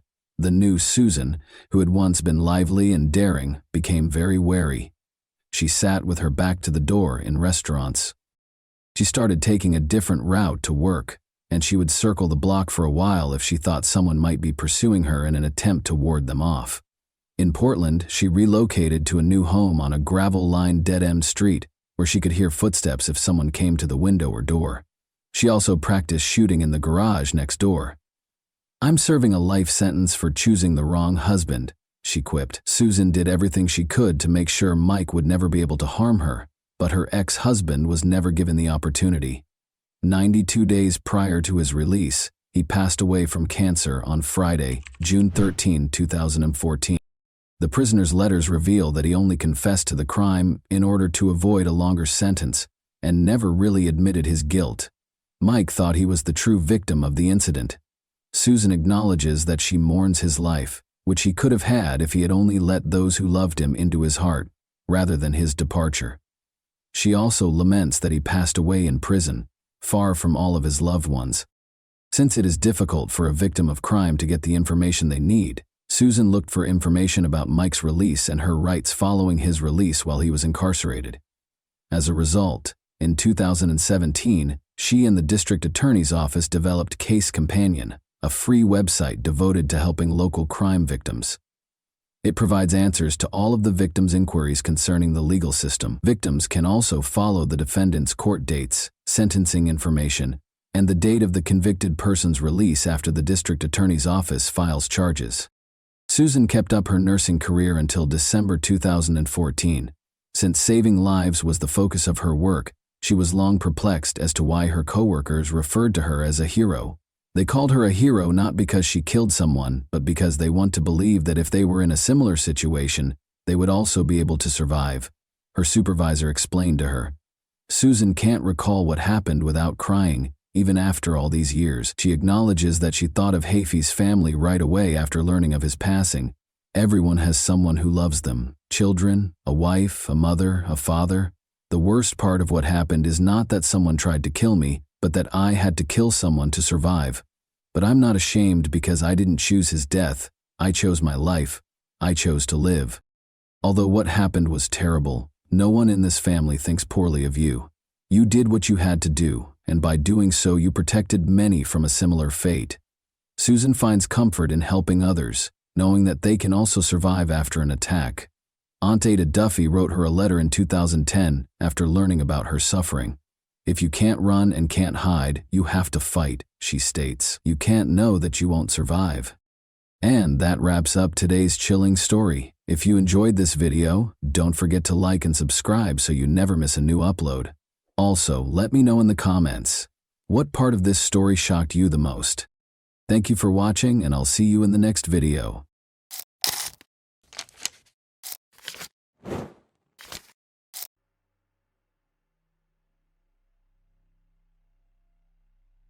A girl went missing after spending the night at her friend's house. In the morning, the bedroom window was wide open, and all of her belongings remained in the room. Police began looking for her, but no one anticipated the dark secrets they would soon discover in the small town. Amanda Linke was born on June 7, 1991 in Tennessee. She grew up in a large, friendly family with many brothers and sisters. Later, they relocated with their parents to Spring Hill, Florida, where Amanda attended the local middle school. She enjoyed dancing, writing poetry, and playing multiple musical instruments, and she was a very happy child during school breaks. Amanda would always visit her grandparents in the small town of White Cloud. She enjoys spending time there because she has many friends in the town. White Cloud was a quiet and peaceful community of only 1,400 people. The majority of its residents knew each other. Amanda finished 7th grade of middle school in 2004 at the age of 13 and went to White Cloud for the entire summer without supervision or concern for their safety. Amanda spent time with her friends, went for walks, and enjoyed her vacation. On June 20th, she stayed overnight at her best friend's house. They talked, had fun, and went to bed late at night. In the morning, her friend woke up and found Amanda was not in the room. The bedroom windows were wide open. She went to the kitchen and walked around the house, but Amanda was nowhere to be found. Investigators spoke with Amanda's friend, who stated that she did not hear anything that night and that Amanda never told her she was planning to leave. The friend's parents, brother and sister, were present at the time of the disappearance and did not witness anything. Police attempted to locate witnesses who lived near the house but were unsuccessful. No residents noticed anything unusual on the first day of the investigation. Amanda's relatives were outraged by the police's version, claiming she had no problems at home and was happy to spend the summer in White Cloud. They also pointed out that Amanda had left all her belongings, including clothes, in her friend's room. The investigators decided to check the girl's computer for information that could aid in the search. They discovered correspondence with a specific young man, and based on this, the police assumed Amanda fled to meet him, but there were inconsistencies. There was no mention of a possible meeting among these correspondents, and the conversation was about ordinary and everyday issues. Nonetheless, the investigators considered this sufficient to reassure themselves of their correctness. At the time, they did not reveal all of the investigation's details, but information about correspondence with a specific guy spread throughout the city, leading many locals to believe that the girl simply ran away from home. Despite Amanda's relatives' efforts, The police did not fully utilize their resources to locate her. If the case had been classified as a kidnapping, the FBI and other agencies could have been involved in the investigation. On July 5th, mushroom pickers discovered a human body in a forest near White Cloud and reported it to police. Investigators identified the body as Amanda Lanke, who was wearing the same pajamas she had worn at her friend's house. Medical experts confirmed her identity and determined she had received multiple blows from a heave. They also decided to look into the young man with whom Amanda had communicated online. The problem was that his nickname included the word killer. Police considered the possibility that the victim went to meet him and he murdered her, but this version contained numerous inconsistencies. There was no reason to believe the girl would have gone to meet someone in her pajamas in the middle of the night, and their correspondence contained no hints of a personal meeting. The investigator was unable to identify this individual, and the version of his involvement was quickly abandoned in order to generate new leads. Detectives decided to investigate all of Amanda's belongings, which resulted in a breakthrough. They discovered her personal diary, which contained extremely disturbing information. Amanda wrote shortly before her death that a certain man was harassing her, and the following pages were torn out. Investigators suspected his name had been written on them. This diary quickly became the focal point of police investigations into the man's identity. They spoke with all of Amanda's friends and inquired whether the girl had mentioned anything about this. Several of her friends admitted that she had indeed told them about it, and even named the man Cecil Wallace, who was the stepfather of Amanda's friend, and she had stayed the night for detectives, so this was a huge surprise. They had been looking for the killer all over town and beyond, and in the end, the possible suspect was in the same house as the victim. But the friend's testimony was insufficient to arrest him. Investigators had no substantial evidence against the man. No DNA samples were found on the victim's body, and court documents did not state whether she had been abused. Detectives questioned Wallace, who denied any involvement in the crimes. The police were perplexed as to how the man could have done all of this without being noticed in a small house where his wife and 3 children were sleeping. The detectives were unable to detain Wallace due to a lack of evidence or confession. However, they discovered that Wallace's sister, Candace, worked in the police department handling Amanda's case. She actively assisted her brother and his family during interrogations, literally telling him what to say and how to behave. Other detectives were already handling Amanda's case and questioned the objectivity of the investigation by the local police. However, they could not confirm that anyone other than Candace could be helping Wallace. Investigators questioned the man and his family several times but did not yield any results. They continued to look for leads, but the case stretched on for several years. 4 years after the murder in 2008, detectives turned to the National Center for Missing and Exploited Children for medical help. They dispatched their investigators to White Cloud, where they reviewed all of the case materials, conducted new interrogations, and looked for new leads.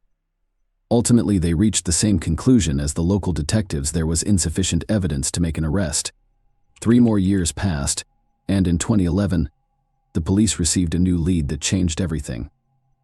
A 27-year-old Texas girl who grew up in White Cloud visited a news website from her hometown.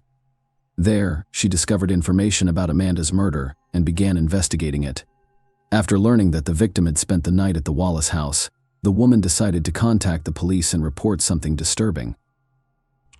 In 1998, when she was 13 years old, she stayed overnight at Wallace's house because she was friends with his second foster daughter. In the middle of the night, a man entered their room and assaulted both of them, threatening them to keep quiet. The victims were too scared to report the incident, so they never told anyone. However, when the adult victim learned about Amanda's case, she decided to contact the police. The victims were then aged between 13 and 16 years old. In October 2011, police arrested Wallace, 43. After compiling all of the evidence, he was charged with molesting both of these victims and the man who was named as a suspect in Amanda's case for the first time. Detectives had no doubts about his involvement in the murder after hearing everything the other women had to say.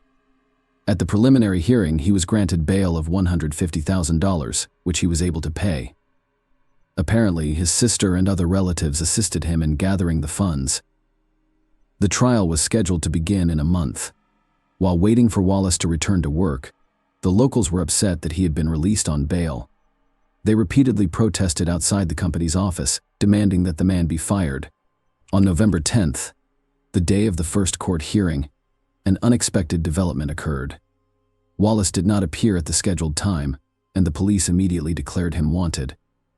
A few hours later, they discovered his car in the woods near the city. The man was also there. All he had done was commit suicide. Detectives who had not expected such a turn of events were forced to continue their investigation.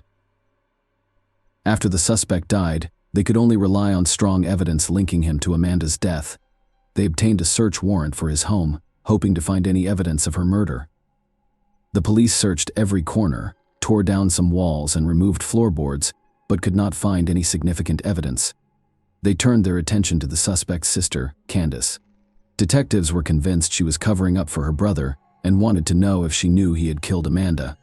Candace was arrested in August 2012, following the collection of necessary evidence.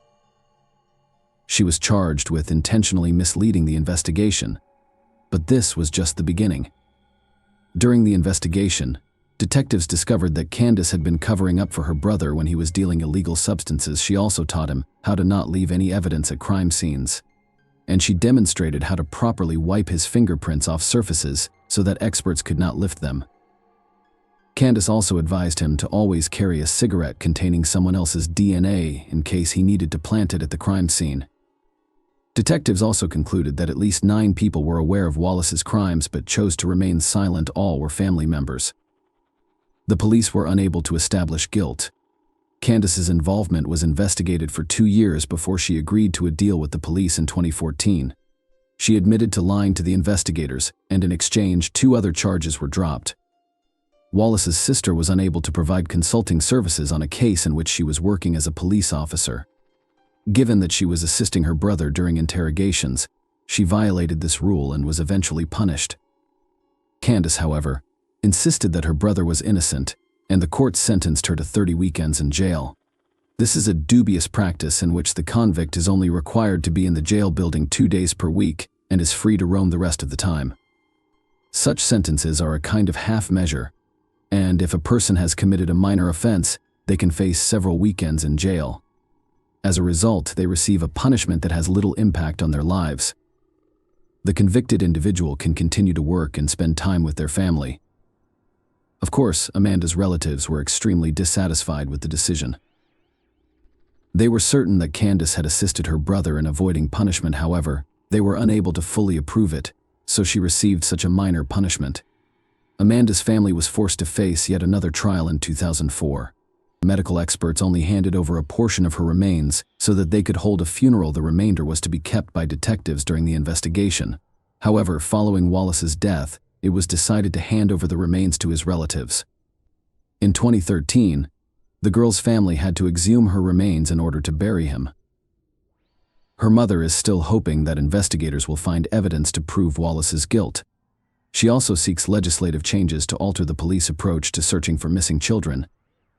The woman insists that investigators should not conduct an investigation based on their subjective assessments, and that the disappearance was a voluntary escape from home. There is almost no doubt that Wallace murdered Amanda, but what was his motivation, given that there is no evidence in the court documents that the victim was subjected to violence? 2 assumptions can be made. He likely assaulted her, but did not leave any biological material, so the investigation decided not to reveal this information because it was unnecessary. Detectives could also keep this information secret for the sake of the investigation, hoping that the criminal would reveal previously unknown facts.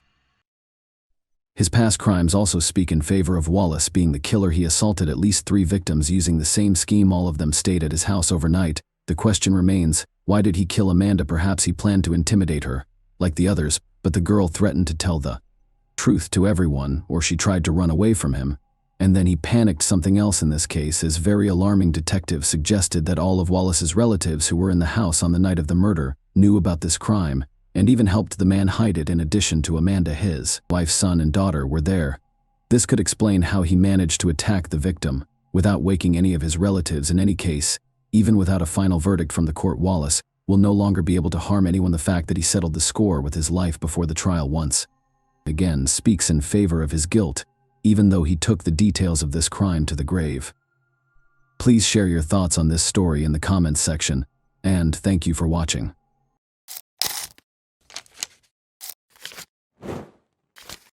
Hey guys, welcome to my channel, and today we're going to take a look at another horrible case with you.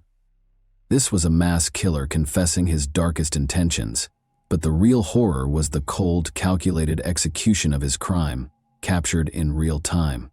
On June 5, 2014, Rivera brutally entered the Seattle Pacific University lobby and took his first victim. He had planned a massacre, but that was not what happened.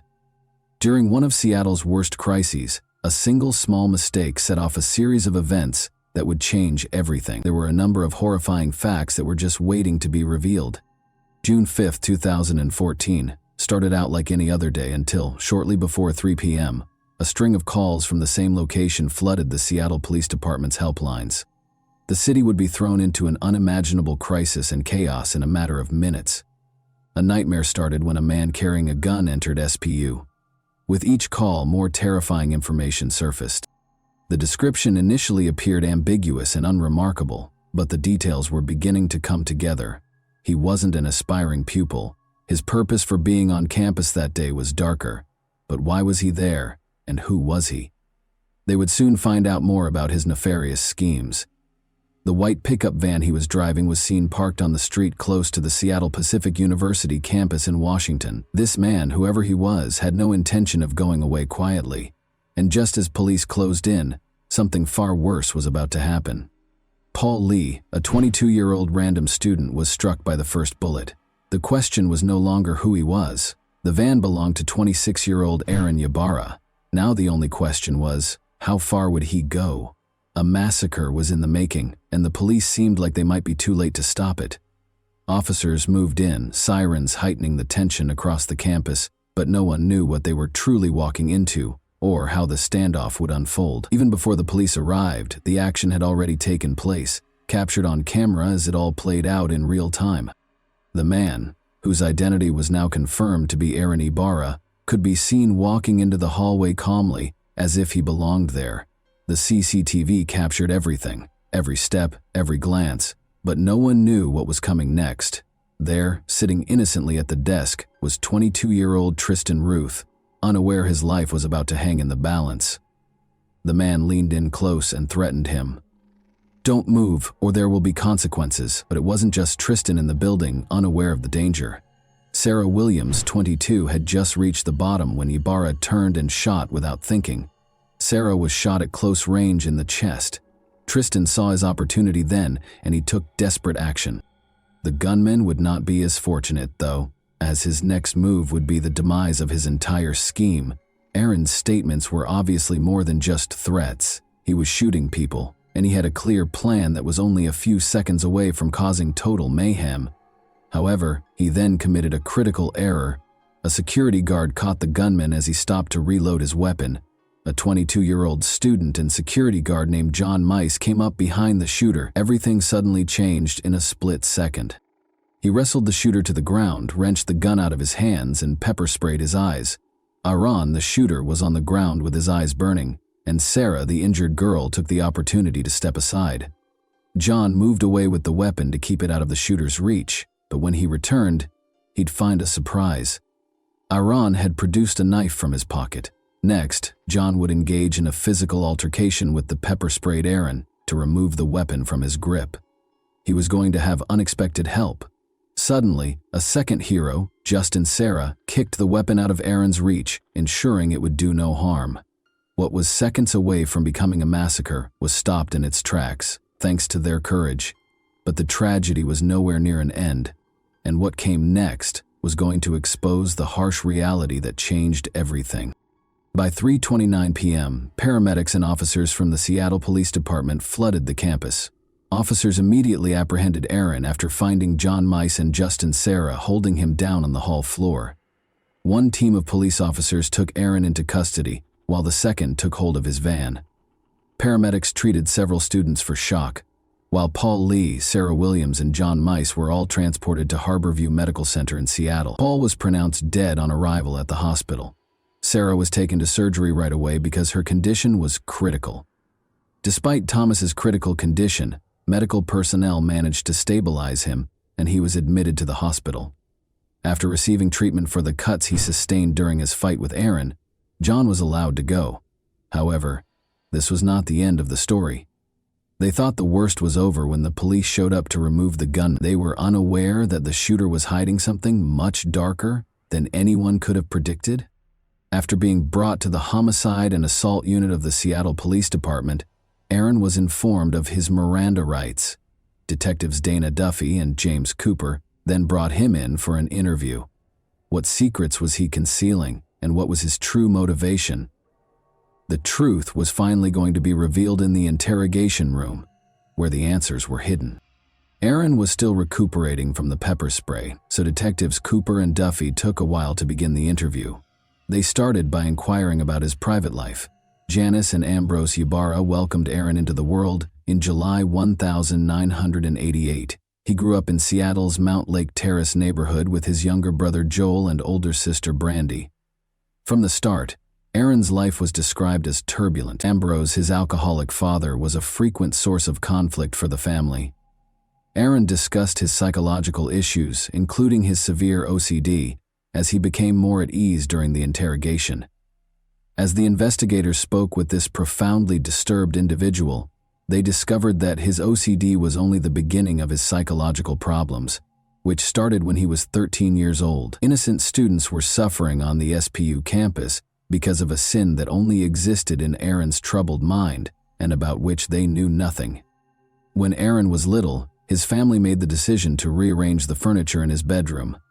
Aaron claims that he became fixated on the status quo and that this changed him. Aaron had realized that respect could be gained by using fear. The mass murderer Eric Harris served as his initial source of inspiration. But there was another reason why he preferred using guns to cause harm. Aaron loved firearms just as much as his father and brother did, and he even spent 8 years working at a Mount Lake Terrace gun range. He was a competitive shooter who was said to be extremely proficient with a firearm. Aaron was characterized as pleasant, shy, and humorous by some of the people who had met him at work.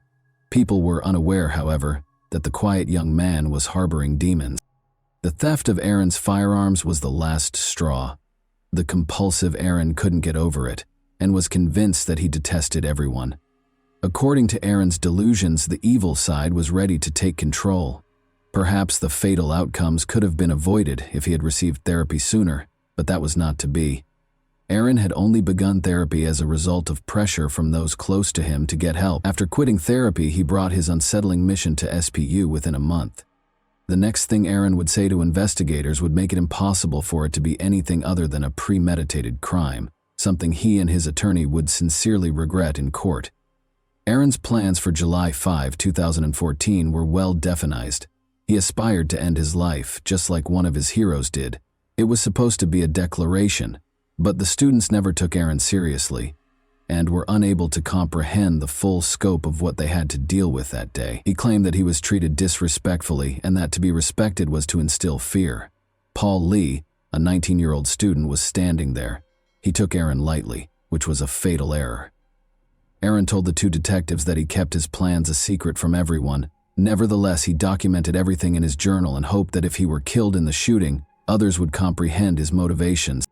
Aaron talked to Detective Duffy one-on-one during the interview, telling her that he had realized something was wrong with him, but that his hatred eventually got the better of him.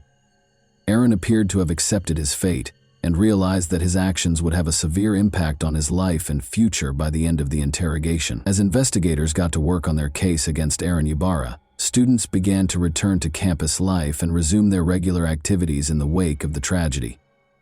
Aaron had only managed to kill one person, but his goal was much more deadly: to cause widespread devastation. However, the prosecution was aware that the defense was preparing for a tough fight as they worked tirelessly to create a strong case. The real battle was only getting started. Aaron Ybarra was put on trial for his crimes on October 10, 2016. Prosecutors weren't going to let Aaron's defense team get away with a lesser charge or sentence, even though they were already ready to use the insanity plea as their argument in the case. According to defense lawyer Ramona Brandis, Aaron experienced crippling bouts of mental illness and depression, which caused him to hear the voice of God, who urged him to go on a murderous rampage. She also questioned his upbringing and his unstable home life, claiming that he never got the support he actually required. Aaron's victims' testimonies were crucial to establishing the case as it actually was.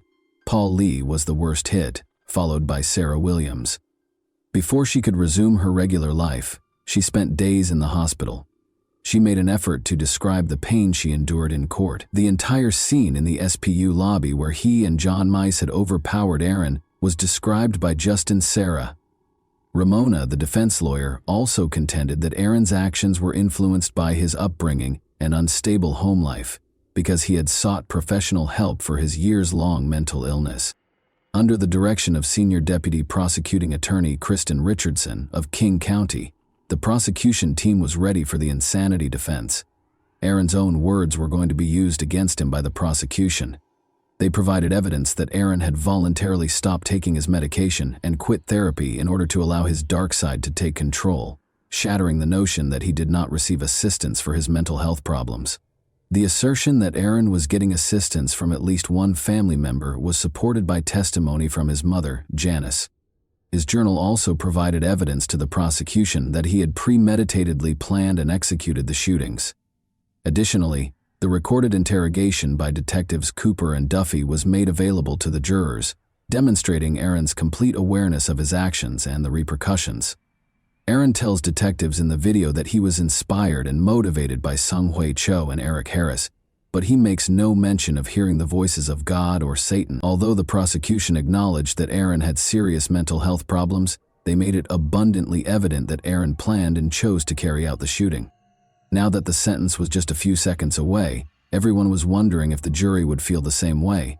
Following weeks of testimony and arguments from the prosecution and defense, the jury returned a guilty verdict on November 16, 2016.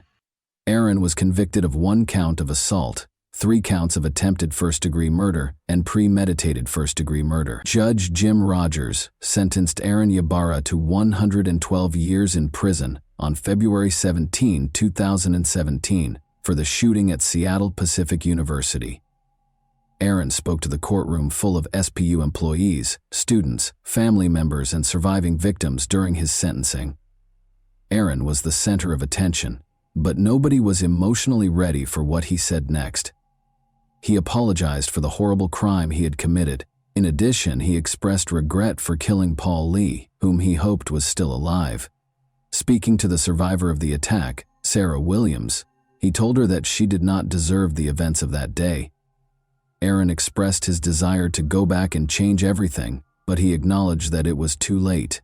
He will be housed at the King County Adult Detention Center for the duration of his sentence. John Mize was awarded the Congressional Medal of Honor in 2015 for his valiant efforts to apprehend the SPU shooter. Since the 2014 shooting, Aaron Ybarra's family has stayed out of the spotlight. The public and social media spheres still contain scant if any information about his family members and their lives. Paul Lee's legacy endures in the lives of his family and friends. Soon after Paul's memorial service in June 2014, the Lee family established the Paul Lee Foundation. The goal of the foundation was to carry on Paul's work of supporting those who experienced mental health problems and depression. It was cruelly ironic. He wanted to help people with mental illnesses, but before he could complete his education, he was harmed by someone he would have preferred to assist. The foundation has made it its mission to raise money to support groups that conduct research and create solutions to assist people with mental health conditions. Many people will be discussing what caused Aaron Ybarra to become a school shooter in this case today. Seeing young lives lost so needlessly and murderers succumbing to their own mental health problems is heartbreaking. Could something have been done to prevent this tragedy, considering Aaron's family life was, to put it mildly, turbulent? Or was he destined to become a killer? Before he committed suicide, he was troubled, mistrustful of people, and desperate to be remembered. However, he chose to target the helpless students instead of exacting revenge on the innocent or facing down actual villains. And that wraps up today's chilling story. If you enjoyed this video, don't forget to like and subscribe so you never miss a new upload. Also, let me know in the comments what part of this story shocked you the most. Thank you for watching, and I'll see you in the next video.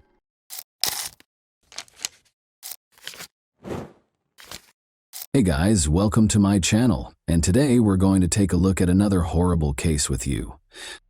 A woman who was determined to return home safely to her children risked her life to get out of a predator's grasp. She had no idea that her courage in assisting in the kidnapper's capture would reveal a much more sinister force and save the lives of innumerable others. By working with the police, she was able to expose the rapist's true identity as well as that of a serial killer. Her testimony's credibility was called into question, though, given the process used to retrieve her memories of the assault.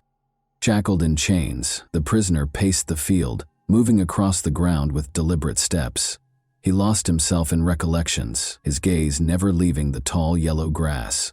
The simple clothes he used to wear, jeans, a shirt, and a cap, had become luxurious, and his once dark auburn beard had gone completely gray since his last visit. He was now with police officers, the very people he had avoided for almost 20 years. The prisoner had recently broken his lengthy silence by confessing to the disappearances of multiple young women in the 1990s and agreeing to help the police locate their bodies, which were buried in a field outside of Houston, Texas. Families in Texas and Oklahoma had been tormented for years by the loss of their daughters, who had disappeared in the middle of routine situations, like going for a morning run, getting washed, or coming home from a theater group party. There were no answers for a long time. Finally, the man who had caused their pain, a 56-year-old Texas prisoner who was charged with violence and kidnapping but not murder, spoke. At least 7 victims, including 4 girls who did not survive their interactions with him, were connected to him by the police.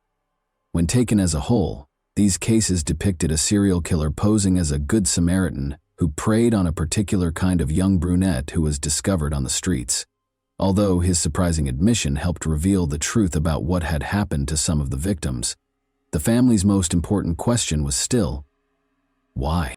Sandra Soppel, then 19 years old, completed her high school education and began working as an exotic dancer in May 1997. She was bringing up 2 kids and getting ready to have a third.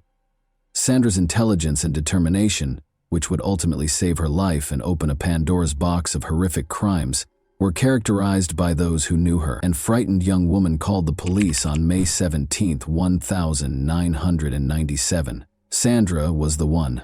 She described the nightmare she had just gone through. She had been abducted and had thrown herself out of a moving car in a last-ditch attempt to get away. She was taken to a nearby hospital after reporting the crime, and despite her severe injuries, she insisted on talking to detectives. Keeping the kidnapper from hurting anyone else was her top priority. But the fall from the car had messed with her memory, and she had forgotten important details of the crime in her subconscious. Later on, Sandra's recollection would prove to be crucial in cracking the case. After failing to find any early leads, the police changed their strategy and had Sandra put under hypnosis. She remembered specifics of the attack after the session. She remembered the kidnapper's face in addition to the make, model, and color of his vehicle.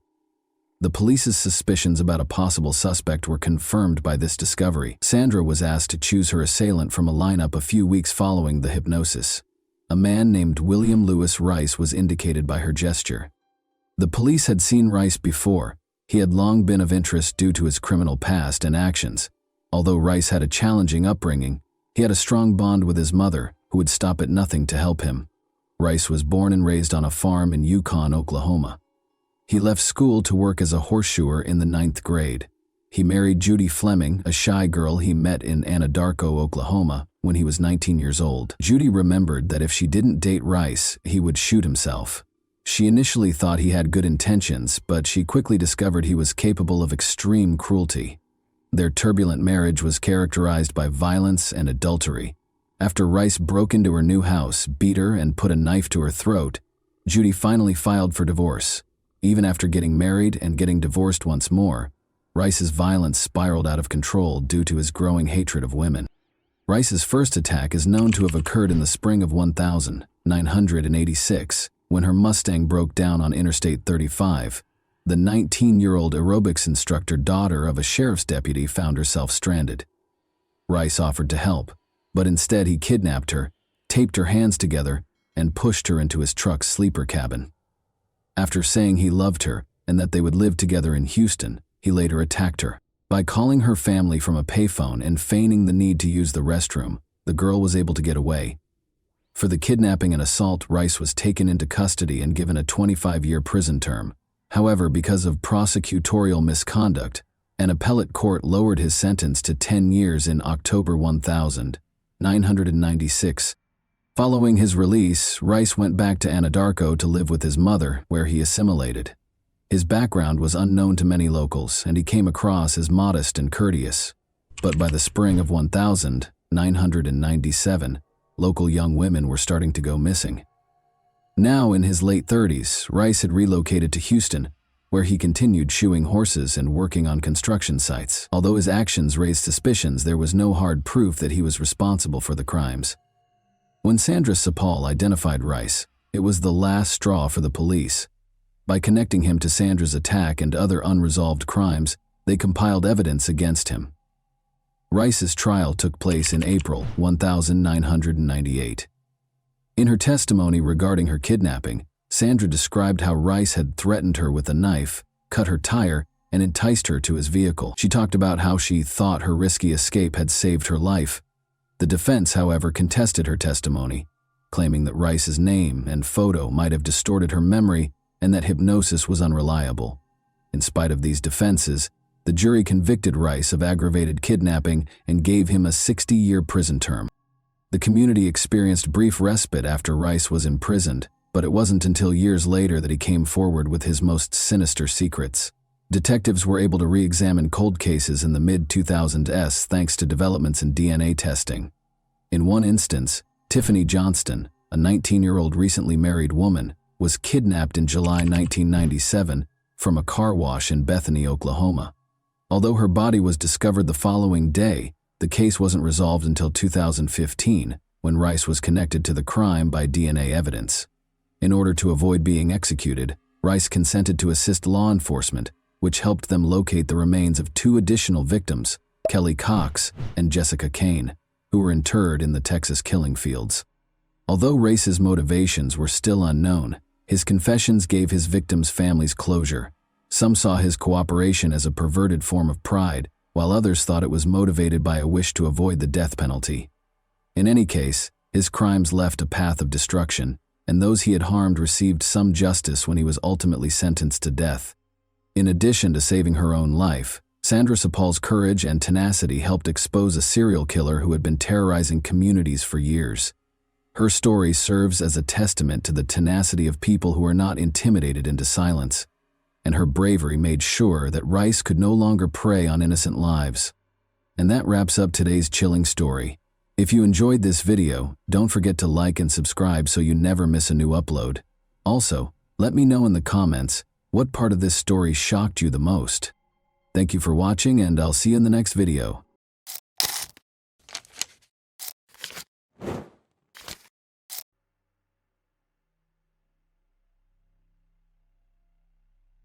The only significant clue was a bite left by the attacker on the victim's body. It took the police over 20 years to discover the horrifying truth, but such a turn of events sparked outrage and criticism because no one expected such a result. Sherry Rasmussen was born on February 7, 1957 in the state of Washington. She grew up in a big, friendly family with two sisters and loving parents. They later moved to Tucson, Arizona, where Sherry attended the local school.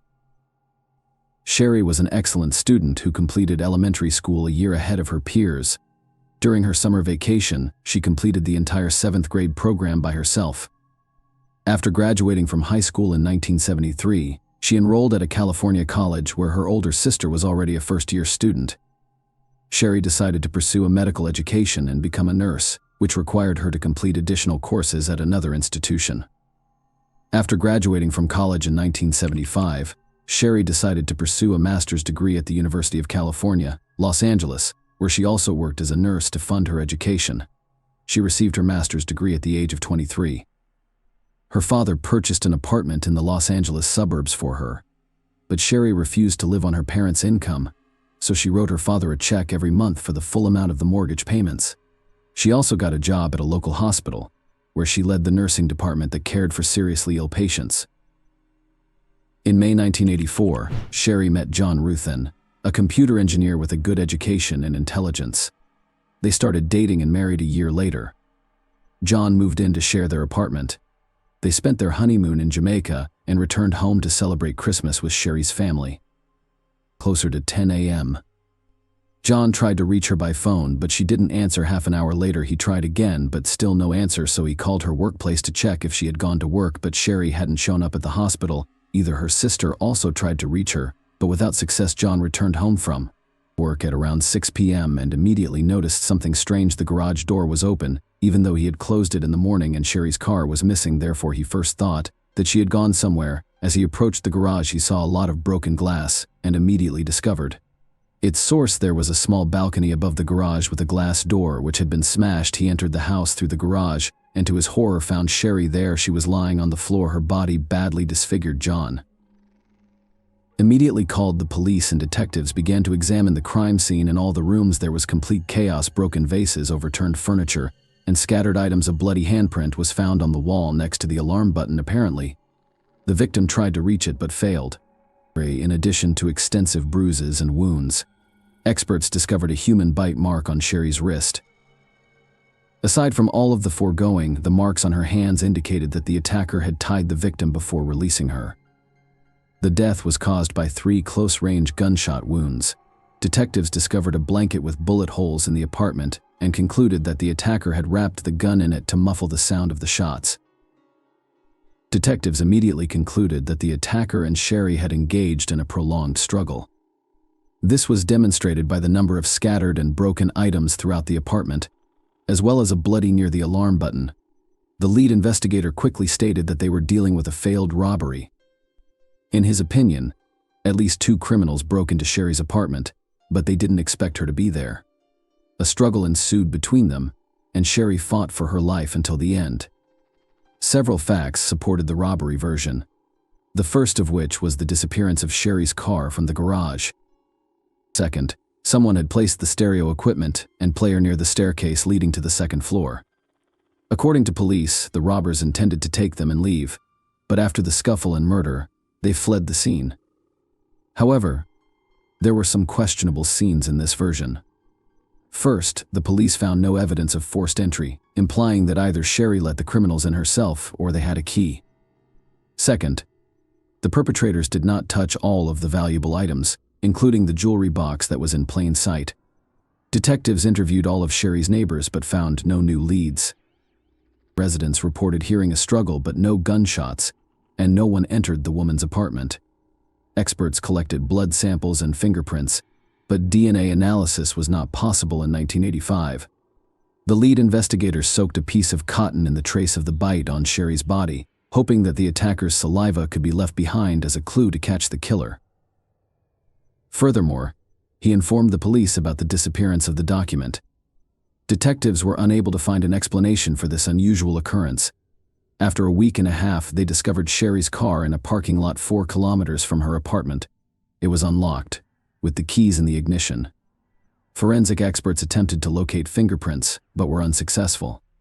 Either the criminals only touched it while wearing gloves, or they removed all fingerprints. A robbery occurred 2 months after the murder, which took place just a few hundred meters from Sherry's home. Detectives immediately discovered numerous parallels. 2 criminals broke into a stranger's apartment through the garage, threatened the owner with a gun, and took stereo equipment. The lead investigator suspected that these 2 were responsible for the woman's murder, so the police searched for them through witness accounts. They made approximate composite sketches of the suspects and discovered that both men were Latino, but they were never found. However, investigators showed little interest in finding out the truth, which irritated Sherry's parents. Her father visited the police station on a regular basis, inquired about the investigation's status, and requested that the detectives consider various versions. He even asked them to look closer at John's ex-girlfriend Stephanie Lazarus, who was also a police officer. Sharia repeatedly told her father that she was obsessed with John, but the investigators laughed it off and told him to watch fewer detective shows. Stephanie couldn't accept John's departure after learning he was going to marry another woman. Stephanie came to Sherry's workplace and told her that their marriage was doomed and that she and John would get back together sooner or later. In addition, she claimed that John had already slept with her after getting engaged to Sherry. Of course, Sherry was very upset after this visit. When she returned home, she told John what had happened, and he admitted that he had slept with Stephanie. After learning of his engagement, the young woman begged him to come over, spoke of her love, and urged him to return to her. But he refused, saying he loved Sherry and planned to marry her. Stephanie then offered to sleep with him one last time, and John accepted. He apologized to Sherry and admitted it was a huge mistake on his part. The woman eventually forgave him, and the incident with Stephanie faded away. However, Stephanie continued to visit their home without warning under various pretexts. One time, she came with a set of skis and announced that John promised to wax them for her the next time she entered their apartment when the man was not present. Sherry was surprised to see Stephanie in her living room when asked what she was doing. Apparently, the woman used her police badge and the security letter to enter Stephanie's apartment. Otherwise, a duplicate key was required. Otherwise, she could not have entered without breaking the log. Sherry also noticed that someone was following her while she and John were sitting in a restaurant, and the woman saw someone staring at them intently. When she looked at this person, he immediately left. Sherry couldn't see his face because it was covered with a hood. Unknown calls also frequently arrived on their home phone, and Sherry suspected it could be Stephanie. The victim's father told detectives about all of these incidents, but they ignored his words because they were certain that the murder was committed by the two Mexicans who robbed an apartment near Sherry's house. 3 months after the murder, some documents from Sherry's case disappeared from the police station, including detectives' records of the investigation progress. The police were unable to locate the journals, but there were no significant leads. The case has remained unsolved for years. 7 years later, the lead investigator on the case retired, and the victim's father decided to meet with his replacement, hoping that he would take his job more seriously. Furthermore, it was 1993, and police were already actively using DNA analysis technology to solve crimes. Sherry's father requested a DNA analysis and offered to pay for it, but the detective declined due to the lack of a single suspect to compare the obtained profile to. Meanwhile, John started a new family and reunited with Stephanie. They planned to go to Hawaii together, but something unusual happened before that. The man called the detective and asked if they had any new evidence. Stephanie was a rising star in the police department, earning higher ranks, twice becoming Detective of the Year, and maintaining an impeccable reputation. Despite her marriage to another officer, she continued to sleep with John. In 2001, a separate unit was formed in Los Angeles to work on unsolved murders. They were assigned Sherry's case, along with thousands of similar cases, and the detectives began their investigation, left behind after a bite 2 years later. Detectives took up the case and sent all available evidence to the lab. Due to high demand, they had to wait nearly 2 years for the results, which came in January 2005. The evidence included nail fragments and blood samples from Sherry's apartment. Forensic scientists only needed to study the sample from the bite mark on her body. However, they couldn't find the vial for a day until they discovered it by the wall of a large refrigerator. After studying the sample, experts discovered foreign DNA belonging to an unknown woman. This lasted until February 2009, when a new detective took over Sherry's case and began studying the materials left by previous investigators. He questioned the robbery theory after discovering DNA from another woman near the victim's bite mark. Detectives reasoned that the motives for this crime could be very different, so they compiled a list of all the women who could be linked to Sherry's murder. As a result, they were able to collect 5 names, including Stephanie, the victim's work colleague, and 3 other young women. The detectives initially questioned Stephanie's involvement, citing her reputation and successful police career. For this reason, he decided to investigate the other suspects first. Together with other investigators, they quickly concluded that 3 women on this list had no connection to Sherry's death. They lacked motives and had alibi. Following that, they began investigating the nurse who worked with Sherry.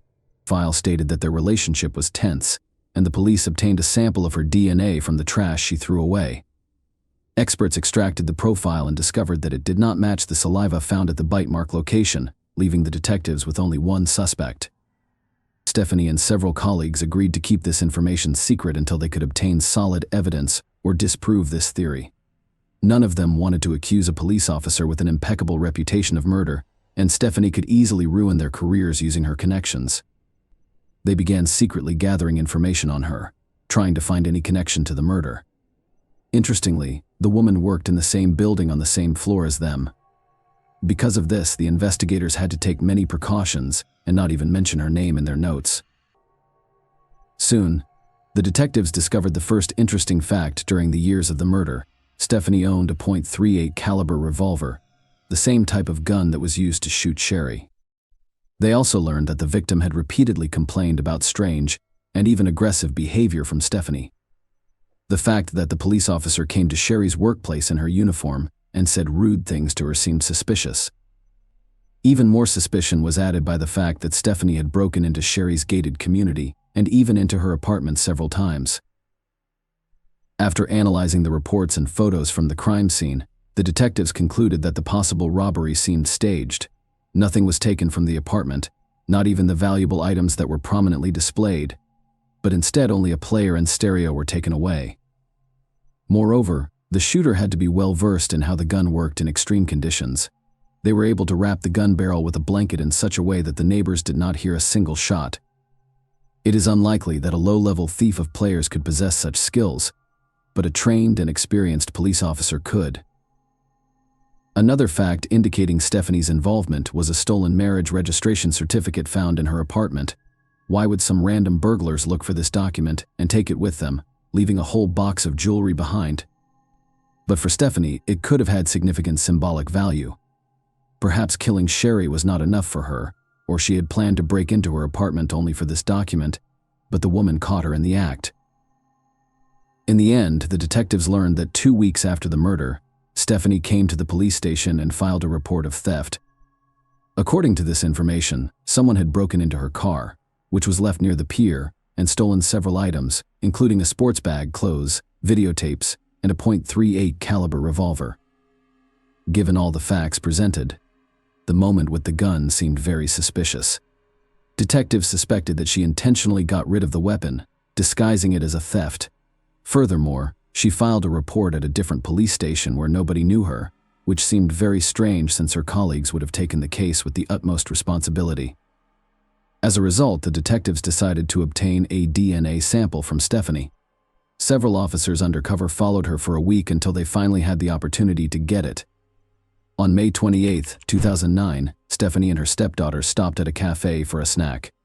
As soon as they left, the officers took the glass she drank from and sent it to the lab.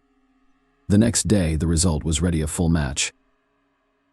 Despite the many factors pointing to Stephanie's involvement, the detectives were still shocked. It was hard for them to believe that a high-ranking and respected police officer was connected to the murder, but the DNA results were indisputable. However, at that moment, they did not have time for these thoughts, and investigators began developing a plan to arrest her. None of them wanted to do this in the middle of the police station in front of hundreds of officers. Moreover, Stephanie had extensive connections, and the detectives decided to lure her away from prying eyes. The chief of the Los Angeles Police Department was unofficially informed that one of his subordinates was suspected of the murder. The chief ordered the detectives not to approach Stephanie while she had her service or personal weapon with her. The detectives considered arresting her in her home, which was risky because she lived with her husband and stepdaughter. They devised a plan to entice the person who outranked them to surrender their weapon. They found holding cells in the basement of the police department designed for temporary detention of criminals, where anyone entering had to surrender their weapon. This led to the creation of a legend saint. Stephanie went with them to the basement where the suspect was supposed to be held. After the woman surrendered her weapon, they went to the interrogation room, but there was no suspect there. The detectives gradually laid out the cards on the table and asked Stephanie questions about Sherry's murder. At first, they simply said that they needed to ask her a few questions about an old case related to her ex-boyfriend over the course. The detectives let her go, but at the end of the corridor, Stephanie was met by several police officers wearing handcuffs. 23 years after the murder, the woman was arrested. Given Stephanie's extensive police experience, all attempts to speak with her during interrogations yielded no results. She had a perfect understanding of the situation. There was DNA evidence against her found near the bite mark on the victim's body, which was extremely difficult to refute. Nevertheless, she denied any involvement and maintained her innocence.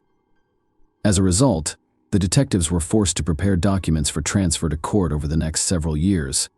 Stephanie was housed in a women's prison until the first hearings began in 2012. It took the police 3 years to basically rebuild the case from the ground up because their predecessors believed in a failed robbery. It was necessary to redo all of the materials, focusing specifically on Stephanie. Throughout the trial, The woman insisted on her innocence. Stephanie's lawyer questioned the DNA test results and argued that there were no suspicions against her during the initial investigation. However, the prosecution believed that Stephanie entered Sherry's apartment and shot her once. Sherry resisted and a struggle ensued, eventually leading to Stephanie's death. The trial concluded on March 8, 2012, with Stephanie being found guilty of murder by the jury. She received a sentence of 27 years to life in prison, plus an additional 2 years for using a service weapon. The judge reduced her sentence by 1,000 days, citing her good behavior and time spent in custody awaiting trial. Sherry's parents attempted to sue the detectives who first worked on the case, despite the fact that the victim's father had instructed them to look into Stephanie from the start. They ignored his words. This begs the question, were they purposefully concealing their colleagues' involvement, or did they truly believe she was not involved? In the first case, it would have been a serious crime, whereas in the second case, it would have been simple negligence and disregard for significant facts. The statute of limitations expired in this case, so the court did not prosecute the police officers. Stephanie filed an appeal after the trial, but it was quickly rejected. She still denies her guilt and can only petition for early release in 2039.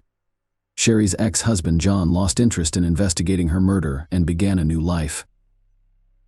Please share your thoughts on this story in the comments section, and thank you for watching.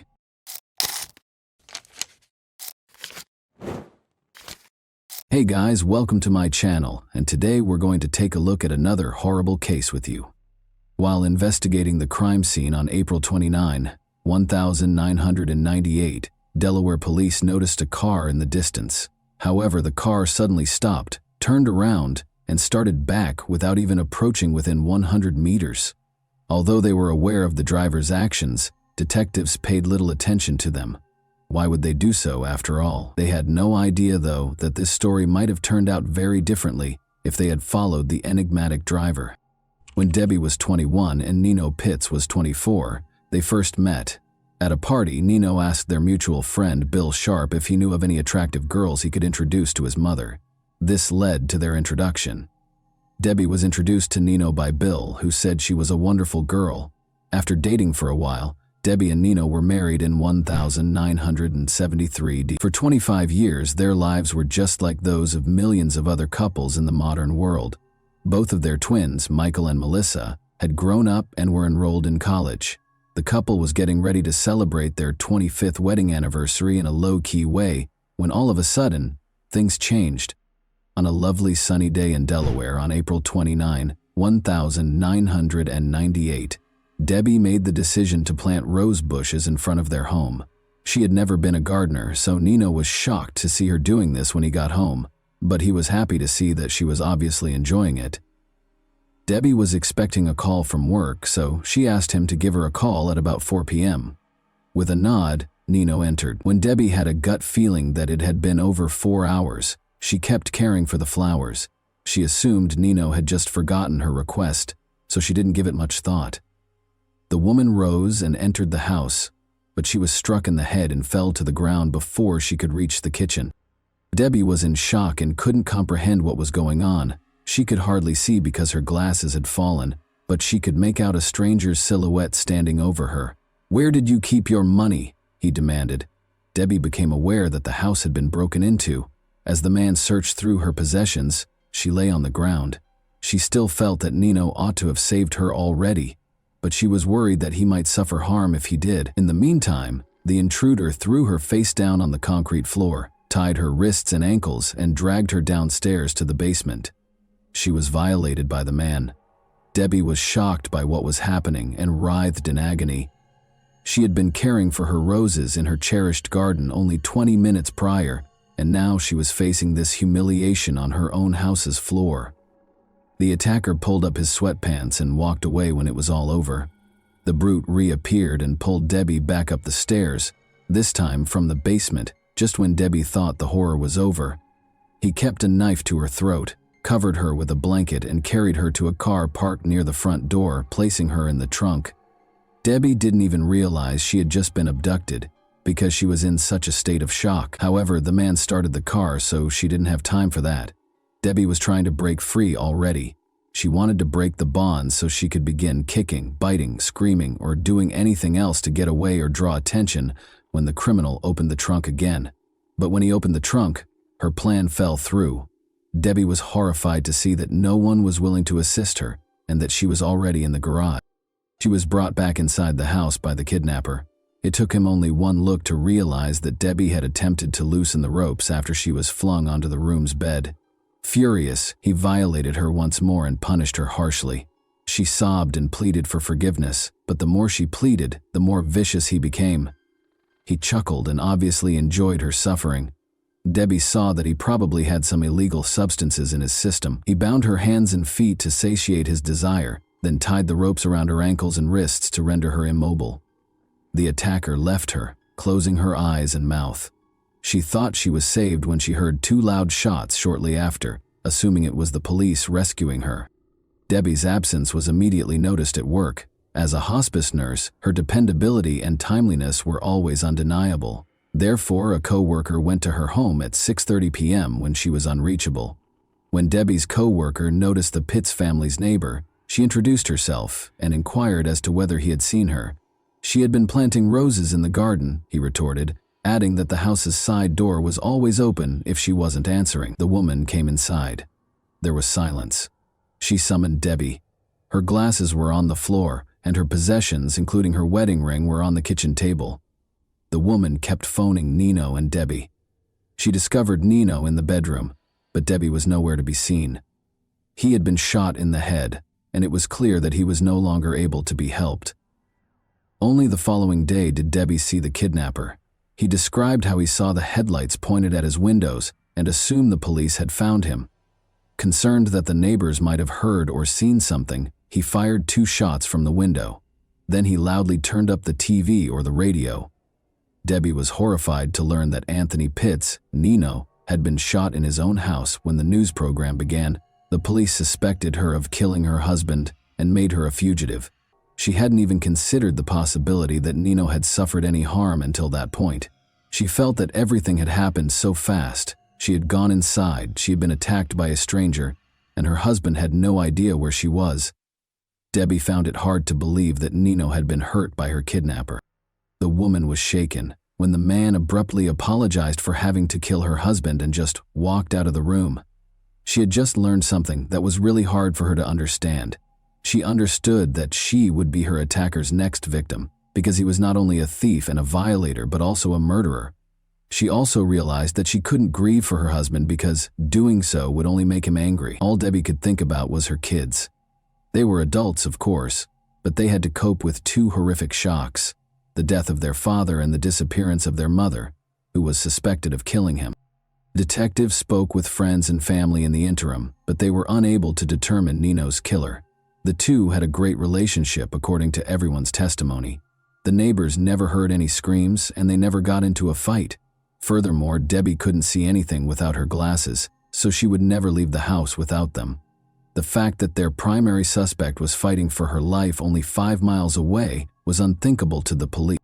In a follow-up interview, the neighbor recalled seeing a car parked directly in front of the family's home, despite the fact that he had not heard any screams. A man had driven off after placing a blanket in the trunk.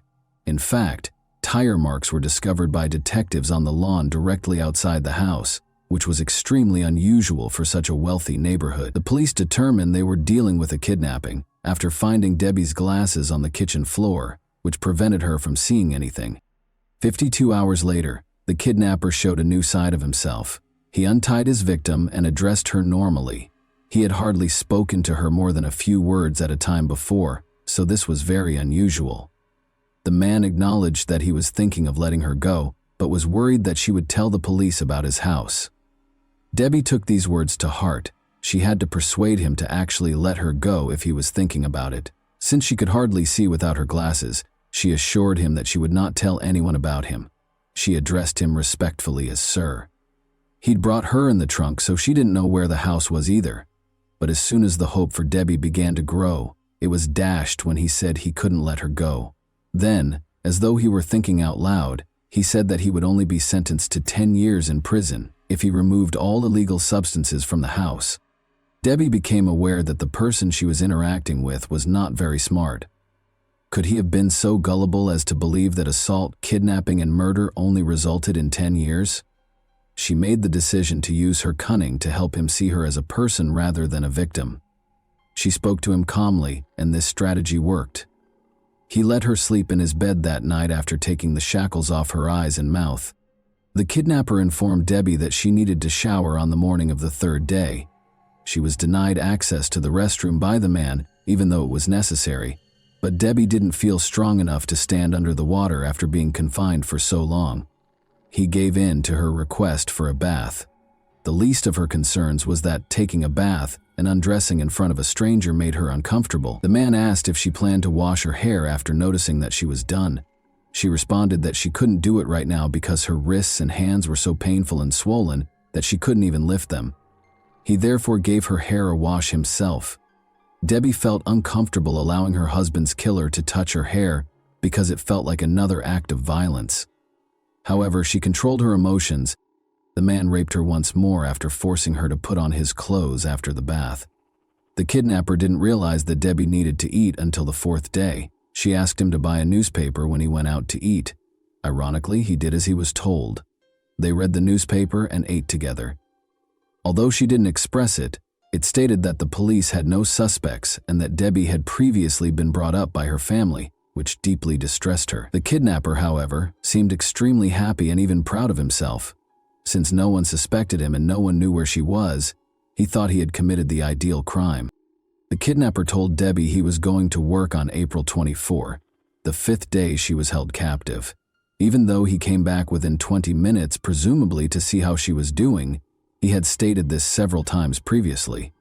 Still, Debbie made the decision that today was the day. She had to do something if she was going to get away. She complained of the terrible pain in her wrists and told him that he had to think of something else if he wanted to keep her alive. The man complained that Debbie was becoming too costly for him and consented to replace the ropes around her wrists and ankles with handcuffs. They cost $5 each, he said when asked what he meant. Stated differently, he only gave her one meal, spent $10 on handcuffs, and most likely wouldn't spend much more. She had to leave immediately. He fastened the handcuffs to her wrists and ankles with a rope, said aloud that he was going to work, and shut the door. She was unable to move her hands because of the rope, but she was able to move her wrists thanks to the handcuffs. Debbie, on the other hand, took her time and was correct. An hour or so later, she heard the front door softly open and close. Debbie became aware that the test was successful. She began to move her hands, releasing the rope that held the two handcuffs together. Then she walked warily to the door and froze in terror. What if he remained behind the door and became furious upon realizing that his victim had set herself free? When Debbie heard her husband say, "Hold on, dear," she tried to calm herself. Gathering her courage, she opened the door, ready to either die in that house or escape. Nobody was in the back of it. Debbie felt her way to the living room in the dark and saw the telephone. She managed to reach for it with her restrained hands and dialed 911. Sadly, the operator didn't recognize Debbie's name when she gave it to him. She went on to say that she had been abducted and that her husband had been killed.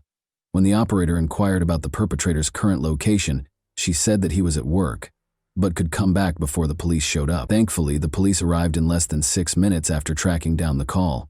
She was reassured and told that the police were on their way by the operator, who stayed on the line the entire time. All of the feelings Debbie had been suppressing for nearly a week erupted when the police finally broke in. Her husband's death, the kidnapping, the violence, and the surprise rescue all blended into one. After being transported to the hospital, Debbie finally got to see her kids and other family members who had traveled from across the nation to show their support for Michael and Melissa. It was an odd mixture of emotions. Although Nino's murder consumed everyone's attention, they were also relieved to see Debbie still alive. The owner of the home where Debbie was being held was easily identified by the police.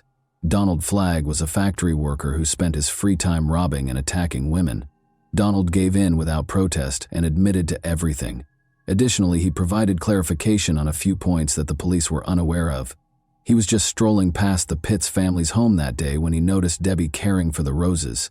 He went inside and waited in the kitchen, his eyes fixed on her. Because of the nearby construction and the lawnmowers in operation, Debbie was unable to hear the shot. He became acutely aware that he had not taken anything from the house after the attacker abducted Debbie. He went back to the victim's home, missing a great chance to make money. But the police officers at the crime scene had already surrounded it. Investigators had no reason to pursue the driver when they noticed a car stop suddenly and turn around. They didn't know it was their suspect until much later. The man's attorney persuaded him to enter an insanity plea in spite of his confession. Debbie was forced to testify in court as a result. Luckily, she was well prepared by her psychologist. In order to get used to the attacker's face and avoid displaying too many emotions, he asked Debbie to call him by name and look at his picture more frequently. This performed flawlessly in court. Not only did she maintain her composure, but she even turned to face her tormentor, making him turn away. Donald Flagg was convicted in spite of the lawyer's best efforts. He was given 8 consecutive life sentences, plus an extra 166 years in prison by the judge. Additionally, he will spend 10 years in solitary confinement from April 20 to April 24, the same period that Debbie was held captive. Even Debbie is relieved that he won't hurt anyone else. She later expressed regret for not going to violence victim groups. She had to speak up, but her family didn't want to talk to her about what had happened because they found it too painful. Helping other assault victims helped Debbie find healing. She gave lectures, wrote a book about her experience that was required reading at some American universities, and even assisted the Delaware Rescue Service in changing its operations to find the caller much more quickly. Debbie even mustered the courage to confront Donald in prison and ask him the question that had been bothering her for so long. Was he going to murder her? Yes, he replied. He didn't intend to let her die. Bill Sharp, the same Bill who had first introduced her to Nino, got in touch with her after learning of Debbie's fate. During Debbie's challenging trial process, they had a face-to-face meeting and spoke. More specifically, Bill listened to Debbie and let her speak. He started going to therapy sessions with her, and the psychologist saw them together and realized right away that his help was actually helping her get better. Bill, who became Debbie's husband in September 2000, was a true comfort and support system. And that wraps up today's chilling story. If you enjoyed this video, don't forget to like and subscribe so you never miss a new upload. Also, let me know in the comments what part of this story shocked you the most. Thank you for watching, and I'll see you in the next video.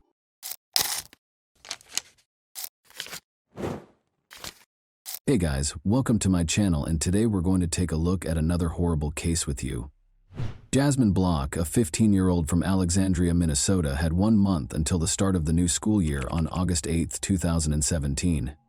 She was having a great time boating with her friends during her summer vacation, but by nightfall, Jasmine was suffering from a headache. Sarah, her mother, suggested that she take it easy and wait for the pain to subside. Jasmine laid down after taking her mother's advice. Sarah had to leave for an urgent family matter at 10:30 p.m. Before leaving the house, she made sure Jasmine was okay and would attempt to get some sleep. Knowing that Jasmine's older sister and her boyfriend were at home gave her comfort. 3 hours later, Sarah found her younger daughter gone when she got home. To her surprise, the top portion of the pajamas she was sleeping in was on the floor, and Jasmine's phone, keys, and bag were all at home. She had also lost 2 pairs of shoes. At first, Jasmine's family thought she had just gone outside to get some fresh air in the hopes that her headache would go away, because she had never left a note before. She wasn't in the house, though. Because her daughter was terrified of the dark, Sarah was certain that she wouldn't flee, especially at night. This indicated that she had been abducted. Sarah became so worried that she called the police.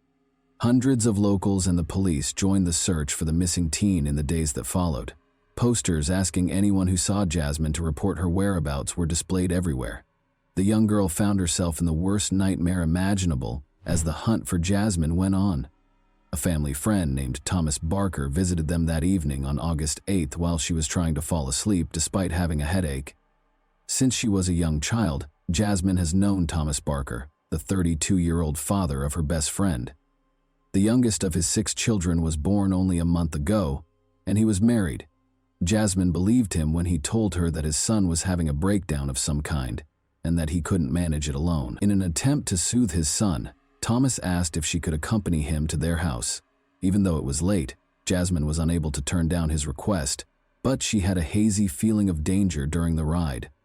Her instinct was correct. The story about his son's breakdown was really a pretext. Rather, Barker drove Jasmine 16 kilometers from her home to a remote mobile home in the neighboring town of Carlos. Barker attacked her out of the blue and used zip ties to bind her hands and feet. Jasmine's actual nightmare started inside the mobile home. Before attacking her, Barker threatened her with his gun. Once his craving was satiated, Barker told his victim why he had taken her hostage. He brought up the incident a few days prior when Jasmine fell while riding a bicycle with his son. She revealed a bruise on her body by slightly lifting her shirt. For Thomas, it was an innocent incident. The 32-year-old man's inappropriate thoughts were triggered by it, which ultimately led him to abduct her. Barker and Jasmine stayed in the mobile home for the next few days. After 3 days, Thomas's old friend Joshua Holby, 31, and his acquaintance Stephen Powers, 20, arrived at the house, decreasing Jasmine's chances of escaping. Jasmine was mistreated by all 3 men, but Stephen in particular was not ashamed to participate in the abuse. Although Joshua didn't try to hurt her, he also didn't try to free her or call the police. Jasmine was kept in a utility room most of the time and made an effort to keep quiet out of concern that they would hurt her or worse. At intervals, they fed her fast food and water, and all 3 of them tried to kill her several times. Barker tried to kill Jasmine twice in the 13 days she was left alone with him. His initial attempt to drown his captive was unsuccessful because Jasmine resisted and fought valiantly to save her life. On his second try, he came up with a darker scheme. He put her in a bag with the intention of drowning her in the bathtub. However, Jasmine was able to chew a hole in the bag, insert her fingers, then her hand, and eventually free herself when he left her in the bedroom to fill the tub. When Barker realized she was out of the bag, he became furious and hit her. He briefly gave up on trying to get rid of her, but he later went back to his evil schemes with the help of his cronies. Stephen helped Barker attempt to drown Jasmine on the 3rd attempt. He taped a sock shut after jamming it into her mouth, but despite both men's best efforts, the young girl was fighting for her life with great vigor and they were unable to overcome her. Joshua, the heaviest of the kidnappers, sat on top of Jasmine after the criminals realized that drowning her would not work and sandwiched her between 2 halves of a sofa bed with a pillow over her head. They had a very clear idea. They wanted Jasmine to choke, but she persisted in struggling, kicking, and fighting, so this plan also failed. Jasmine's 5th and last attempt on her life took an odd turn. Threatening her with a knife, the men made her stand on a number of stacked buckets, tied a noose around her neck, and fastened a rope to the ceiling. However, Thomas told Joshua to untie the noose because she might die after he unintentionally knocked over the buckets, causing them to roll on the floor. Evidently, the men found it difficult to cross the boundary of taking a life, even after all their efforts to get rid of Jasmine. Thomas later told Jasmine, dejectedly, that he was only doing this to avoid being caught with her, because he was afraid of going to jail. The mobile home's door was unexpectedly knocked on almost a month after Jasmine was kidnapped. A policeman was circulating the neighborhood to ask about a theft that had nothing to do with the kidnapping. The policeman left after the 3 suspects, who were all inside the house at the time, declined to answer the knock. The criminals realized they needed to find another hiding place immediately following the officer's visit. After placing Jasmine in a sports bag and escorting her into their vehicle, they let her exit the bag. In an attempt to find a new place to hide the girl, they first went to a number of cornfields before setting up camp at an abandoned house in Grant County. Jasmine feared for her life at the hands of Barker and his cronies, and by this time she was certain that they had no intention of letting her go alive. But good fortune was on the girl's side. She had an opportunity because of the kidnappers' negligence and the forced relocation to a new location. The previous day, the men had come across a police vehicle while driving and quickly threw some illegal substances out the window. They made the decision to look for those substances at the new location and had to purchase supplies for both themselves and their captive. They left Jasmine sitting in another car, thinking she wouldn't go anywhere, and told her they would be gone for approximately an hour. Thus, Jasmine was alone for the first time in 29 days following her kidnapping. After waiting for approximately 5 minutes after Thomas's car had driven away, she plucked up the courage to get out and hurriedly jumped out. In the hopes of finding assistance, she hurried to the 2 closest homes, but they appeared to be deserted. She didn't even think twice before jumping into the water when she spotted a house across Thompson Lake. In order to swim more quickly, she removed her pajama pants and shoes. When she got to the opposite shore, she saw Thomas's car as she crossed a field and came out onto the road. Jasmine hurried to hide in the grass, keeping low and trying to control her labored breathing so she wouldn't be noticed. She was so relieved to discover that she had erred in putting someone she had never met before behind the wheel. Jasmine ran across the street and across the field to a house close by. On Tuesday afternoon, local farmer Earl Melcher was meant to be at work, but he had to go home because he had forgotten his tools. He saw something strange in the distance among the grass before he got into his pickup truck to return to work. He thought it might be a deer grazing his field from hundreds of meters away, but when he saw it was a girl, he turned on his car and headed in her direction. When Jasmine heard the car, she rushed to meet him. The man was astounded by what he saw when the girl arrived at Earl's pickup and opened the door. In a single breath, Jasmine exclaimed, "Call the police! I am Jasmine Block and I have been abducted." But Earl had already seen the girl's face on posters around town, so he knew who she was. For him, as a farmer and the father of 3 daughters, it was an incredible sensation. He turned on the car's heater, sat Jasmine down, and gave her a towel. He was going to take her to the hospital when he called 911, but the emergency dispatcher advised him to wait for the police. When the police got there, they saw an absolutely unbelievable scene. Jasmine yelled, "There's that car," as Earl assisted her in getting into the sheriff's assistant's SUV. "That car is there." Incredibly, Stephen Powers was just by their house at that precise moment. The suspect was immediately pursued by one of the officers, who jumped into his vehicle. Powers was taken into custody following a comparatively brief pursuit. Shortly thereafter, Joshua Holby and Thomas Barker were captured. Jasmine's family thanked the brave farmer who just so happened to be home on that fateful day in the days after she returned home. Earl received a reward of $7,000 from the police for helping to save the girl. "Thank you, Earl," said the police chief, praising his actions. "This world is a better place because of people like you." To which Earl replied respectfully, "Anyone could have called 911. I was in the right place at the right time by chance." Earl already knew what he was going to do with the reward money. He gave the money to Jasmine and her family and invited them to lunch. He clarified that, although the sum meant a lot to him, Jasmine's family needed it far more than he did. Their family and friends were shocked to learn that Thomas, Joshua, and Stephen were the ones who had abducted the girl, even though they had previous criminal records. According to Thomas's sister, she couldn't fathom how her brother, who has cerebral palsy and uses a walker, could have managed to kidnap a teenager. She added that she helped with the search for the girl, and that Barker's wife and mother even went to the house where he was keeping her, but they had no suspicions. Thomas Barker was given a 25-year prison sentence for his actions toward his son's friend a year after the kidnapping. He will spend the rest of his life listed as a violent offender. He can, however, apply for civil commitment after being released from prison, and, if accepted, he will live out the rest of his days in a specialized facility. Stephen Powers will spend 8.5 years, and Joshua Holby will spend 8 years behind bars. Even though the girl managed to get away, the 29 days that the 3 men held her captive had a profound effect on her. Never again will she be the same. Her words, "None of us will be." She has trouble sleeping because she fears nightmares, and every time she closes her eyes, she sees the faces of the kidnappers. Jasmine finds it difficult to trust people these days, so she withdraws from them. "Fortunately," acknowledged Sarah, her mother, "the world is not without kind people." Jasmine had the chance to visit a post-traumatic stress disorder specialist in Texas to try out novel therapeutic approaches. She brought 2 gadgets home from the meeting that have been effectively assisting her in managing her PTSD symptoms, anxiety, and nightmares. In addition to these resources, Jasmine says she has found comfort in talking to friends and creating art as a way to express herself. She is getting better every day. In order to support other girls who might have gone through something similar, she made the decision to share her story. Jasmine smiles and responds that she just wants everyone to know that she is doing well when asked if she has anything else to share. And that wraps up today's chilling story. If you enjoyed this video, don't forget to like and subscribe so you never miss a new upload. Also, let me know in the comments what part of this story shocked you the most.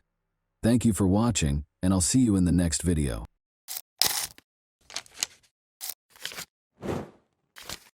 Hey guys, welcome to my channel, and today we're going to take a look at another horrible case with you. The frequency with which people are buried alive in movies makes you unconsciously believe that this never occurs in real life. Regretfully, incidents like this do happen, and the best evidence of this is a story that happened in Huddersfield, UK 10 years ago. Marcin and Michalina fell in love right away. When their feelings waned, however, Michalina insisted that it was time for her to move abroad and begin a new life. Marcin, though, would sooner kill her than let it happen. Not all people separate like well-mannered adults do. Some people think they can literally bury all of their problems in the ground. Here, 19-year-old Marcin Kaspak and 21-year-old Michalina Lewandowski first crossed paths in their home country of Poland in 2005. A year later, Marcin asked Michalina to marry him, and the two of them relocated to the UK to begin a new life together. But things soured between them in 2008 after Michalina found out she was expecting a child. They canceled their engagement, but they still lived together in Marcin's parents' home. Michalina wore her engagement ring even after the engagement ended because she still loved Marcin and hoped they could resolve their differences. That was not meant to be, unfortunately. By 2011, Marcin's lack of interest in making amends with Michalina was clear. In an effort to stay away from her, he trained 5 times a week at the gym and spent nearly all of his free time there. Unexpectedly, however, Marcin asked Michalina to accompany him and his friend, 18-year-old Patrick Boris, on a shopping trip on Saturday, May 28, 2011. Michalina was taken aback because Marcin didn't often show an interest in hanging out with her. Still, she was relieved and hoped that things would get better now. The girl quickly went to the restroom to apply makeup. Jakub, their 3-year-old son, was fortunately with his grandmother, Marcin's mother, on that particular day, and was not present when the events transpired. Upon exiting the restroom, Michalina noticed Patrick and Marcin gazing at her with a horrifying smile on their lips. Taking Michalina's hand, Marcin said, "I want to show you something." Then he took a 300,000-volt stun gun out of his pocket, put it to her neck, and pressed the trigger. The agony swept through Michalina's body as she collapsed to the ground. Bodybuilder Marcin, who weighed 101 kg, saw her convulse from the electric shock while kneeling on her chest and holding her down on the ground. Momentarily regaining consciousness, Michalina asked Marcin if he meant to murder her, to which he replied that she should not be afraid, as he would simply take her somewhere. Patrick was then told to get some packing tape. The men taped Michalina's mouth shut, gagged her, and then tied her wrists and ankles. They shocked her with electricity once more before abandoning her, frightened and bound. Even though she initially believed it to be a mean joke, she was now certain of their true motivations. She was immobile and worried about fainting, not knowing if she would ever regain consciousness. Michalina was hauled into the kitchen and crammed into a cardboard box by Marcin and Patrick a few hours later. One day, they brought up a plastic bag. Marcin started to tape the box shut, but she thought they were going to put it over her head to suffocate her. The girl struggled to scream as she lost what little peace she still had. Then Marcin got on his knees, chuckled, and declared, "I've been hating you for 4 years. Your son will never be seen again." His uncanny composure on his face was more terrifying than the hateful words he spoke in this scene. The cardboard box was sealed. Then the men picked it up from both sides, carried it to Patrick's car, and put it in the trunk. The girl knew they had gone far before Patrick and Marcin took the box away. Michalina felt her back being scratched by the stones as the men pulled her along the ground. The fact that Marcin and Patrick had taken her to a wooded area close to Huddersfield was hidden from her inside the box. After digging a shallow grave beforehand, they buried the box containing Michalina inside. Michalina was lying in the box, still in excruciating pain and terrified, when she heard the men hurling dirt onto her grave. The box itself was dark and extremely small. In an attempt to keep from passing out, Michalina began breathing as shallowly as she could, because she was certain she would suffocate. In an effort to determine whether the car had moved on so she could start to flee, she strained her hearing. That Marcin would hit her with a shovel if they were still around when she tried to escape was no longer a possibility. Even though Michalina was unable to hear a car leaving, she eventually made the decision to take action, whether or not they were in the area. She made an effort to maintain her composure despite the thousands of ideas racing through her mind. She would later admit that she kept going because she was thinking about her little boy, Jakub. She would never see him again if she passed away, and he would be left motherless. She could not let that occur. Looking down at her restrained wrists, Micheline realized she had her diamond engagement ring, which she could use to break free. Michelina was able to sever the tape that bound her mouth, hands, and feet with the ring's sharp edges. She started scratching at the box's cardboard after that. After some time, she managed to make a tiny hole in the cardboard, which she discovered was a little damp, perhaps from the wet dirt that had been piled on top of it. Through the gap, Michelina stuck her fingers out and ripped the box apart. She only felt dirt, though. The same dirt that had been thrown on her grave by her boyfriend.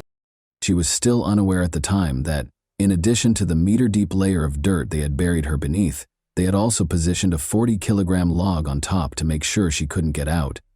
As more and more dirt soaked into the box, it covered her clothes, hair, and face. Michelina cried out for assistance, but no one was there to hear her. Her body shook with pain, and she grew weary, but she knew that continuing on was essential if she hoped to see her son again. "Don't give up," she said to herself again. Simply, don't give up. Michelina persisted in pushing, tearing, and pounding at the cardboard box until she managed to reach out her whole hand and raise her head above the floor. She breathed in the fresh air with anticipation. She could see the sky above her head, the trees, and the leaves, even though it was dark. Even though Michelina was completely covered in dirt and had lost all her strength, she no longer had any doubts about her ability to get away. Finally, she was able to pull herself up and claw her way out from under the ground with one last effort. After being in the box for an hour, Michelina miraculously emerged from her grave. In addition to surviving, she saved herself by using the diamond engagement ring that her would-be murderer had given her. Running toward the road from the woods, Michelina signaled a passing vehicle. That the driver didn't run away in fear when he saw a weak, dirt-covered woman come out onto the road was a great blessing for her. He listened to her and then stopped to call the police to find out what had happened. Michelina showed the police the cardboard box where she had been left to suffer her last moments in horrifying pain when they arrived at the crime scene 15 minutes later. Without a doubt, Marcin had never been more terrified in his life than he was when the police knocked on his door and told him he was being taken into custody on charges of attempted murder and kidnapping. He resisted for a long time, claiming that his intention was not to kill Michelina, but simply to frighten her. But no one took this defense seriously, so it didn't do him much good. After leaving Michelina to die, the men took PS500 from an ATM using her bank card, went home, and began playing video games, as the police quickly learned. In fact, Marcin was not planning to return for Michelina. His idea was completely different. Marcin, 25, was a dedicated bodybuilder who had become dependent on anabolic steroids, which led to his frequent outbursts. He concluded that it would be best for his son to grow up without a mother at all, after learning that Michelina had decided to leave the fight for their relationship and was going to return to Poland with Jakub. Michelina would not be able to raise his grandson as well as his own mother. With the intention of killing his ex-fiancée, he came up with one of the most horrific ways to end her life. Marcin was given a 20-year prison term after being found guilty of attempted murder and kidnapping in January 2012. Although Patrick was convicted of kidnapping, he was not found guilty of attempted murder. He received a 4.5-year sentence in a juvenile detention center. Both men were not eligible for parole until they had completed half of their sentences. Marcin won't, however, be available for purchase anytime soon. The police searched his parents' home, where he lived with Michelina and their son after he was arrested. The house contained a variety of chemicals and instructions for making explosives, according to the police. Consequently, Marcin received 8 more 4-year sentences for the explosives, while already serving his sentence for attempted murder. I prevented him from achieving his goal of killing me in the most horrific manner possible, even though he wished for my demise. I battled my way out of that grave with the last of my strength. Following the delivery of the guilty verdict, Michelina remarked, "Now it is he who is imprisoned."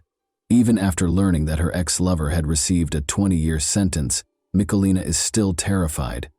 Despite having moved to a different home far from Huddersfield with her son, whose address is kept secret for their safety, Michalina acknowledged following the trial that she still has nightmares about what she endured. I was buried alive and trapped in that shallow grave, and I was afraid that my life was over and that I would pass away. In order to survive and care for my young son, I prayed to God. I had the courage to leave that box and flee when I thought of my son. I had a deep affection for Marcin Kasbak for many years, but after the terrible attack on me, my affections for him deteriorated into hatred. I still have nightmares about Marcin returning, finding me, and killing me. I'm hoping he understands how wrong what he did to me was. The difficulties I faced that day, at the hands of a man I trusted and loved, are something I hope no one else will ever have to go through. And that wraps up today's chilling story. If you enjoyed this video, don't forget to like and subscribe so you never miss a new upload. Also, let me know in the comments what part of this story shocked you the most. Thank you for watching, and I'll see you in the next video.